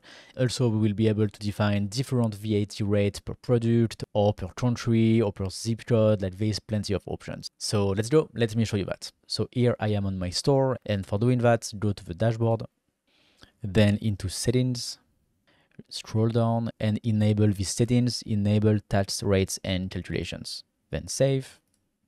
Okay, now you have a new tab here into the settings called tax. Just click on it. Okay, now we are into the tax setting. The first important thing is to define if the price that you entered for your product includes the VAT or do not include the VAT, because this way the software will know if you have already had the VAT or not. So it's very important to define it here. Then you can decide on what is the base of the calculation for the VAT. Then you can also define the tax for shipping if you want. Then you can activate that to round the tax at the subtotal level if that's more accurate for you. The next settings allow you to create more tax classes. We will come back to it just after, but in a nutshell, this is classes that we will create, we'll set up, and then we can apply to our product. So either one product or more product, and they will get the same tax settings if you want. So this is pretty useful. Then you can decide if on your store, in checkout, in cart, you want to display the price including VAT or excluding VAT. This mostly depends on your country and what you're used to. For example, in France, we display all the prices including VAT, but in other countries like the US, for example, people display the pricing excluding VAT, so you can set it up. Then if you want to give a little bit more information about your pricing, you can add a suffix here. So for example, you can add inc VAT just to say that it includes VAT. So this is useful if you really want to be clear about your pricing. And then you can decide if you want to display the tax total by item or just for the rule order of the person. Okay, so all the settings are here. So for me, for example, I entered the price inclusive of VAT and I will display the price including of tax as well on my store. Okay, so save. After that, we want to define the standard rates, which will be the rate that will be applied by default to all of our products. And if we have multiple rates for multiple product categories, for example, then we can create additional tax classes. But first of all, let's define the standard rates. Then you can enter the information for your VAT rate. So first thing, you want to enter the country, for example, France. Then you can define different rate per state code, per postcode, or per city. So it can be very, very accurate if you want to. For me, I will just keep it for the whole country, for France. And in France, we have VAT of 20%. Then you can add a name if you want. Then priority will be used if you have multiple tax rates for the same region. Which one you want to apply first. You put the lowest number into priority for the one that you want to apply first. Then you can define if you want to compound your tax rate. So which means the tax are going to add up to each other. And then you want to decide if you want to apply this tax rate to shipping as well. So for example, for us, shipping has a different VAT in France. So I will just disable this one. And then you can add as many rows as you want. So for example, you can add all the countries that you sell to, UK, Belgium, Switzerland, Spain, USA, and you can just do the same thing. And as this is the standard rate, this is what will be applied to all of our products by default. For me, I will just keep France because this is the exact same process for all the others. but you can add as many as you want. Then you can also import a CSV or export a CSV if you have a lot and you just want to be faster. So that's great. If you want to import a CSV, I would recommend first that you add a few rows and then you export the CSV to make sure that you have the proper format. So you can look at how the CSV that you export is structured and how it is made, and then make sure that you have the exact same structure for the one that you would import, so then it will work perfectly fine. So for me, I'm good. I will save. We have our tags for France, and then if you want to have different tax rates, then we will add a new tax class. So let's go back to tax option. And for example, here we can create a new class, for example, for food. We have different VAT in France for food. So we can create food, and you can create as many tax classes as you want by just clicking on enter. Then you will have a new line and you can create a new class like this. For example, you can create one for shipping and etc. based on what you sell. So I will just show you for food, for example. And now here we can define the rate for food. So I will just go here. And now we have the exact same option as the standard rates, but it is now into the food rates. So this rate will be applied when we add the food rate class to our product. So let's insert one row, France, and let's say, I don't remember exactly how much is the rate in France, but let's say, for example, 10%. Let's save. When you have set up your different tax rates, then you go to your product, all products. Then you open your product. Let's check for a simple product first. This one. So now we have new option here into our product settings. We can define the tax status and the tax class. So by default, every product is taxable and use the standard tax class. And so if you want to change that, you can just do it here. For simple product, you can do it directly into the general tab. And for variable product, you can define the settings for all of your variation. And also when you go to your variation, you open your variation, you can also define a tax class that will be specific to this variation. For me, I will keep it like this. And then if we go to our product, then we can add our product to cart. Then we go to the cart. And now we have the tax total that is automatically calculated and displayed on the cart and on the checkout as well. And as my settings include VAT into my pricing, then the total price is the total price of the items that I have in my cart. If on your store you set up your pricing to exclude VAT, then the total price will be the total price of the item of the cart plus the taxes. Okay. Last thing for this section, now that we have enabled the tax management, we can also have some data about that. So you can go back to your dashboard and then analytics and then into your sales. Now you can display your total sales, your net sales, and you can also display the total of the tax from all of your orders if you want. So this way to make your accounting so much easier. And you can also see this information into analytics and taxes here. Now we don't have any orders, but when you will have orders, you will see here all the information about your tax. So once again, it really makes your accounting so much easier. So that's it for this section about the VAT. Now let's keep going to the next section. In this section, I will show you how you can create an account for your customers. Having an account means they will be able to log in into your store with their email address and a password. Then they will be able to change things like their information, their shipping details, their payment method, etc.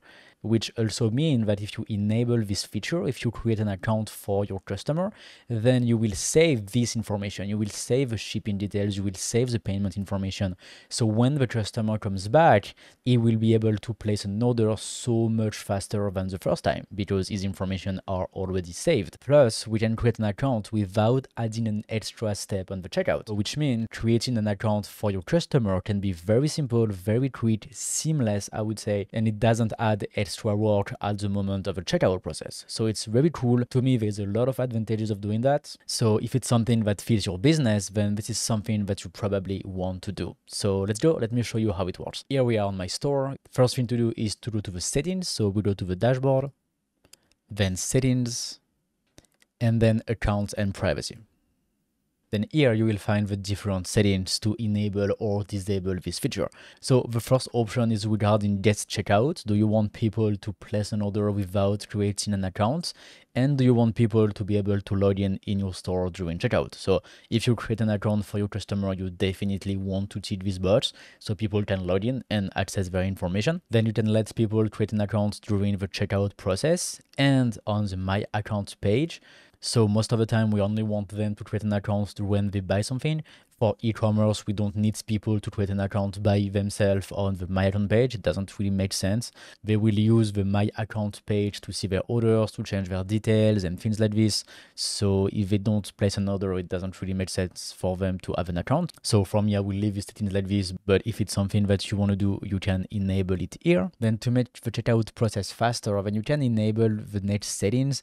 It will automatically generate the username for the person. This is good because it really doesn't add any extra step on the checkout process. I will show you that just after. And you can also teach the next bots to send the user a link to set their password. So this way, after they buy, when they have their account, they will receive another email that says, hey, set up your own password on our store. So once again, it doesn't add any extra step on the checkout process. So this is pretty cool. Then the next settings are about deleting the data. We will come back to it in a second, but first let me show you how the account creation looks on the checkout. So for doing that, I will open a new window in incognito mode. So this way we are not logged in our store because here we already have an account, we are logged in. So if we go to the checkout process, we already have an account. It's not going to ask us to create a new account, right? So that's why we want to open a new window in incognito mode. So let's do that. Okay, now I will go to my store. So great, here we are on our store. So we will go to the checkout page. For doing that, we first need to add a product to our cart. So I will go to one of my products, add it to cart, and then go to the checkout. So let's go. Product, then add to cart. Great, then view cart, and then checkout. Okay, perfect. So this is the checkout that we designed earlier into this course. And now let's see how the different options for account creation impact the checkout. So let's go back to the settings. So first, let's check how it looks when we don't create an account for our customer. So we want to allow them to place orders without an account. We don't want them to log in because there is no account. We don't allow them to create an account during checkout. And then we don't need that neither, and this one neither. Then we save. Okay, then let's go back to our store and refresh the page. Okay, great. So this is how the checkout looks like when there is no account creation. So people can just put their details and then they can place an order. So it's very simple and straightforward, but they don't have an account, which means we don't save their information. So now let's see how it looks when we create an account for them. Okay. So here we're back in the settings. Now let's create an account for our customer. So we disable this one. We want them to be able to log in. We want them to create an account within the checkout, not on the My Account. We automatically generate the username. And first, let's keep these two options here disabled. Let's save. Okay, let's go back to our store and refresh. So now we have these two additional fields here, account username and account password. Okay, that's cool. Then if at the same time we allow them to place an order without an account, I will show you how it looks. Let's save. Let's go back to the checkout. Now there is this little option here that gives them the choice. They can create an account and then set up their username and password, or they can also not do it. It's optional, it's up to them. If you ask me what I prefer my customers to have an account on my store. So again, we save their data and then it's much easier for them to purchase again in the future. So I don't really want to give them the choice. And especially because first we can remove the username extra field by just enabling this option here. Let's save, go back to our checkout. So now we don't have the username field on the checkout because it generated automatically. So this is pretty cool. We can even remove the account password field by just enabling the last option here. Okay, let's go back. So now our checkout looks exactly the same as the checkout where we don't create an account for our customer. There is no extra field for people to create an account, but they have an account, which means we save their information for future purchase. So it's cool, but I think it's unclear here that they have an account. And if people don't know that they have an account, then it loses all the benefits of creating an account. So to me, the best thing to do is to keep the password field. So people can set up their password on the checkout page, and then they know that they have an account, and also they know their password. So it's better this way. So let's change it again. We just disable this one and we save again. Okay, perfect. Let's see now our checkout. Okay, perfect. So now people can create an account, set up their password, and everything is pretty easy and very fast. So now there's just one thing that we need to do is to allow them to log in on their store.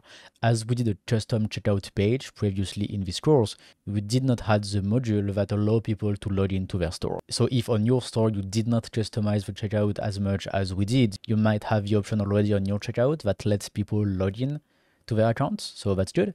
But I like to do a lot of customization in this course, so I can show you more things, and now I will show you how to add this little module that will allow people to log in on your checkout page. So for doing that, we go to the theme builder. So let's go back to the settings, and then my store page, then theme builder, then checkout, and here we are going to add a new section, and then we will add a new row with the module Woo Notice.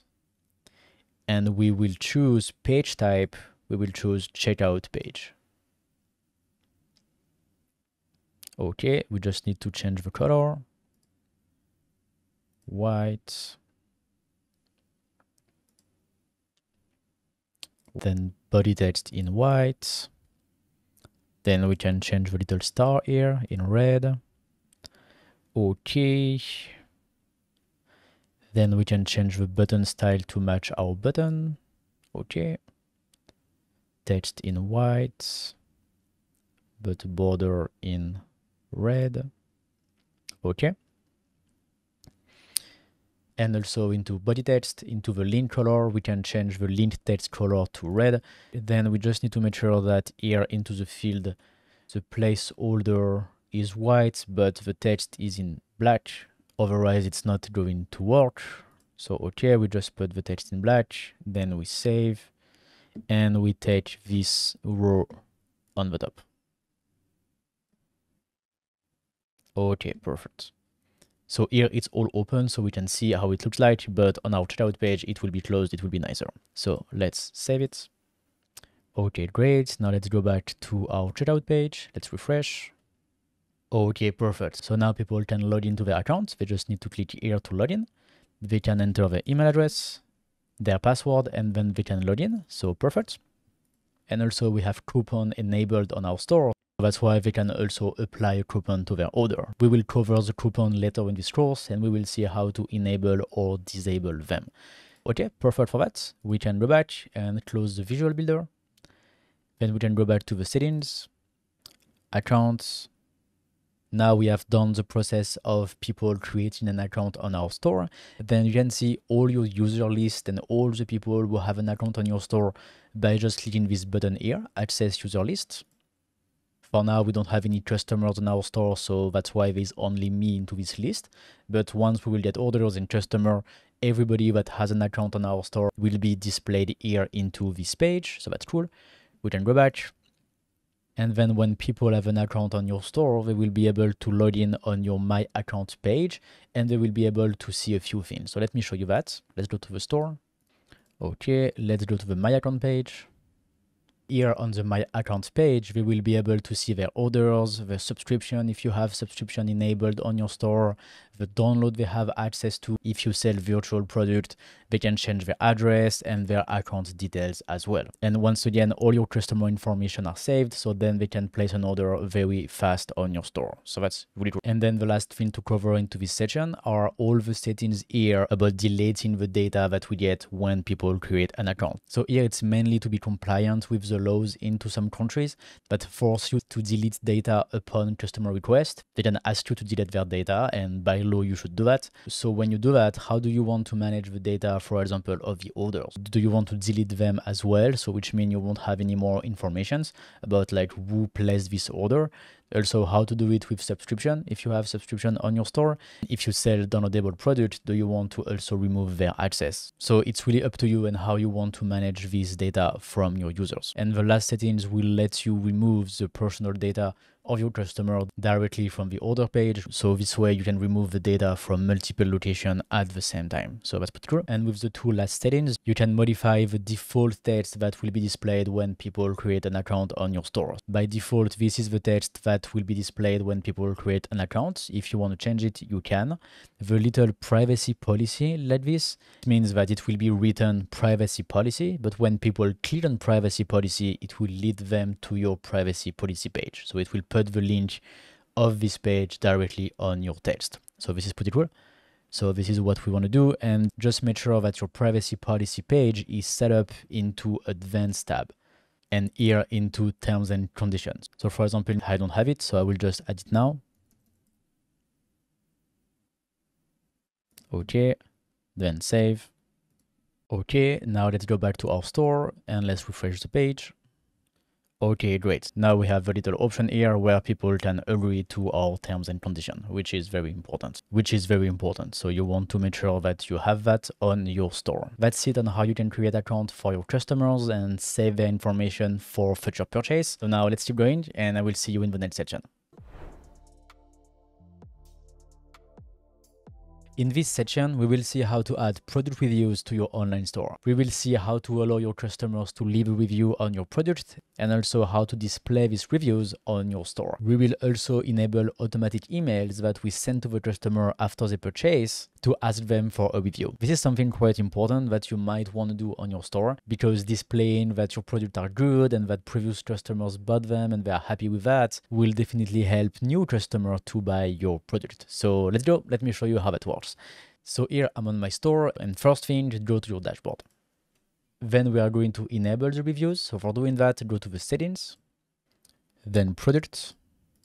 And here in the general tab, you enable product reviews. Then you have a few options that you can enable or disable. The first one will display a verified owner label on your customer reviews, which shows that the product has actually been purchased by the person who leaves the review. So that's important. Then the next one will only allow people who actually purchased the product to leave a review. So you might want to enable it, but the only problem with this one is that people will need an account on your store. So you need to make sure that people have an account when they purchase, which is something that we covered earlier into this course. So you can go back to this section. But in case you decided not to create an account for your customers, then you need to keep these settings enabled. But if on your store your customer have an account, then it's good to only allow the one who buys the product to be able to leave a review. So this is good. So for me, I will enable it. And then the two last options will add stars rating on your review. So people will be able to rate your review with stars from 1 to 5 stars. And then you can decide if the star rating is optional or required. So you probably want to keep these two options here. This is what I will do and save the changes.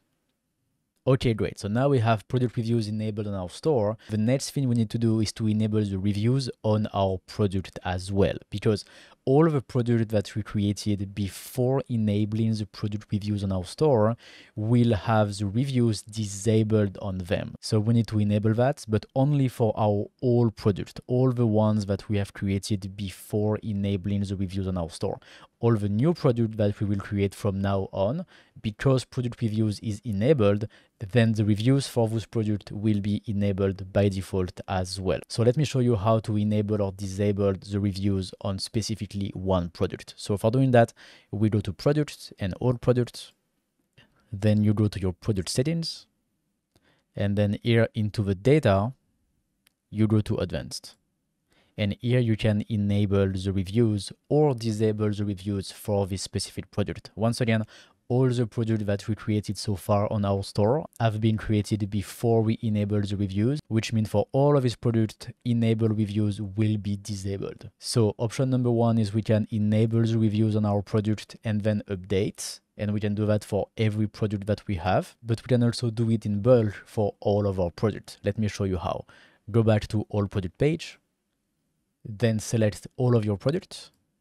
Then in the bulk action dropdown, select edit, then apply. And here into comments, change it to allow. So this will allow the reviews on all of our products. Then update. Great. Now we can go to our product, advanced, and now the reviews are enabled. And with these settings here, you can also disable the reviews on independent product if you want to. So perfect. Now let's add our review on our product page. So for doing that, go to your applications and all applications. And here, look for the application photo reviews. This one, WooCommerce Photo Reviews Premium, activate it. Okay, great. Then click on Access. Now we are into photo reviews application. Here we have plenty of options. So first of all, we want to enable the reviews and enable on mobile as well. Then there's plenty of other settings that you can change if you want to. But by default, it's already very good. You can leave it like this if you want. But if there is something that you want to change to customize the review on your store, then here you have plenty of options to do so. Okay. Then into coupon, you can send a coupon to customers when their reviews are approved, which means when people will leave a review on your store, they will get a discount code. So this is a pretty cool way to get more reviews on your product. And here again, you have plenty of options to choose what you want to do with this coupon. You can also customize the emails, then the discount type, how much discount you want to give, etc., etc. There is a lot of things that you can customize here into coupon if you want to offer a coupon when your customer leave a review on your store. So this is good, you might want to do it. And then the last tab is review reminder. Also, this is probably something that you want to enable because it will automatically send an email to your customer after the purchase to ask them for a review and to offer them the coupon that you have set up just before. So this is great because this is automatic. And if you don't ask people to leave a review, big chances are that they will just never do it. They will just forget about it and they won't come back to your store to do that. So it's good to send them a reminder and then to offer them a coupon as well. So they have a good reason to do it. And also they can use the coupon later to make a new purchase. So I think this is pretty good. This is something that you want to enable. Then you have all the settings here to customize your reminder. One thing that you really want to change is how long after the purchase you want to send the reminder. So definitely by default, 10 seconds is not enough. You probably want to do a few days, like for example, 3 to 5 days. This is good most of the time, because people just receive the product and then a few days after they had the chance to start using it. And so it's a good moment for them to leave a review. So yeah, 3 to 5 days is most of the time pretty good. And then you can customize your email. And then don't forget to save your settings. And great, our settings have been saved. Then the next thing is to actually display our review on our page. So for doing that, we click on shortcode here and we copy the big shortcode that we find here. Copy, and then we go to the theme builder, so my store, and then we will add that on our product page template that we have built previously inside the theme builder. So let's go to the theme builder, my store, pages. I will open that into a new tab. Okay, then theme builder, then our template for all products. We customize the custom body. Great. So now we are on our product page. So this is the custom product page that we have designed earlier into this course. So for you, it's probably different. Maybe you used another template or you still have the default product page, and this is totally okay. You can just do the exact same steps that I will do right now. So the first thing that I will do is to add the product rating, the little stars, directly below the price here. So for doing that, you can add a new module, and the module is Woo product rating. So you add this module, perfect. Then I will just change the color to white, design, text to white, perfect. Then you can go to the location where you want to display the reviews on your product page. So for me, I will display the reviews below the related products. So I will add a new module here, text module, and I will paste the shortcode from photo reviews. Here we go. Then you save, and here we go, we have our customer reviews now. Then I just need to change the color of the text because I use black background. So I will just do that quickly. White, text, white, perfect. And then to allow people to leave a review on the product, we need to add another module, which is Woo product reviews, this one. So you can add this one. And then again, I just need to change the text to white. Okay, perfect. Then we need to add a little custom code. So I will show you where to get it. First of all, go back to your dashboard and click on support. Then here, look for photos and open the tutorial of WooCommerce photo reviews. Then scroll down on this page. And then here you can find a little piece of code that you can just copy and go back to your theme builder and paste into the settings of the page. So just open the page settings here, then advanced, then custom CSS, and then paste it here. Then you can save. Perfect, here we go. Now let's see how it looks like on our product page. So let's open one of our products. Let's go back to our dashboard and product. Let's open one of our products into a new tab. Okay, here we have our product. So we don't have a star rating yet because there is no review on this product yet. We need to add reviews first. So that's normal, we will do that after. And then at the bottom of the page, great. So we have our reviews. Again, we have no reviews. And we have a little text that says only people who purchased this product can leave a review. So that's why we can't leave a review, but just to see how it looks like, I will modify that. So let's go back to the settings, products, and let's allow everyone to leave a review so we can see how it looks like. Save changes. Okay, let's go back to our products, refresh the page. Great, now we can leave a review on our product. Let's try to say, super product, 5-star. Very good, we are very happy. We can add pictures if we want, and then we can submit. Okay, perfect. So now we have a rating here, so that's good. And at the bottom of our page, we have the reviews that are displayed this way. So this is perfect. Then when people leave a review on your product, you can see all of your reviews here into product reviews on this page here. For each review, you can remove them, put them into spam or trash, or you can also reply to them. So by default, every reviews that you will get are pending, so they will not be displayed on your store. So you can come here and then approve them to make sure that you really want to display them. And if you have a lot of reviews, you can use the bulk action here to approve a lot of them at the same time, so it's much faster. Then the last thing I can show you is how you can add reviews manually to your product. For doing that, go to the photo reviews app, click on access here. And then you can add review with the little button here. And you can also import reviews and also export them if you want to. So when you click on add review, for example, then here you can add all the details for the review that you want to add. And you can also add images if you want. So that's it for the review on your store. Now you are getting reviews from your customer, you have automatic reminder, you have coupon, and you're also displaying these reviews. So this is great. And let's keep going. I will see you in the next section. In this section, I will show you how to configure upsells and cross-sells for your product. It's something that we saw a few times before in this course, and now it's time to talk about it, and let me show you how that works. So here I'm on my store, and first let's go to the product settings. So I go to the dashboard, then we go to all products, and then we can open any product. So let's take this one, for example. Then in the product data, go to linked products.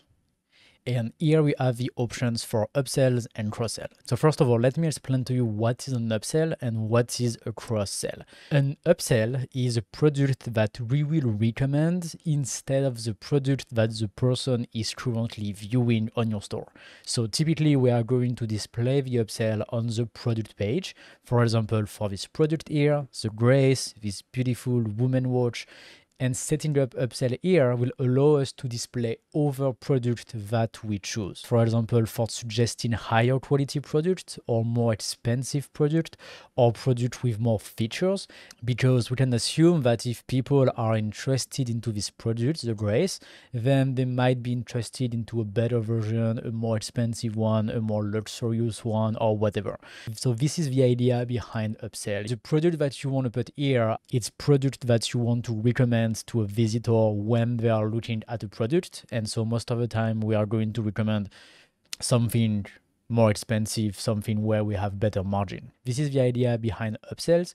And cross-sell is very different because it is based on what your visitor on your store add to his cart. So which means If the person add this product to his cart, the grace, then we will be able to display this cross-sales product, but only after the person added this product to the cart.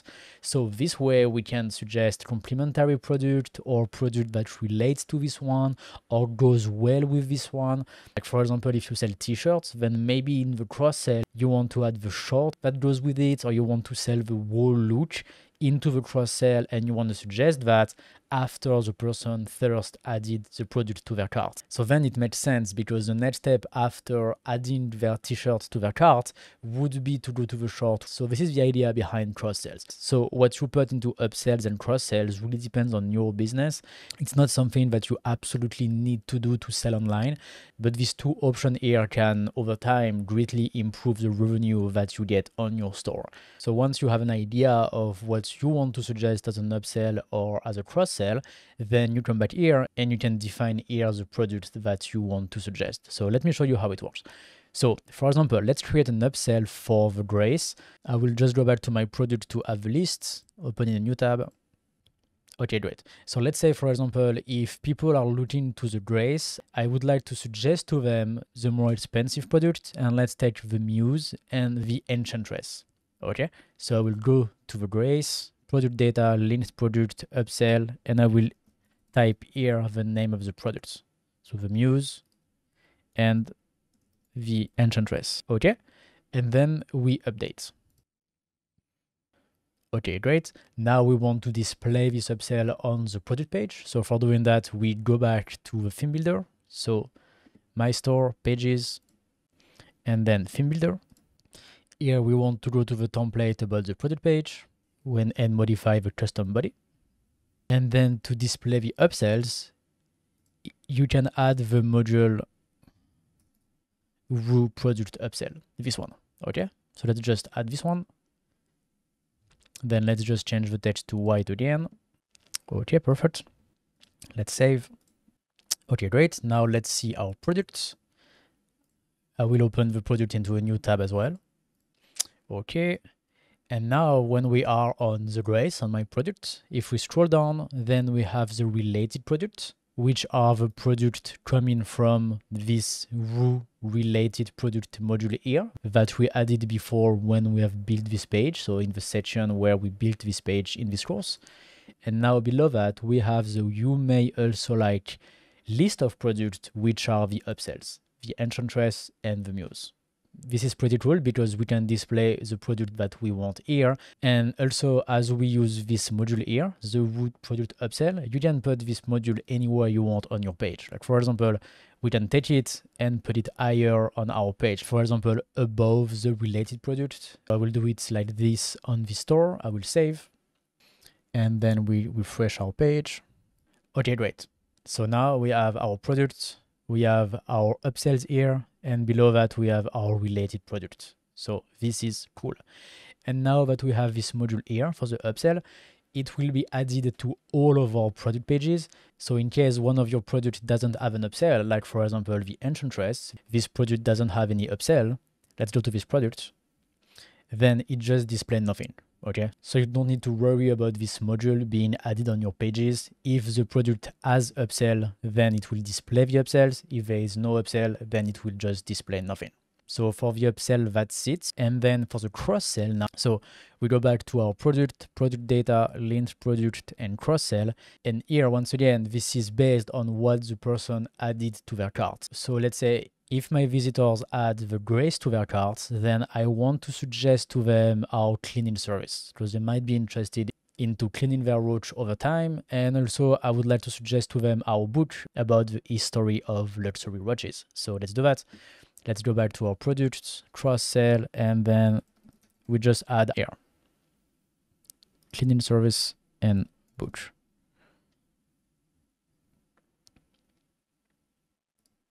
Now we have our two cross-sells, so let's save.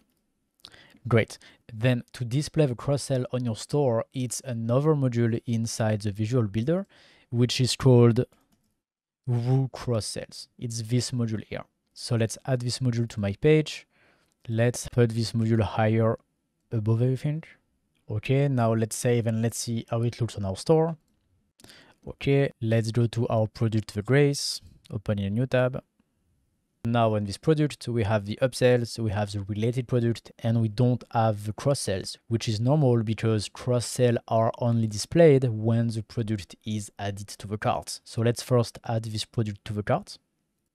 Great, now we have the Grace into our cart, and when we scroll down, now we have the cross-sell product that are suggested to us. So obviously we need to change the colors of the text, but this way, using the cross-sells, you can suggest the product that you want after someone adds some product to their cart. You can display these cross-sells anywhere you want on your store. So obviously you can do that on your product page. It's a great way to tell people about some other product that they might like on your store, but also you can add this module on the cart page, just below the cart total here, because that's a great moment to suggest some product based on what the person has into its cart.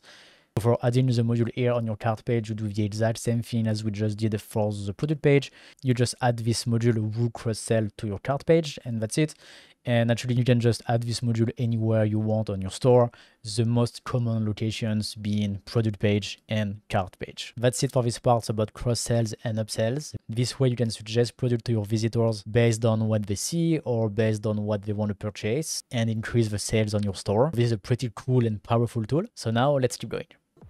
In this part, we are going to finalize our store and we will be ready to sell very soon. We are going to set up shipping options. We will connect our domain name and create professional email addresses. We are going to talk about payment methods and how to accept payment on your store. And I will show you how to connect PayPal and Stripe. Then I will show you how to connect Google Analytics and Google Search Console on your store. So you will get a lot of information about the visitors on your store. And finally, we will talk about the cookie and I will show you how to add the cookie banners. So let's go.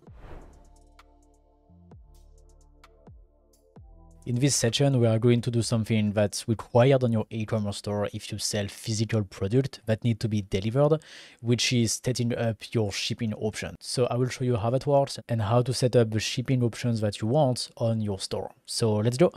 So I am on my store, and first of all, go to the dashboard. Then you go to settings and then shipping. Here you have three little tabs here into shipping. The first one, shipping zones, is where you are going to configure the different shipping options for different shipping zones. And a shipping zone is a geographic region where a certain set of shipping methods and rates apply.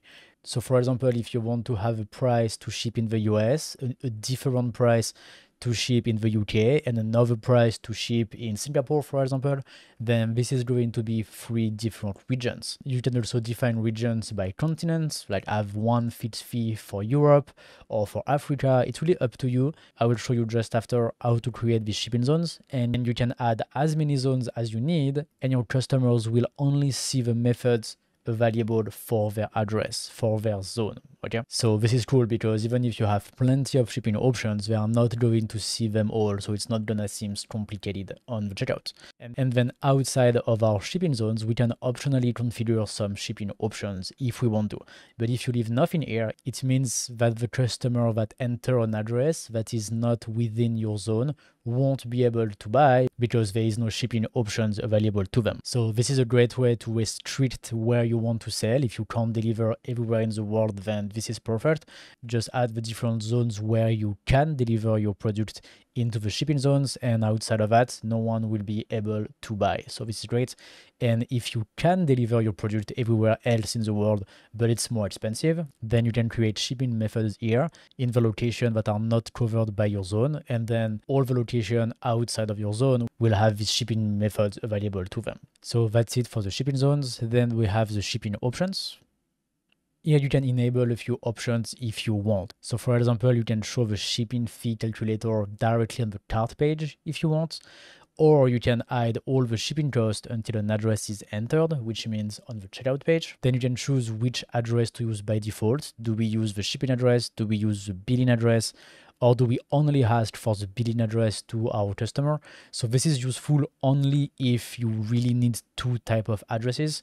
But if you don't, then just keep it like this, just to make things less confusing for your customers. And the last option, you can just leave it like this. This is something more for the customer support to help you in case there is a problem somewhere. So you can forget about this one. And then the last tab, shipping classes. This tab will allow you to add shipping class that we can apply after that to our product. And then for our shipping options, we can create different pricing for each class. So this is useful if you have some small product and some big product.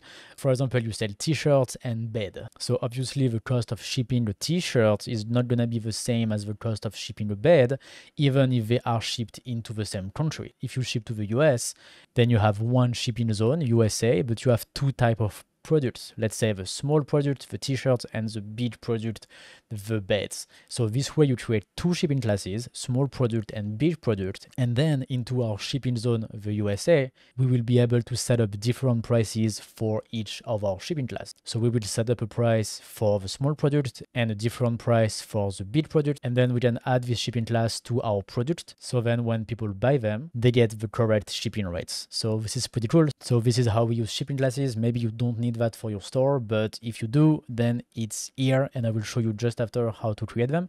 First of all, let's create a shipping zone. So let's click on add shipping zone, and then let's say we create a zone for the USA.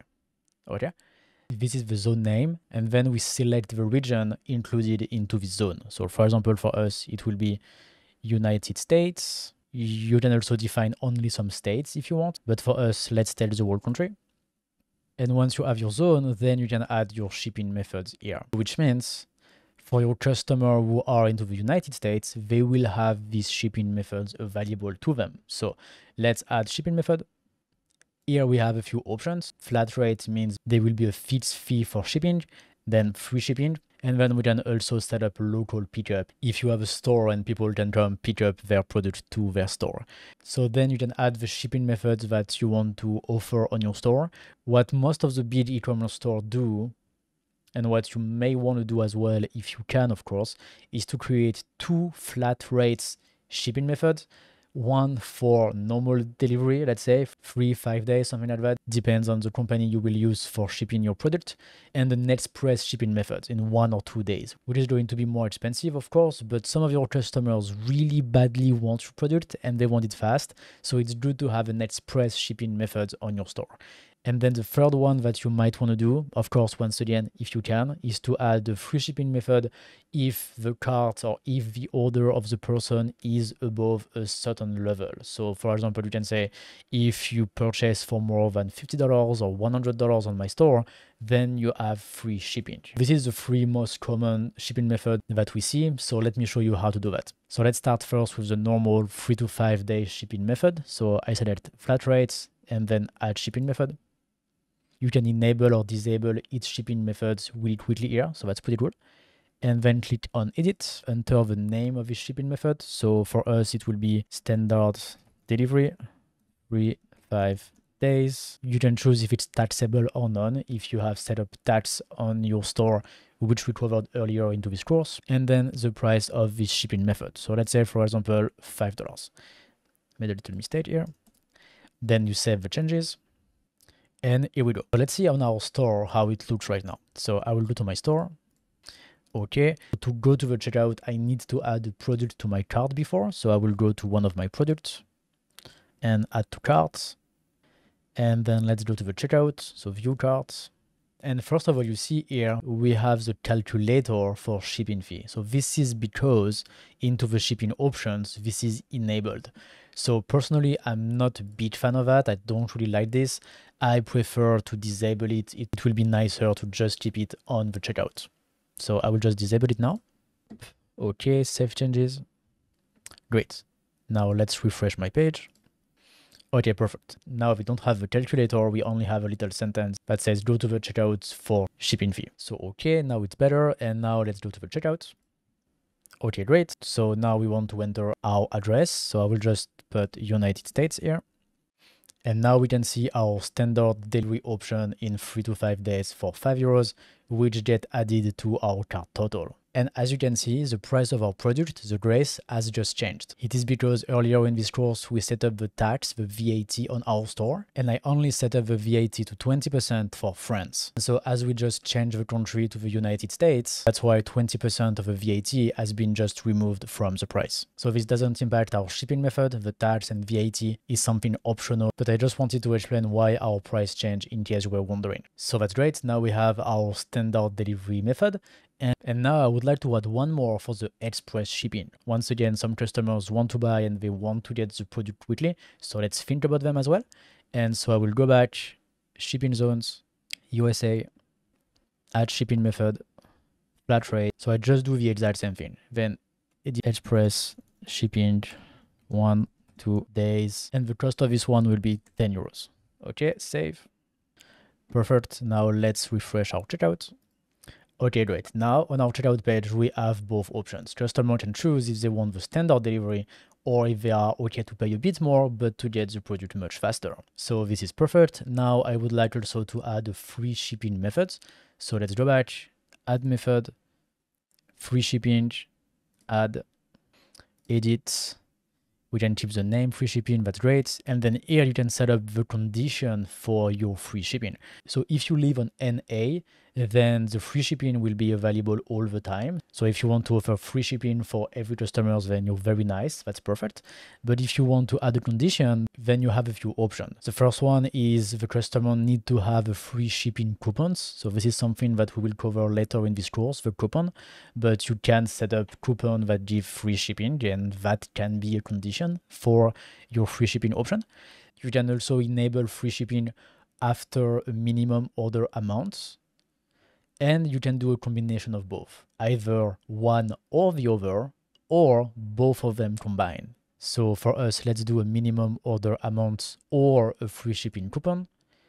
And I will say if people spend more than 500 euros on my store, I will give them free shipping. I think I can do that. And then you can decide how to handle coupons. So for example, if you have a coupons that give 10% discounts and you have a product that is 520 euros, then 520 euros minus 10% will be below 500, but it was before 500 without the coupon. So how do you want to handle that? Do you still want to offer free shipping or not? If you still want to offer free shipping, then just enable this option here, because it will apply the minimum order rule before the coupon. So it will take the full amount of the product, then give free shipping, and then give the 10%. Or if you don't want to give free shipping and you want to use the final price that the customer will pay, then just disable it. And so this way it will take the price of a product, 520, apply the 10%, goes to 460 something, and then not give free shipping because we are below the 500. Okay, so for me, I will apply this rule before the coupon and I will save. Okay, great. Now let's refresh our checkout. And great. Now the order is not above 500 euros, so that's why we don't have the option for the free shipping. So let's just go back to our carts. Let's buy 2 of these products. Update. Now, as you can see, as we entered our address before, your store actually remembers the address and is able to give the shipping option directly on the cart. So now we have the free shipping option and I can select that. And of course, it will be the same on the checkout. Then I should mention how fast is the free shipping. So I will just do that. Just change free shipping. We will offer on the standard plan, 3 to 5 days. Okay, let's save. Let's refresh. Okay, perfect. This rate is great because people get the free shipping option if the order is above 500 euros, but they can still pay for the express shipping method if they want to get their delivery much faster. So I still have a chance that they pay for shipping. So it's pretty cool. And then what I want is to display free shipping on top. So it would make more sense. So this way you can just drag it here and put it on top. Then save, go to the cart. And now we're good. We have free shipping, standard delivery, and express shipping. Let's go to the checkout to see how it looks. And it's exactly the same. And now people can choose the shipping method that they want. Then something else that you can do is to hide the other shipping options when free shipping is available. So this is not something that I will do because I want to keep the possibility that people pay for express shipping, even if they have free shipping. But for you, if it's something that you want to do, then first of all, we just need to create a new order because this new option will only be active for the new orders after the moment that we enable this option. So I will just remove the product from my cart. Okay, then to enable this option, you go to Appearance, and the option is here. Hide other shipping options when free shipping is available. You just enable it and save. Okay, perfect. Now let's create a new order. Let's go to our product. And remember, we have free shipping only on orders above 500 euros. So let's take this product, for example. Let's add to cart. And then let's view cart. And now we have only free shipping available. Perfect. So again, on my store, I am not going to enable this option, but if it's something that you want to do, you can do that. And then let's go back to our shipping option. So now we have configured shipping options for the United States. Then you can add as many shipping zones as you want, and you can just configure them the exact same way as we just did. And again, the exact same way you can create shipping method for the location not covered by your other zone. This is going to be the exact same process.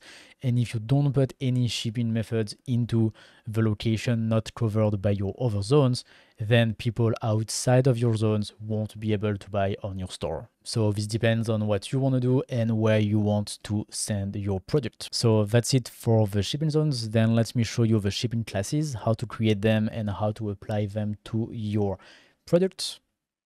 Then you click on Add Shipping Class and then enter a name. So for example, for us, let's add Fragile. So we can create special shipping rates for the products that are more fragile, so they need special care for delivery, which would be more expensive. Then you can just leave this blank. This is okay. Save shipping class. And then when you go back to your shipping zone, USA, let's take, for example, our standard delivery. Now we have additional settings. So we can add a cost for the product that will have the fragile shipping class, and we can add a cost for the product who don't have the fragile shipping class. These two costs here, these two fees that we can add, for example, 10 euros for the one with fragile and 0 for the one without fragile, are added to the cost here of the shipping method. So in my example here, the product with the fragile shipping class will have a standard delivery fee of 5 plus 10 euros, so a total of 15 euros. And the one without the shipping class will have a total of 5 plus 0, so it will be 0 euros for the standard delivery. Okay, and then you can choose how you want to charge shipping for a customer who might have several products into his order with several shipping class. Do you want to charge for each shipping class individually, or do you want to charge only for the most expensive shipping class? So this is up to you and what you want to do on your store. So for example, for us, let's keep it like this, then save changes. And then last thing we need to do is to apply the shipping class to our product. So let's go back to our product, all products. Okay. Then let's go to the grace, for example. And then to add the shipping class, you go to shipping here and you have shipping class. So you can apply the shipping class to your product here. So fragile, then save. So great. Then let's go back to our store. Let's delete this product from our cart. Let's go to the grace and let's add this product to the cart. Okay, let's view cart.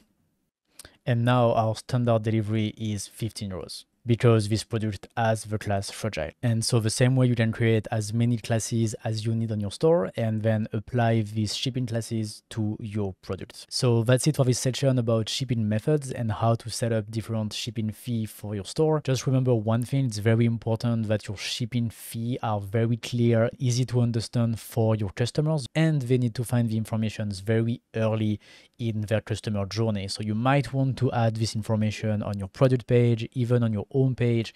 It's very good when your customers can see very quickly how much they are going to pay for shipping. And if you can offer them a free shipping option, then that's even better. So that's it for this section. Then let's keep going. In this section, we are going to connect your domain name with your online store. It's not something that you absolutely need to do now. If you want to skip and keep doing the other things before, it is totally fine. You can definitely do that. But in case you skip, also skip the part about payment gateways and Google Analytics, because it is two things that requires to have your domain name connected to your store. Also, something important to mention is that if you already have a website and you already use your domain name on this website, then when you will change your DNS, your old website won't be accessible anymore. Now it will be your .th store that will be accessible with your domain name. So if this is your situation and you know what you're doing, then that's fine, you can keep going. But in case you are not sure and you're scared to do a mistake, you just write to us on the customer support, explain to us your situation, and we are going to advise you and tell you exactly what's the best process for you. But if you want to connect your domain, then now is a great time to do it. So let's go, let me show you how to do that. So connecting your domain means that we are going to replace the URL of our shop that is using our .tech domain at the moment, martinshop.lodr.tech. We are going to replace that by your own domain, so your own name, for example, myhouse.com or myawesome-t-shirt-brand.com. Okay, so the first thing to do is to buy a domain name. If you already have your domain name, then that's perfect. But if you don't have your domain name yet, then the first thing to do is to buy it. To buy a domain, you can use any company that you want if you already know some and you like some. If you have no idea, then two suggestions are Namecheap and GoDaddy. You can go there, search for your domain, and if it's available, then you can buy it. And if it's not, they are going to suggest alternative that you can buy. So sometimes you need to look a little bit for the perfect domain that you want to buy. Most of the .com are already taken. Somebody else has bought it before you. Go to these companies, buy your domain. Again, you can check other companies if you want. It doesn't matter at all. The only thing is that you should not buy with Ionos. If you already have your domain and you are already using Ionos, then that's okay. I would say it's too late. But if you buy a new domain, then I would recommend that you don't use Ionos. The reason is because if you use them, we can't create for you email addresses for free on .tech. This is part of all the things that .tech include, free email addresses. We can create the email addresses if you buy your domain with anyone except with Ionos. So if you buy a new domain, then do it with Namecheap or GoDaddy, for example. That is great.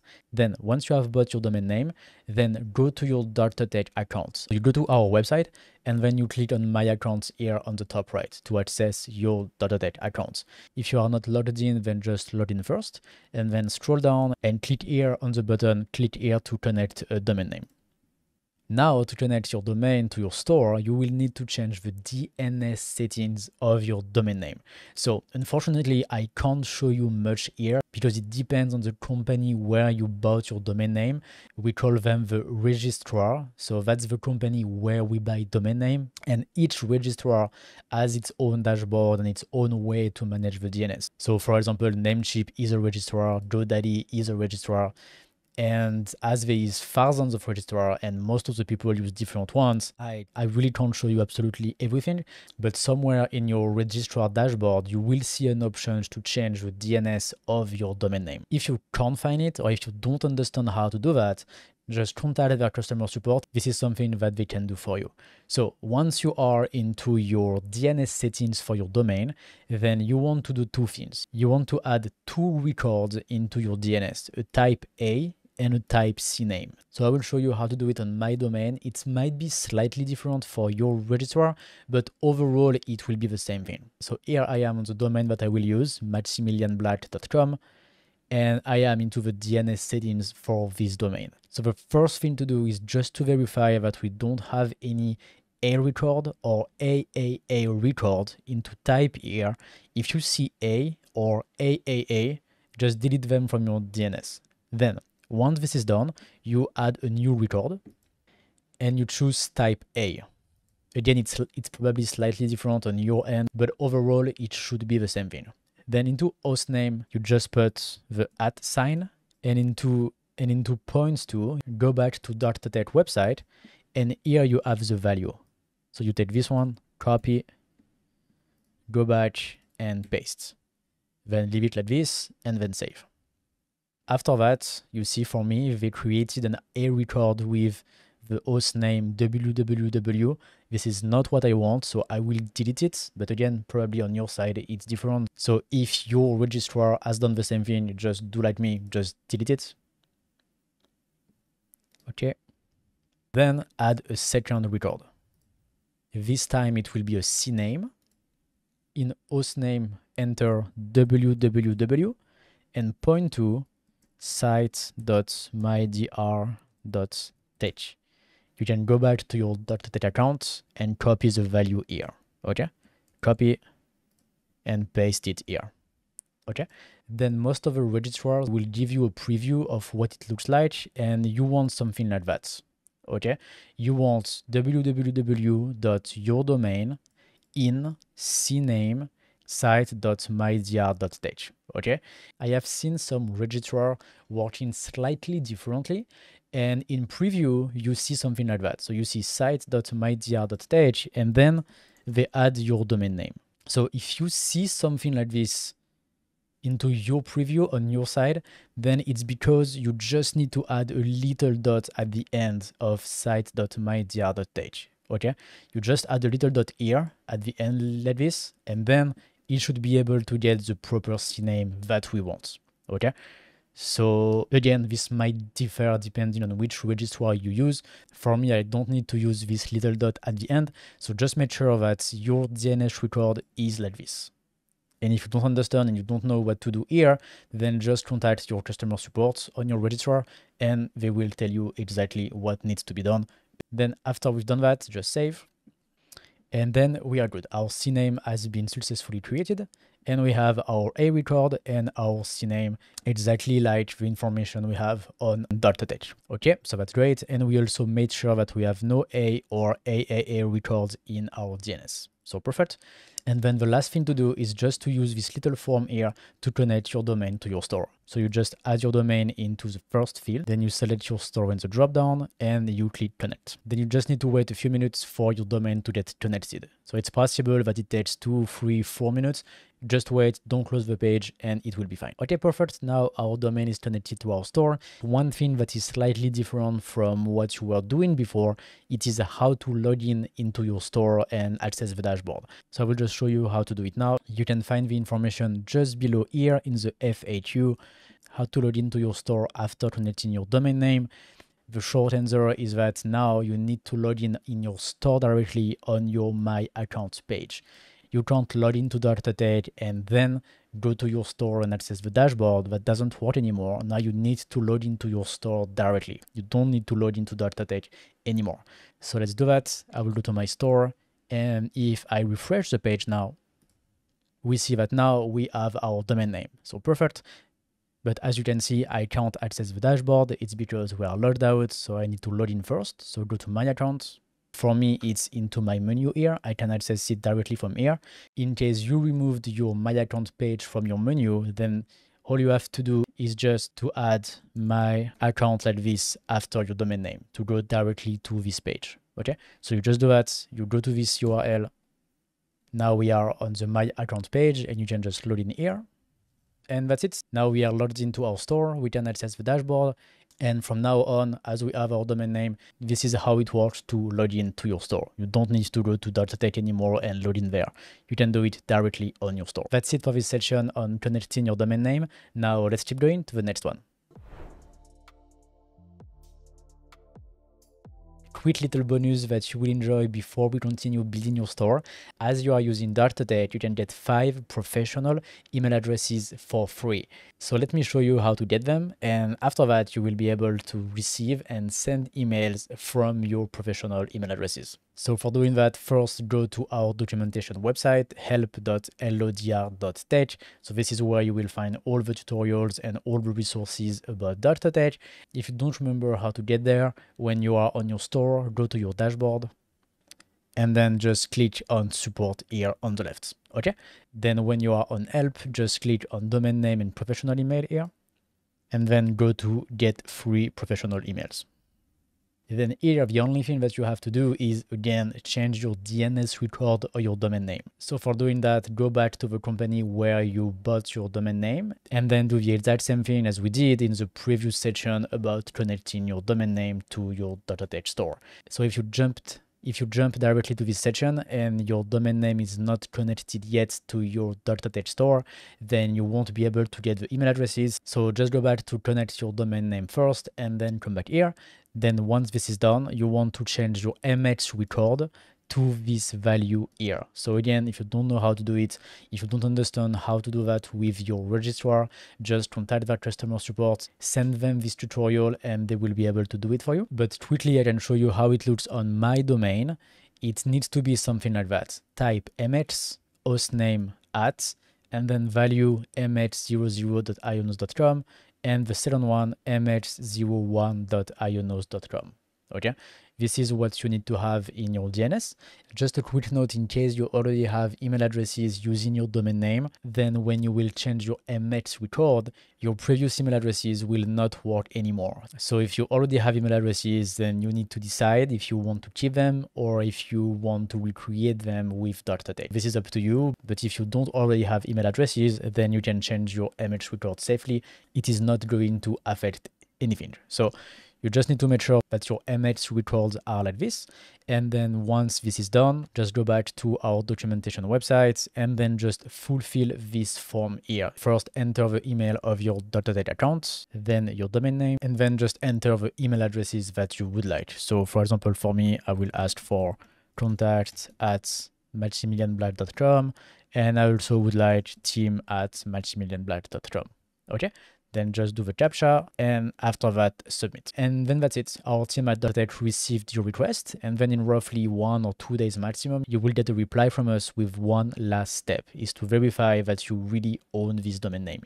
So you will have all the information in the email that you get from us, but to show you quickly, you can also find the information here. To do this verification, we need you to add a TXT record into your DNS.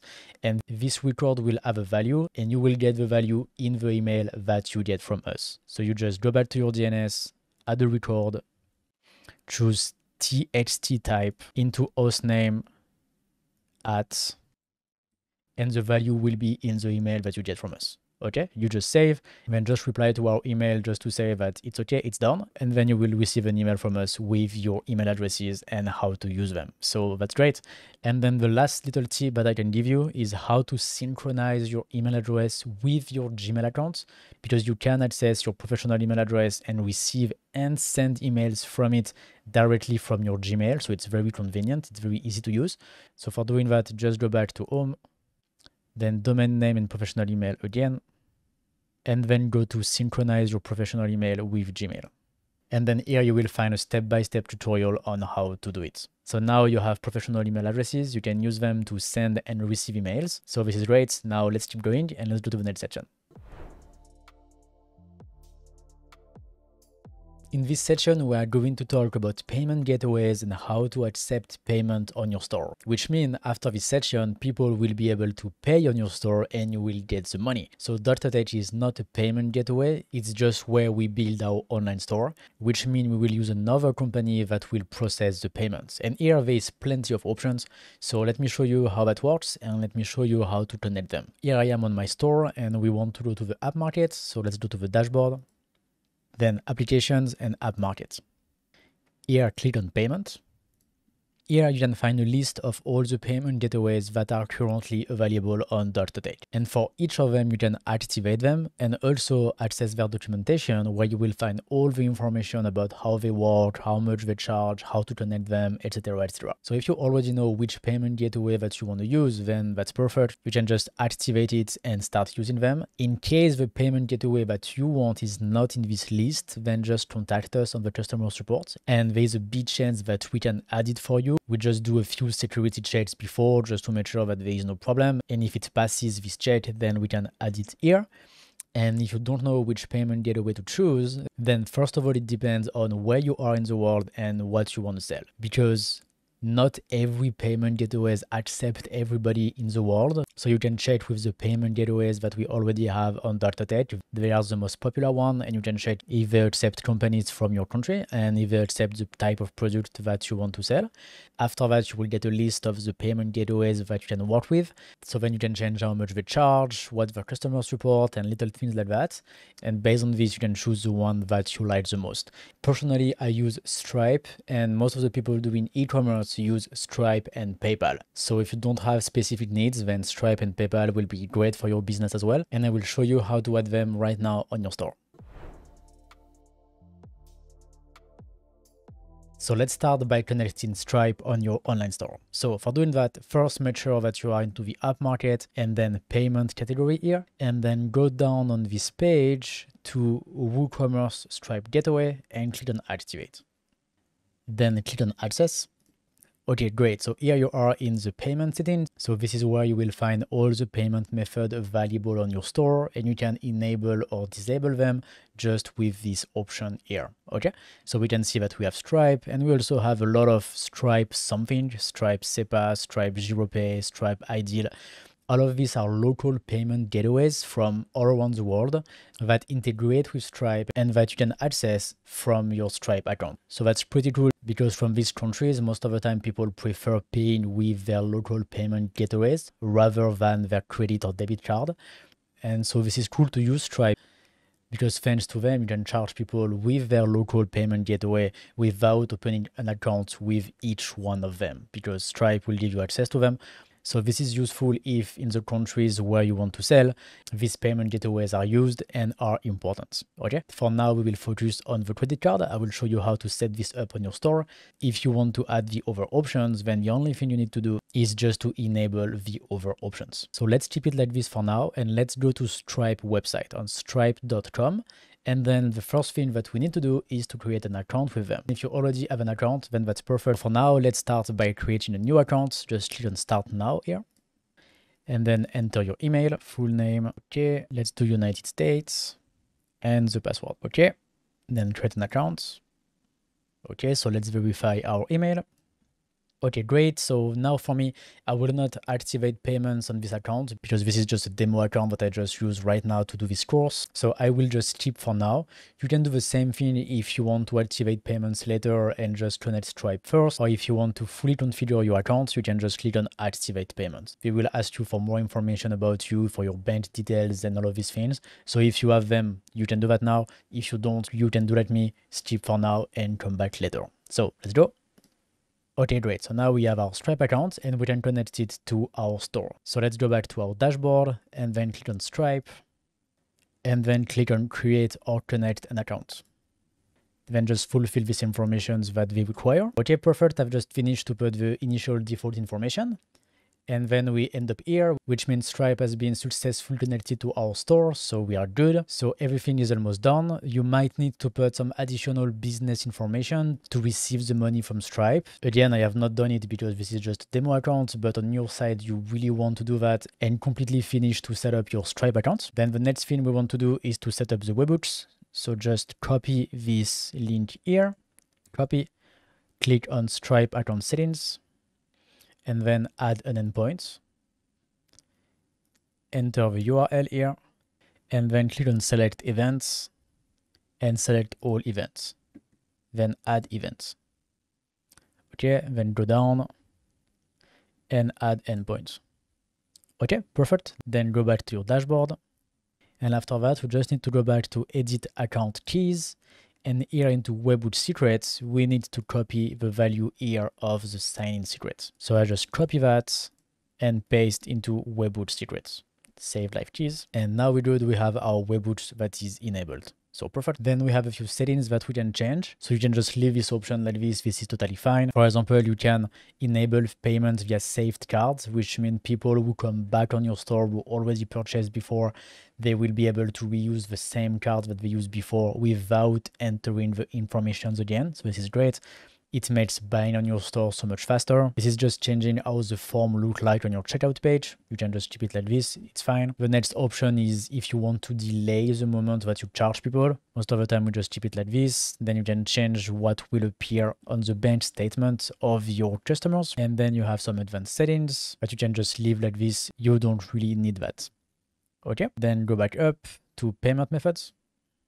Then here you have the option to enable or disable Apple Pay and Google Pay, which allow people to pay from this payment method, and so it can be much faster. And when you click on customize, you can customize where this button will appear on your store. You can also customize a little bit their appearance. Okay, so for me, I prefer to disable it, and I will save. Okay, fine, but if for you, you want to keep them, then this is totally fine. And now one last thing to show you. Let's go back. Let's go to the settings. Here you will find an option to enable the test mode. So this is pretty cool because Stripe allows you to have a test mode where it will not charge people on your store. So they are not going to pay, but it will behave the exact same way as a real payment. So this is really cool if you want to test things, if you want to see how things will work with Stripe on your dashboard, etc. You can enable the test mode, and then payment won't be captured, but you can still see the full flow of what is going to happen on your store when people pay. So this is something pretty cool. So for me, as this is a demo store, I'm not going to actually capture payment in case someone go on my store and find my watches really amazing and pay. I don't want them to actually be charged for it. So I will enable the test mode. And I will save. And now I just need to enable the test mode. I click on edit account keys, and I need to add my publishable key and my secret key. To find them, you just go to your Stripe account. And then here into developer, you will find your publishable key and secret key. Okay, so I just copy them and paste on my store.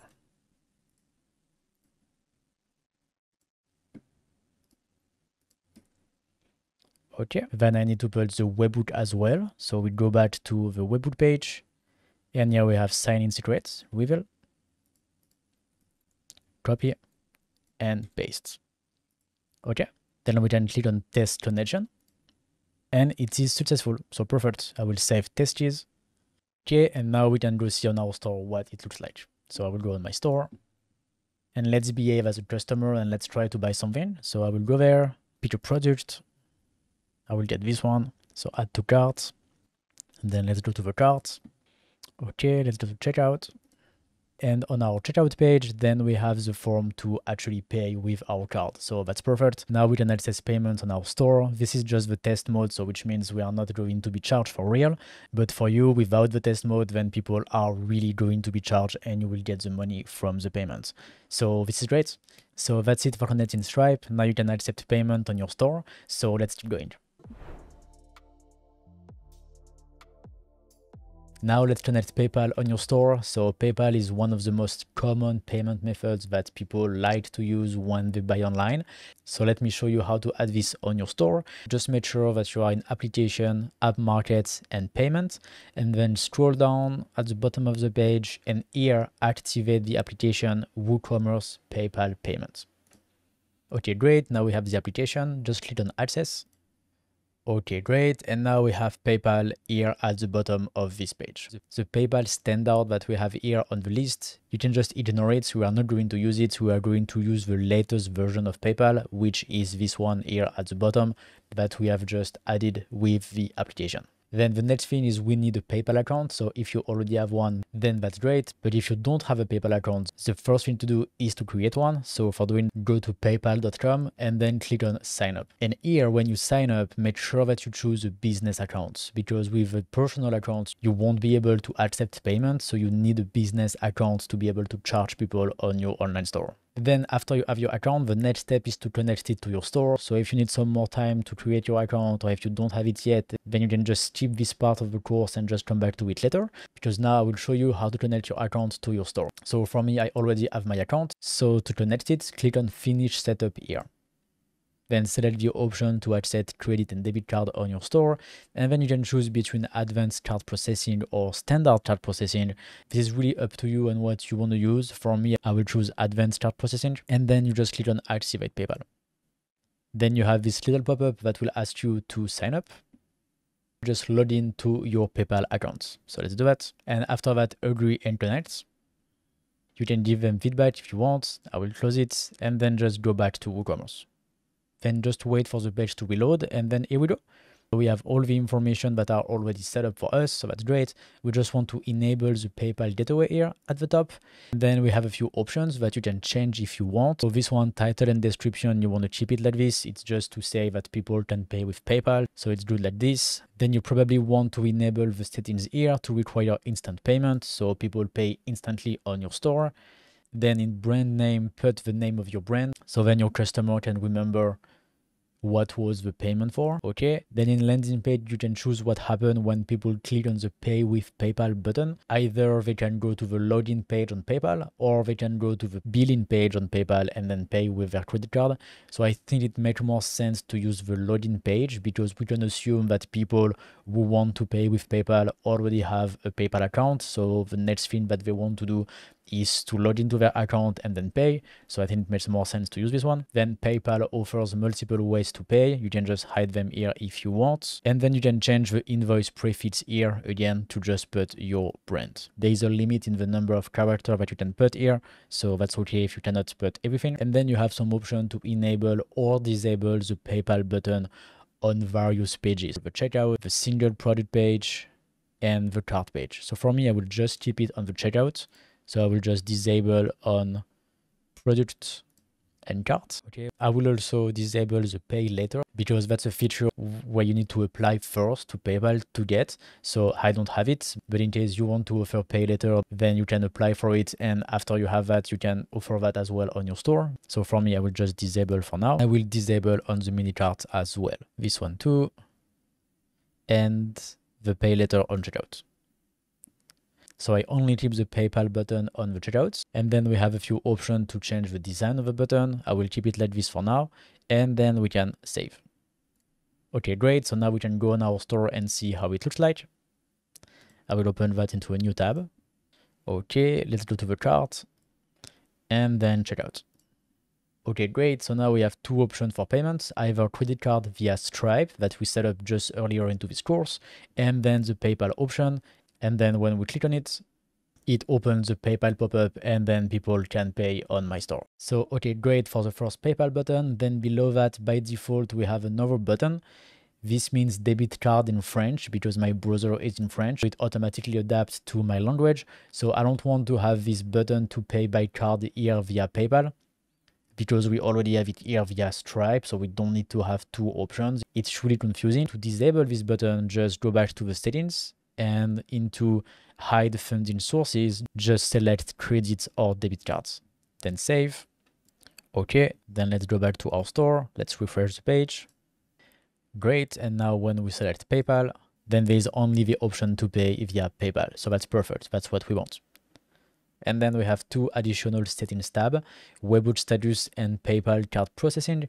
So both of them, you can ignore them for now. You don't need that to accept payment on your store. Now you have set up PayPal on your store, and you will be able to accept payment through PayPal. So everything is good. You don't need anything more. Into webhooks, you will find just some information about the connection between your store and PayPal. Just leave it like this. Don't touch anything. It's fine. And into PayPal card processing, you will find additional PayPal features such as vaulting and enabling subscription via PayPal. This feature just need to be enabled first by the PayPal team on your PayPal account. So first you can check if you want to use this feature or not. And if you don't, then you can just leave it like this. And if you do, then you need to apply through PayPal first. So that's it on how to connect PayPal to your online store. Now our store is fully set up to accept payments. Our customer can pay on our online store. So that's super. And let's keep going to the next section.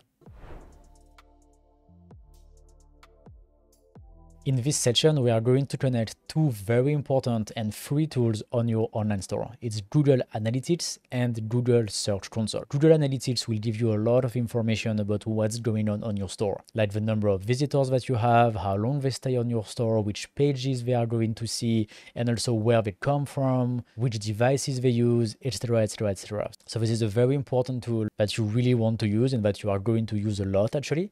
And the second one is the Google Search Console. It's a very important tool as well because it will give us information about how people find our website when they look for things on Google, which keyword they type, where do we appear, in which research does our website appear, and which pages are appearing as well. Just before you do that, just make sure that you have your domain name connected on your online store. If you don't, then just skip this section and come back later. And if you do have your domain name connected on your store, then let's go. Let me show you how that works. So first, go to the dashboard and then applications and all applications.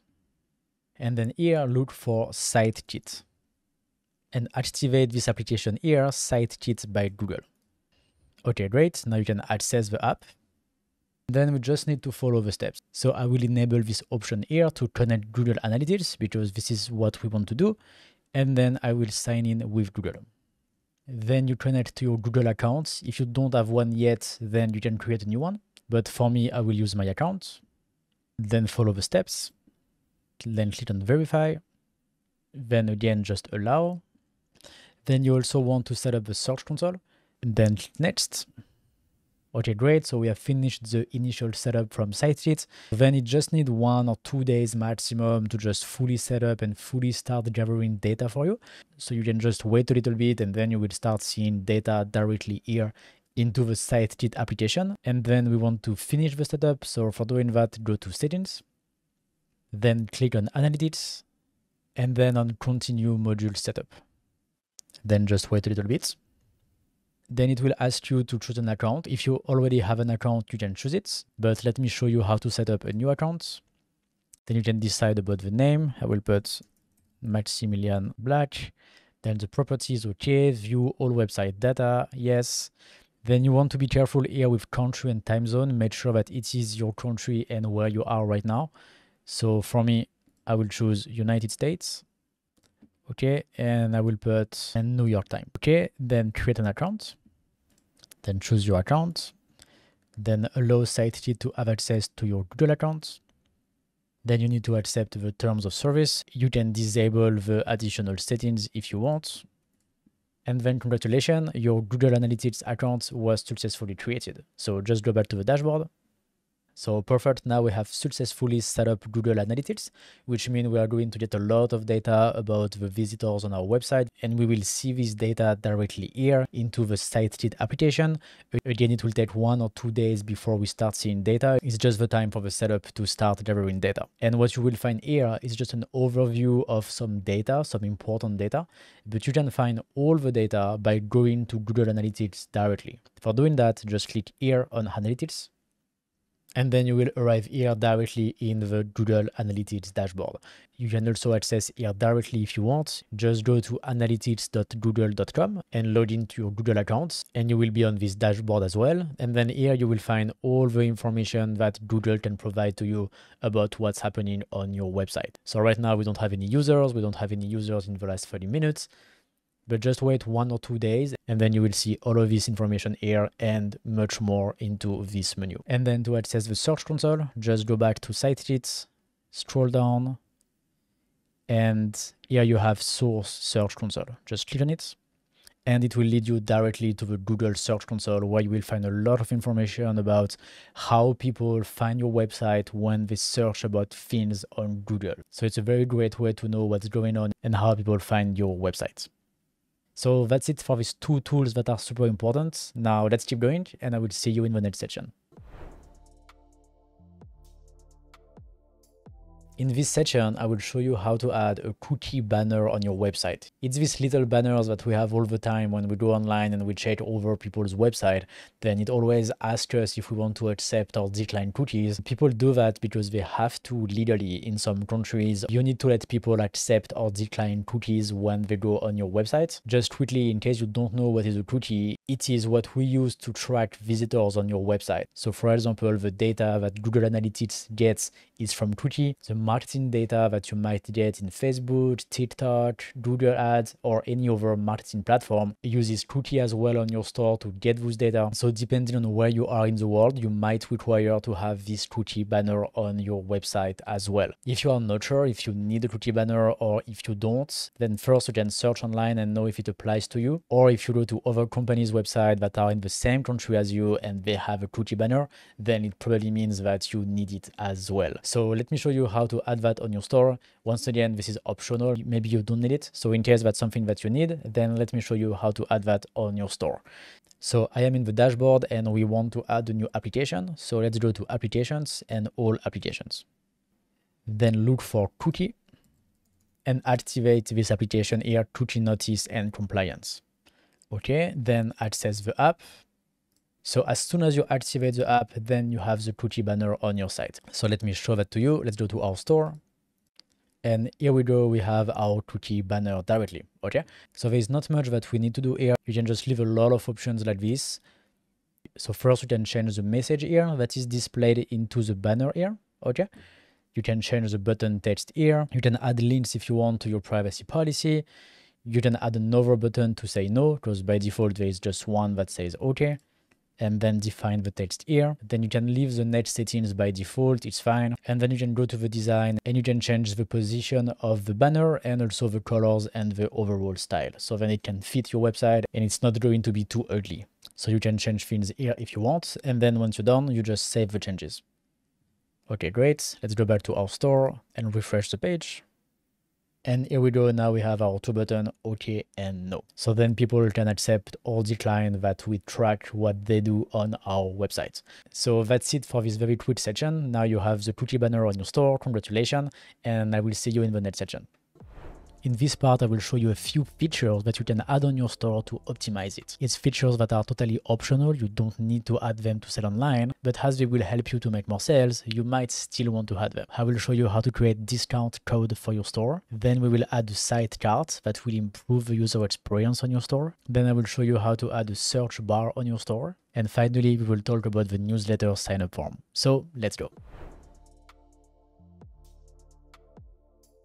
In this section, I will show you how to set up coupons on your store. So after that, you will be able to share discount code to the people around you and they will get a discount when they purchase on your store. So let me show you how that works. So here I am on my store, and so go to the dashboard and then go to the settings. Then just make sure that this settings here, enable coupons, is enabled. If it's not enabled on your store, then just enable it. And then you can decide if you want to calculate coupon discounts sequentially. This means that if you have multiple coupons and you share all of them and one of your customers actually want to use multiple coupons on his order, then it will first apply the first coupon to the full price, and then the second coupon will be applied to the discounted price, and so on if you have more than two. If it's something that you want to do, then just enable this option, but most likely your customer won't have multiple coupons that they can use at the same time on the same order on your store. Most of the time we just create one coupon and we include all the discounts into just one coupon, so you probably don't need that.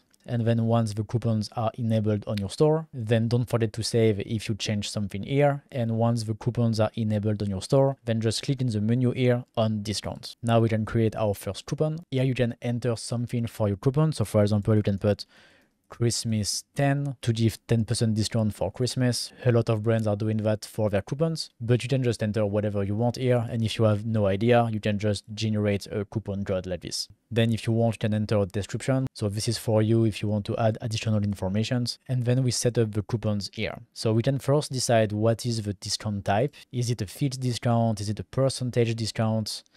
Is it a discount on the product, or on the sign-up fee, or on the recurring billing? So I have this option, sign up and recurring, because I have subscription on my store.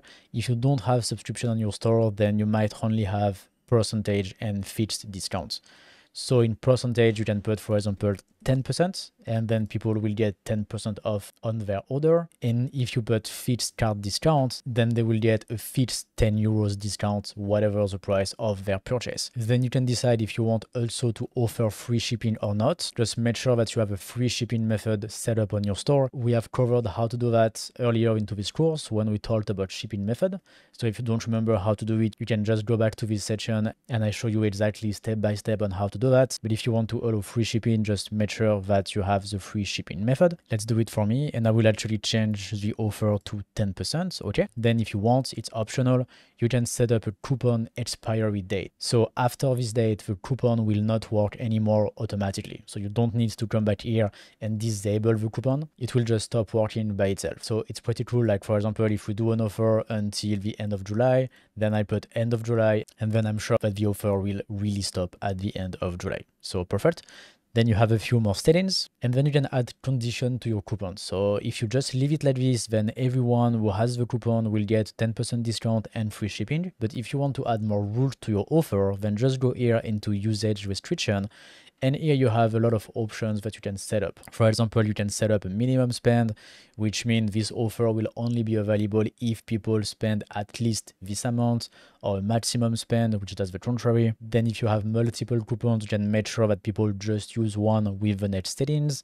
You can also exclude your items that are on sale. So if in your product settings, you define a sale period, a sale price on your product, whether it is some product or all of your product, then you can exclude them from the coupon. So then people can't get the discount, the sale plus the coupon. So it's cool. And then you can restrict the usage of this coupon only on some product categories, or even some customers with a load email. If you put emails here, then only the people who have this email address when they buy will be able to use the coupon.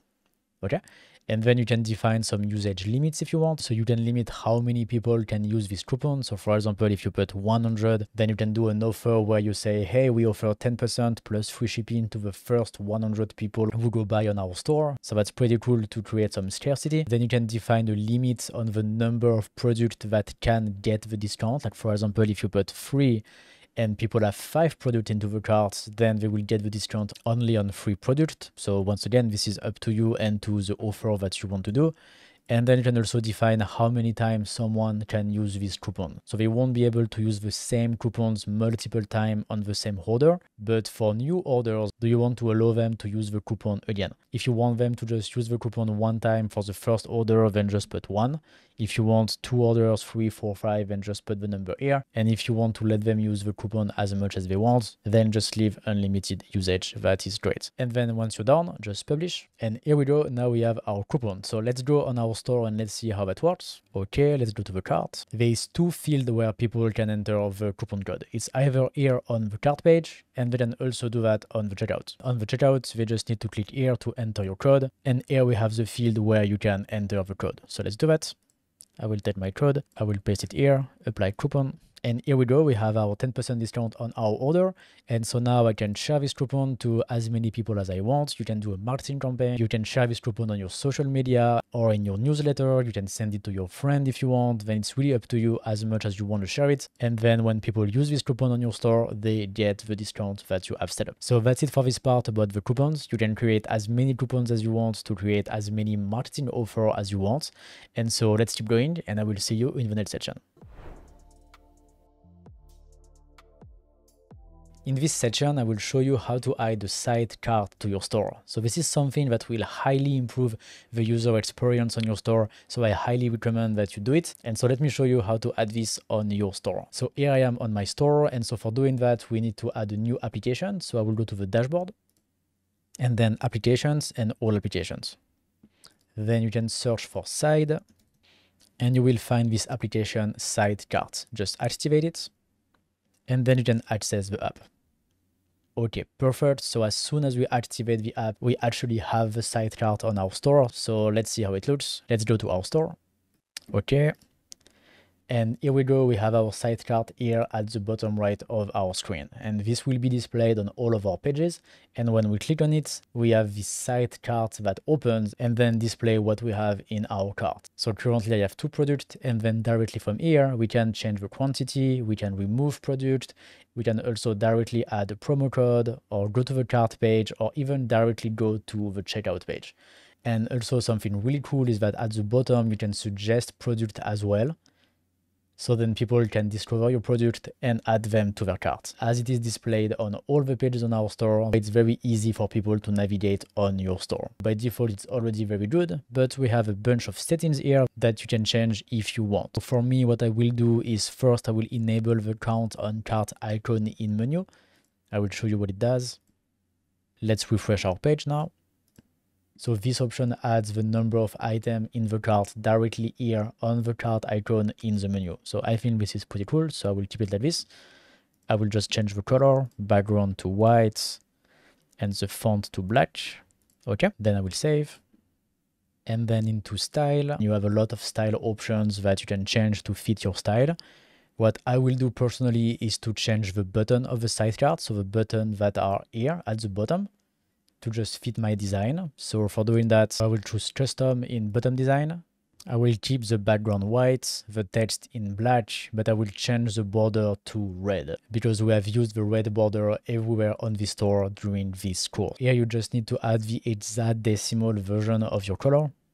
For me, it is this one. If you don't know what is the hexadecimal version of your color, but you have the RGB version, for example, then just look online for a tool that will convert the RGB to hexadecimal, and you will find it pretty easily in just a few minutes. And so then I will save. Okay, then let's go back to our store and refresh the page. And now let's see our site cards. Okay, perfect. Now I have my button with my custom style, so it's much better. And I think it's good like this for now. Once again, you have plenty of options to customize even more your site card if you want, and to match the design of your website. You also have a lot of additional settings here into the general tab where you can change some behavior of your site cards. So it's very flexible. That's it for this section about the site cards. Now you have it on your store and your customer will love it. And so let's keep going, and I will see you in the next section. In this section, we are going to set up a search on your online store, which means people will be able to search for a product and then they will find what you have to offer. This is a great feature, and this is something that most of the online stores do. So this is something that you'll probably want to do as well. And let me show you how to do that. Here we are on my store. First, let's see what we have by default. Previously, when we created the header of the store, we added the search bar here in the menu. So let's see what we have when we search for something. For example, watch. By default, this is the search result page, and we see that we have different type of results that we absolutely don't want. For example, this one is a blog article. This is another blog article. Then we have one product. That's good.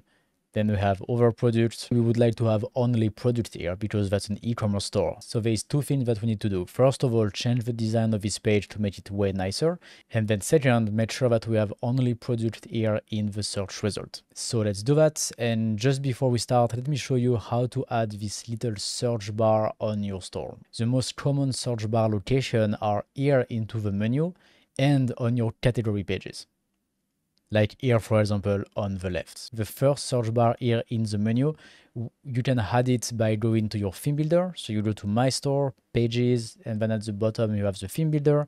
And then you go to your global header. So this is something that we have done earlier in this course. So if you jump directly to this section, if you want to have all the explanation on how we built this header here on the store, you can go back to the previous section on the header. So to enable the little search, you go to your global header, and you must have a menu module to display your menu. And into the settings of this menu module, you just go to elements, and here you can show search icon. Okay, so just make sure that this settings is enabled, and then you will have the search like this in your menu. So that's for the one in the menu. Then for the one here in the category page like this, again, you can go back in this course and watch again the section that shows you how we have built this product category page. To add the search here on the left, we actually use the widgets for doing that. So just close this.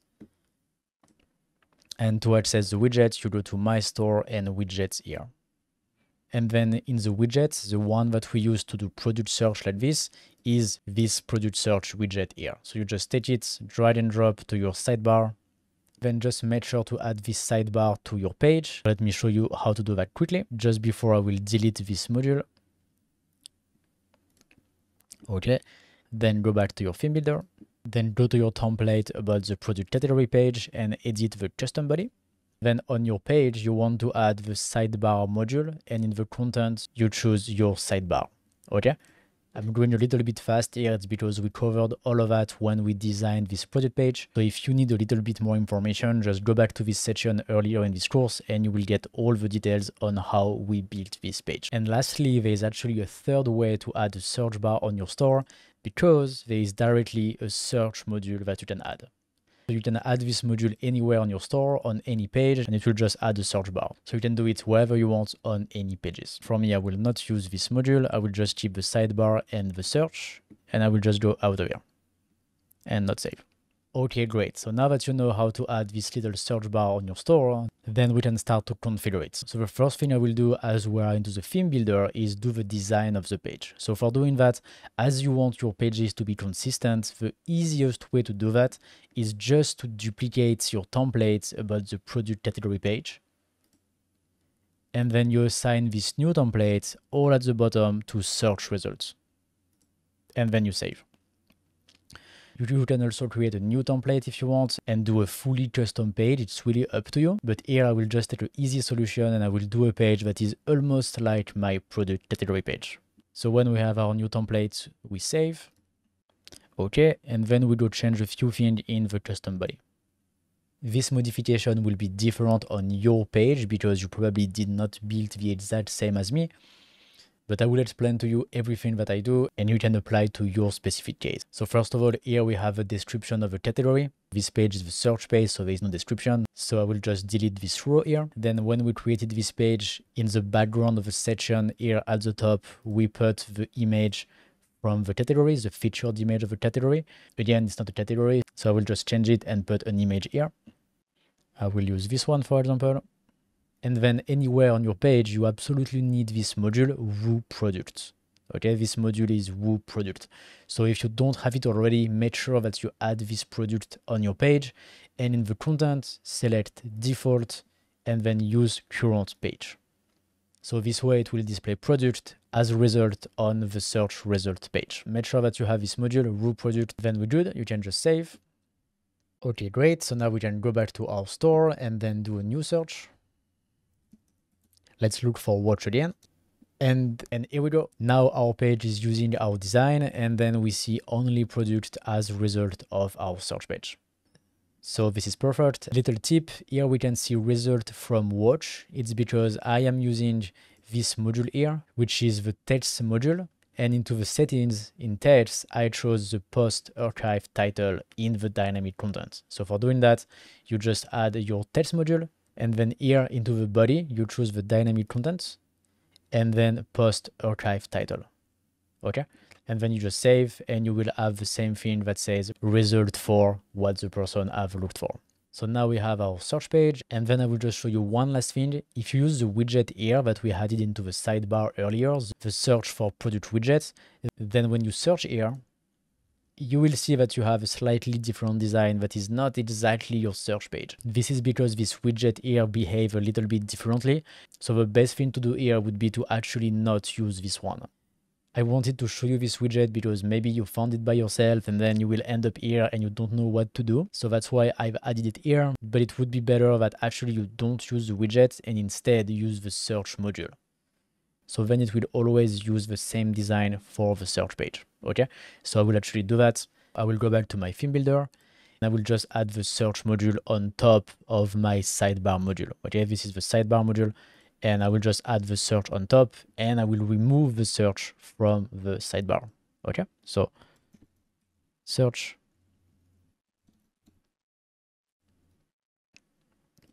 search. Okay, I take this one on top and I save. Okay, great. Then I want to do the same thing in the product category page. I will add the search module. Again, this is the sidebar module. I will just add the search below that. And I will just take my module above my sidebar. Okay, great. I save. Okay, perfect. And last thing to do is to actually remove the search widget. So I will go back to the widgets and I will remove the widget. Okay, and update. Okay, perfect. Now let's go back to our store and let's go to our category page. For example, watches for women. Here I will make a new search. So for example, watch again. And here we don't have anything because there's one last step that we need to do to make this module work. For doing that, we need to add an application. So let's go back to the dashboard and then applications and all applications. And here look for search and activate this application WP extended search. Then just access the app. Then here into the app, we don't want to change much. We just want to remove posts and pages and we want to select product. That's the only modification that we want to do. Very important, do not enable these settings here, optimize for product search. Otherwise, it will do the exact same thing as the search widget. So don't do it. And then you have additional settings. If you want to enable them and change how the search will behave on your store, then you can.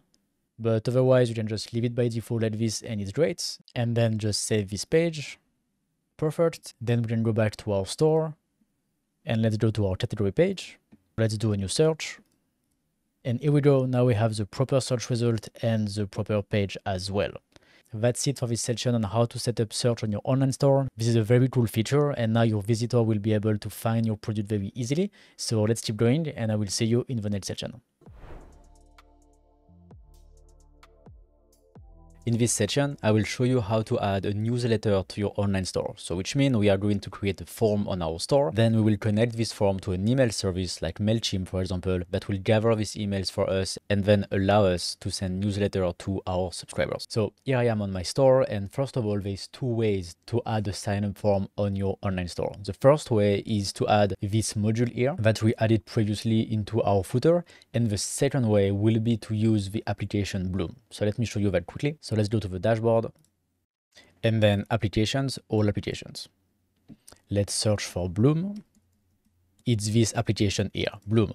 So this application will give you a lot of options on creating different type of sign-up forms on your online store. You can access the documentation of this app directly here.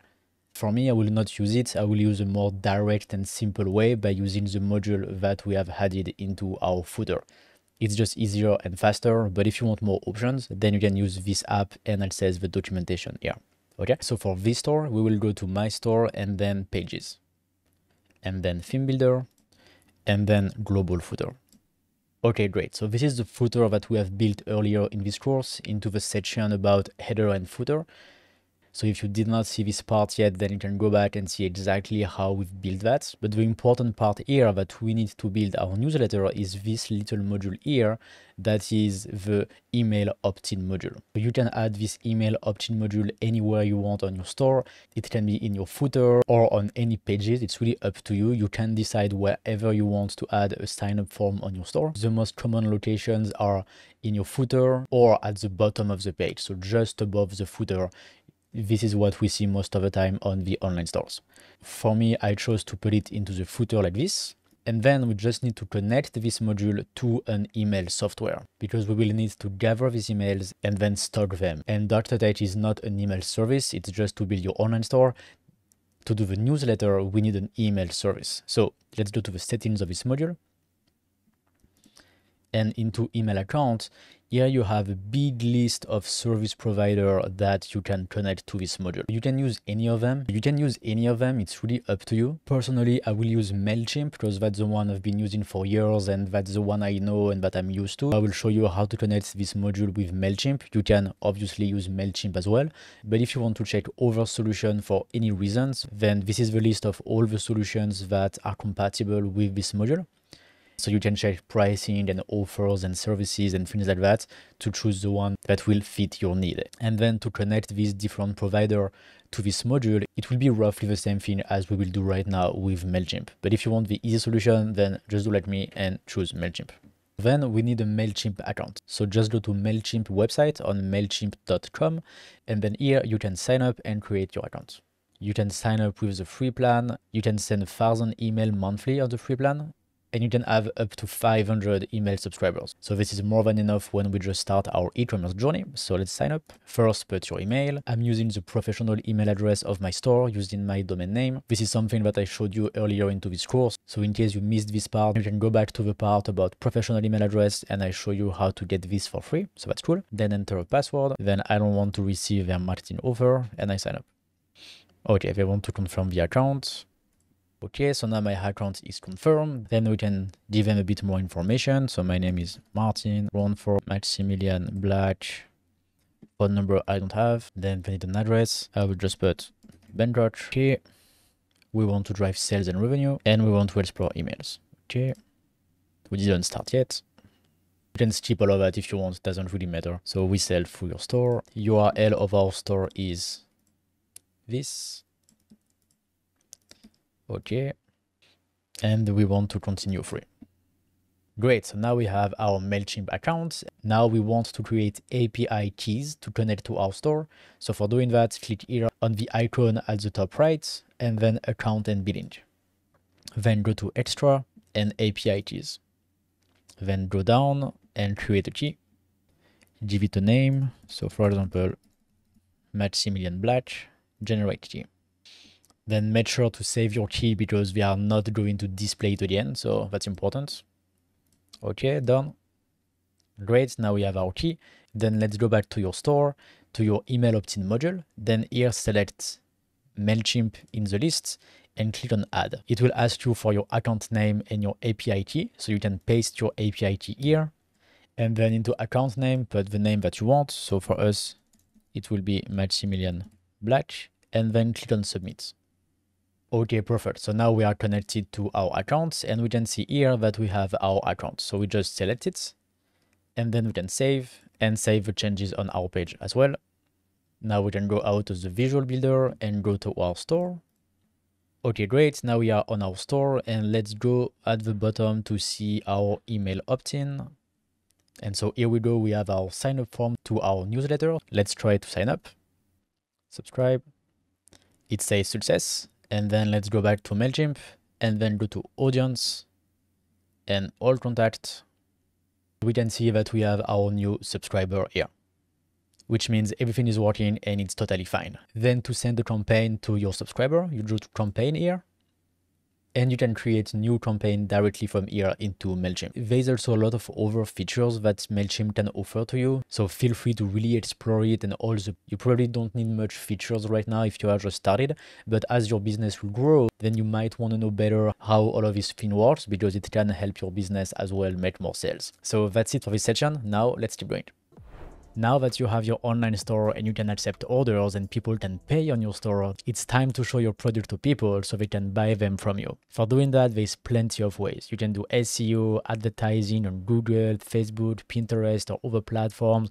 You can share your website around you. You can use influencer marketing as well. Like, there's really a lot of things that you can do. And as this course is only about creating a website, I will just show you how to connect your online store to Facebook advertising, because this is the platform that most of the people doing e-commerce use. And then for the other platforms like Google, Pinterest, etc., just go to our documentation website and there you will find tutorials on how to connect your store to the different platforms.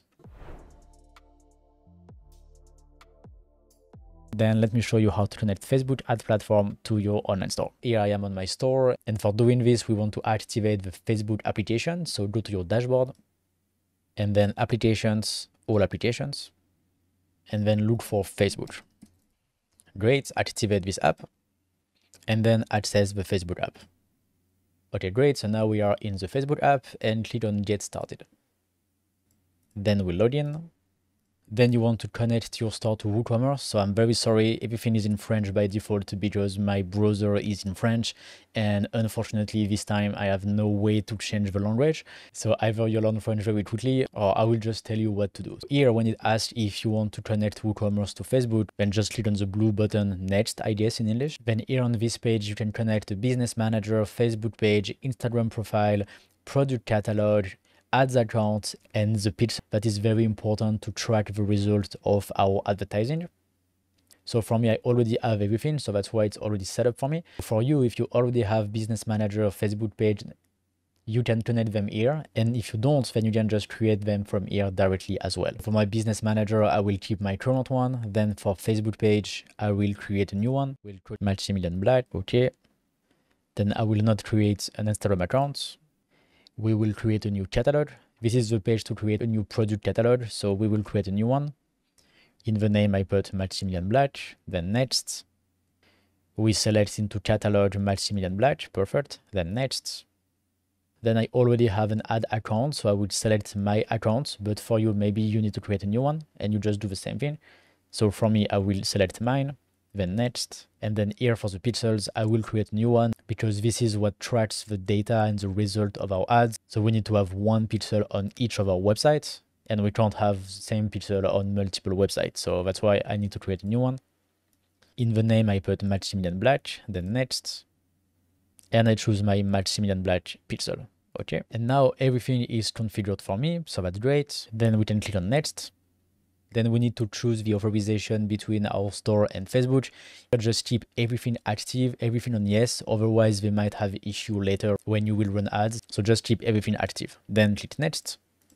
So perfect. Now it says that everything is ready and we can create an ad. So this is not what I will do right now because I want to keep building my store. But we can come back to Facebook Business Manager later and then create our advertising. So I will click on the over button, the finish button, I guess, in English. Then we have another confirmation message that says that everything is fine. And yes, this is my site. So let's go there. And perfect, we have the confirmation message that everything is fine. You can see the different information here into the connection tab. You can see the ID of the page, of the pixel, etc. So this is confirmation that everything works well. There is some additional options in the Facebook app that you can check if you want to go further and use even more Facebook product. So now our store is connected to Facebook. We can create ads and drive people to our store. So this is cool. And let's keep going to the next one. In this part, I will show you two additional features that are advanced features that you have in your store and that will help you to improve your store over time. We are going to talk about split testing and all the advanced features that you have into the Visual Builder. So once again, it's optional features. You don't need to use them to sell online, but as they can help you to improve your store, I wanted to explain to you how it works. So let's go.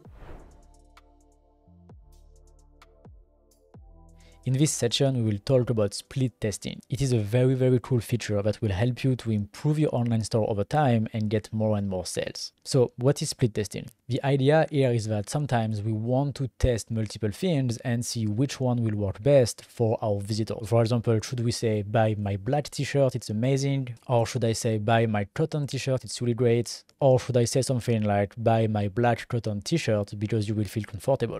Which one of the message works best and will at the end make our visitors buy my black t-shirt. To test that, we use split testing. We will create 3 different versions of our page and then display each version to 1/3 of the traffic. So visitor number 1 will see version 1, visitor number 2 will see version 2, visitor number 3 will see version 3, and then visitor number 4 will see version 1, number 5 version 2, and so on and so on and so on. And after that, we get all the data of which version drives us more sales, for example. We can create as many tests as we want with as many versions in each test as we want. But it's best practice to just do 1 test at a time with only 2 versions. Then when we have a winner in test number 1 with 2 versions, then you take this winner and you do a second test with a 3rd version. And you keep doing like this to do more testing. And if you keep doing this for many different elements on your store, then over time you will be able to greatly improve your store, and improve means getting more sales. There is just 2 things to keep in mind when we want to do split testing.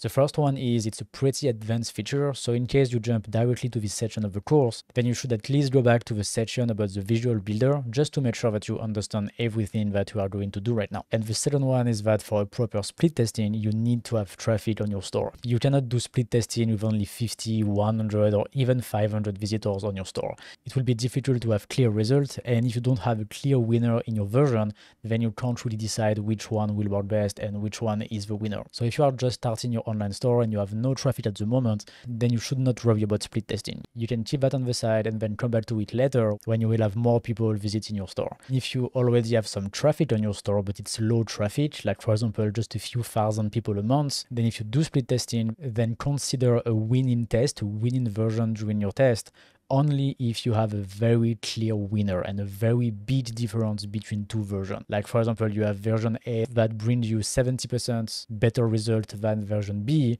then this is a clear win. Then you can say, okay, this one is better. But if you don't have a clear winner between your version, then it's better to consider that in your test, your versions are equally effective. Then something that you can do as well if you have low traffic on your store, like for example, just a few hundred people a week, keep your tests for several weeks, for example, 4 weeks, 5 weeks, 6 weeks, or even longer if you need, to make sure that you have a clear winner into your test. And then when you have more traffic on your store, then the period of your test can be way smaller and you can learn from your split testing much faster. So that was the general guidelines regarding split testing. And now let me show you how to set this up on your store. So here I am on my store, and to access the split testing feature, we go to the Visual Builder. So let's go to Enable Visual Builder here at the top of the page. Okay, and then to enable split testing, you can select any row, section, or module that you want to split test and access the additional settings here with the 3 little dots, and then click on split test. Okay, you can do that on the module, you can do that on the section, and you can also do that on the rows depending on what you want to split test. For example, for us, let's split test the blue section here. So I go to the 3 little dots, then split test. Then we need to select the goal. So this is what we are going to use to measure which version wins over the others. So if we select a text or an image, for example, we are going to measure how many people view this text or this image. And if you select a button, for example, then we are going to measure how many times people click on this button. And after that, for each version of our split test, then we will know exactly how many times our visitors did this action and performed this goal. Okay? You just click on OK. And then you can select your goal. So here for our example, I will select the button here just below my product. It doesn't really make sense to do this test, but here I just want to show you how the split test feature works. So I will select my button. And now the split test has created multiple versions of our section that we can change to perform our test. So I just click OK. And now we can see that our blue section is actually in yellow. And it's because now we actually have multiple variation of this section. And we can see the multiple variation here with a little arrow icon. You just click on it and it will just display the other variations. So currently they are exactly the same because the software starts by duplicating the element that you want to split test. And so a good way to see that we have multiple elements is actually to go to the wireframe view. And here we can see that we have our 2 variation. You see 1, 2. If you want more variation, this is not really best practice, but maybe for your test it makes sense. Then just duplicate again one of the 2 elements. For example, if I duplicate number 2, now I have version number 3, 4, etc., etc. Okay, and this way you can add as many versions as you want. So for me, I will just keep 2. And what I will do is, in one of the versions, I will use the latest release as we have right now on my store. And in the second variation, I will display the best sellers of my store because I would like to know which one works best. Should I display the latest release product here, or should I display the best sellers? Which one will bring me more sales? So now I am in the second version and I will just change this module to best sellers and also change the products that are displayed to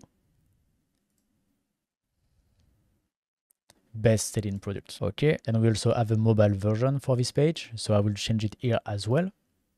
So now we have one version with the best seller and we have the other version with the latest release. So I will just bold the text on best as well.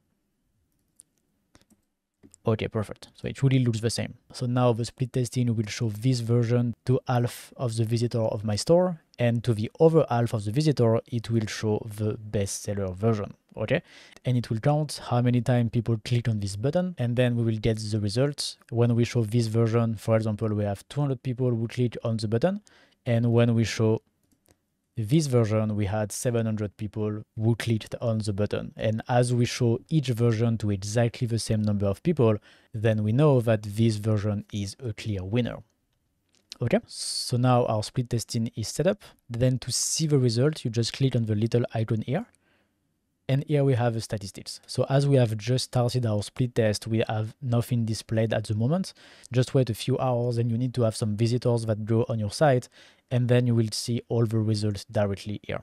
Okay. And once you are done with your split test, you just click on End Split Test and pick Winner. It will ask you to actually choose one of the version. So you click on Proceed, and then you need to choose if you want to keep version 2 or if you want to keep version 1. And it will actually delete the other version. Okay? And so this is how you can end the split test and then only keep the winning option. So I will just choose, for example, version 1, and I will just go back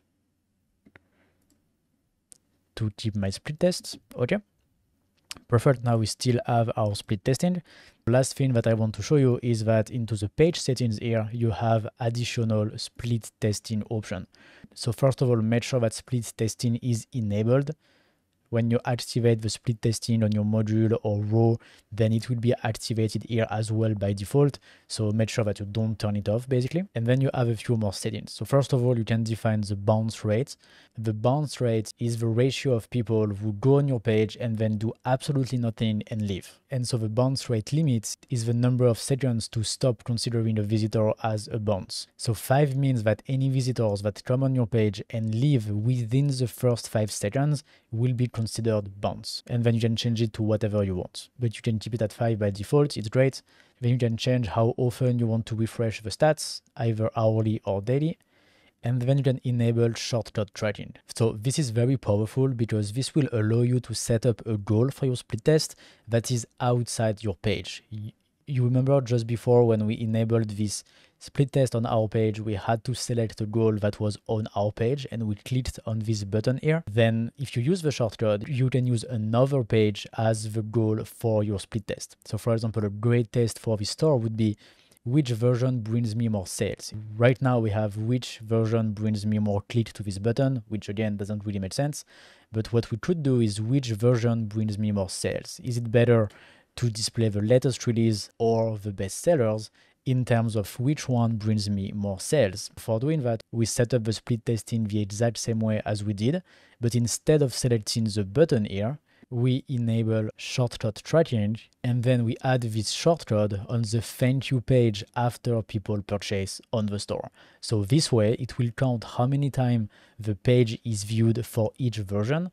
And so if people view the thank you page, which means they have placed an order on the store, which means they have purchased, which means I have made a sale. And you can place this shortcut anywhere on any page of your store. It's very simple. You just copy it and then go to the page where you want to add this shortcut, add a new module, a text module, and just paste the shortcut into the body. Now the goal of the split test will be how many times people see the page where the shortcut has been added. So it needs to be on a different page. Here I just show you how to add it quickly on this page, but to do a proper split test, we need to add this shortcut on a different page than the page where we do the test. When you use shortcut tracking, what is measured for your split test is the number of times the page that contains the shortcut is viewed. So we don't measure any clicks, we just measure the number of times the page that contains the shortcut is viewed. Okay, so that's why if we want to track sales, it's good to add this shortcut on the thank you page after someone purchased something on our store. And if you actually want to do that and want to add this shortcut to your thank you page,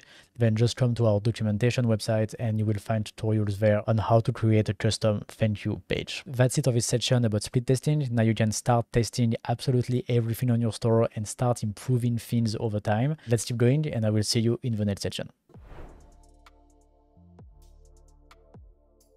In this section, we are going to have a little bit more fun because we are going to use the advanced feature of the Visual Builder to do even more crazy design on our store. So far in this course, we have just used some of the features that you need to actually build the store and get ready to sell online. But if you feel like a designer and you want to go way further in terms of design for your store, then the Visual Builder is very, very powerful and you can do a lot of things. So in this section, I will show you a few things that you might like and you might want to add on your store. Just before we start, in case you jump directly to this section, make sure you watch the previous section about the Visual Builder to make sure you understand everything, because we are not going to cover the basic here, we are only going to cover some more advanced design feature. So here we are in the Visual Builder on my store. And the first thing that I want to show you are the different options that we have for the background of any elements. So for example, let's go to a section, settings, and then here into background, you can use a color, you can use a gradient like we used before in the course, or an image, but you can also use a video, a pattern, and a mask. For a video, it will just display your video at the back of a section, pretty similar as the image that we did before, but the pattern and the mask are actually pretty cool. By default, you have plenty of patterns that you can use. Just choose the one that you want, and then choose a color. And now the background of our section is actually pretty cool. And we have a lot of different patterns that we can use, and you can just try them and see if it fits your design and if it's something that you want to use. And then below that, you can also play with different settings and then do something pretty cool here that will surprise your visitors. Then still in background, we can also add background mask. So I will just delete this one so you can see the difference. And then when you go to mask, it will actually create a mask on your background. For example, if we put the color red, now we have this type of cool dynamic background in our section. And we have plenty of type of masks that once again, you can just try different color combination, see how it looks, see how it feels, and then you can create some very dynamic background this way using some crazy stuff that are actually pretty cool. And then you can also combine both, like you can add a pattern and a mask. So for example, we can do something like this one, and now we have both at the same time. Or this one. So this way you can combine the different style, play with the settings, and make a pretty cool background. So that's the first one that I want to show you. Let's delete it. Let's go back to something more classic for the store. And you can access these different background settings on any element of your page. Whether it's a row, section, or a module, you can do the same thing. Okay?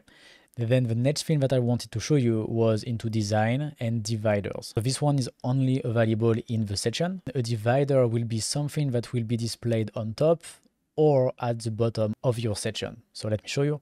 We have again different style, and you can choose the color, and it will display some cool things like this on your store. So you can choose the style that you prefer, like that. There is plenty of options.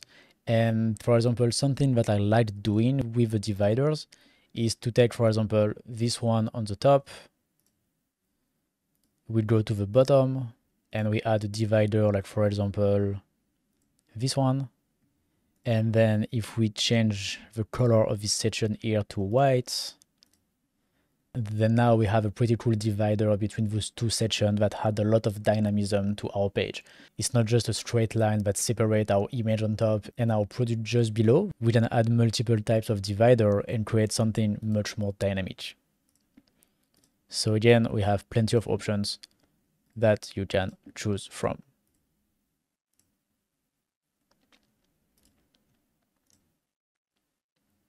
And this is available for all the sections of your store. So obviously, if we want to do that, we need to change the color of the text to black to make it nice, but I won't do it here. It's just to show you the different possibilities. Then you can apply that on your own store. So, okay, for this, I will just go back. Okay, then the next thing that I like a lot, I will show it to you on this picture here. If you go to any element, design settings, so it can be on a module or a row or a section, it doesn't matter. And then you go to box shadow here, you can add a shadow around your element. And you can do some very cool style with that. So for example, here we can select this one and then for example, put white. And now we have this cool shadow behind our picture. We can, for example, move it a little bit like this. And now it looks like there is some sort of light behind the watch, which is pretty cool. So I like this one. I like this one as well, that just goes below. We have this one that goes all around. You can change the color. You have some additional settings as well that you can play with. One over that I like is this one. It adds this kind of border to your elements. I think that's pretty cool. And then you can combine this shadow here with the actual border just above that. That will add a border around your element. So for example, we can add a white line like that, and then the box shadow around it, which creates some sort of pretty cool frame around our watch. And I think this is pretty cool. And so you can do something very cool with that. You can also round the corner if you want. Like for example, if you put 20 pixels, then you can have something rounded, which is again something pretty cool. Feel free to unleash your creativity and do something cool with these settings. Then the next cool thing to show you is here at the bottom of design on each element as well, section, row or module, you have animation. You can make your element appear in style on your page. For example, you can add fade or slide, bounce, zoom or flip. This one is pretty cool. Fold, roll. I think the flip one was really cool. And then you have some additional settings below where again you can play with. Just one thing important here, never put animation above the fold. If you remember earlier in this course, I told you about this idea of above the fold content. So above the fold is all the content that we see when we load your page for your first time. So from the top of your page towards the bottom of the screen. Okay, so for example, I am on top of my page and I can see all of these elements. You should never put an animation into this area here that is called above the fold. Okay, because the animation always load in last on your store, which means your entire page will load first and then your animation. So as we want this content here above the fold to load very fast, because that's the first thing that we see on our page, you don't want to put any animation that will be delayed and that won't appear fast enough, and it will give a feeling to your visitors that your website is very slow. So just keep in mind, never put animation above the fold. Always put them below this line here of the bottom of your screen. So for me, the above the fold line is around here, below this section. So as long as it's below this text and maybe below this section here, just to be safe, this is completely okay. Then after the animation, something that is cool as well into the visual builder is into advanced and then condition. Here you can add some condition to display or not your elements. Again, it works with the section, the rows, or the modules, and you can very easily add condition to display or not your contents, which will help you to do pretty advanced design and pretty complex stuff very easily. For example, you can add condition to display this module only if my user is logged in. And then you add another picture if the user is logged out. So you add another image, and on the other image, you add the condition only if user is logged out. So then you have one that display when logged in and the other one display when logged out. Then you have other condition about the dates, the page visits, if the person purchased a product or not, if the person has some product into their cart, and so on. There's a lot of condition that you can add to your element and do some very cool design using them. And then the last cool feature to show you, I will show it to you here on this module. You go to the settings and then advanced. It is the scroll effect here. It will add an animation when we scroll around your element. So let me show you. For example, let's add this one, the fading in and out, enable. So now when we scroll, our element fade in. It's not displayed all the time. It fade in and then fade out when we scroll. Okay, so you can change the settings here. For example, we can do 0, 100, and then 0 again. So then it appears when we scroll and then it disappears. You can also do other effects, and you can also combine them together to do even more advanced things. That's it for this section about the advanced feature of the Visual Builder. You can use them to do some really cool design and totally unleash your creativity, and you don't need to do any coding to use this feature, so it's pretty cool. And feel free to go back to your pages from time to time to add an element or to improve an element, and this way, over time, your store will get better and better. And that was the last section, which means you have finished the course. So very, very big congratulations, very big thank you as well. You set up your store, you have your product, you created your design, you have your shipping options, you have your payment methods, and probably some other cool features that you added during the course, like the sidecars. And so now your store is ready. Congratulations. Please feel free to share with us your success and also what you have built. I'm very curious to see the store that you have created. And if you have any questions, please come right to us on the support. We're always happy to help, and we will keep making new videos to help you in your e-commerce journey. So if you want to see them, you can subscribe to this channel. I will see you soon. And again, congratulations and thank you.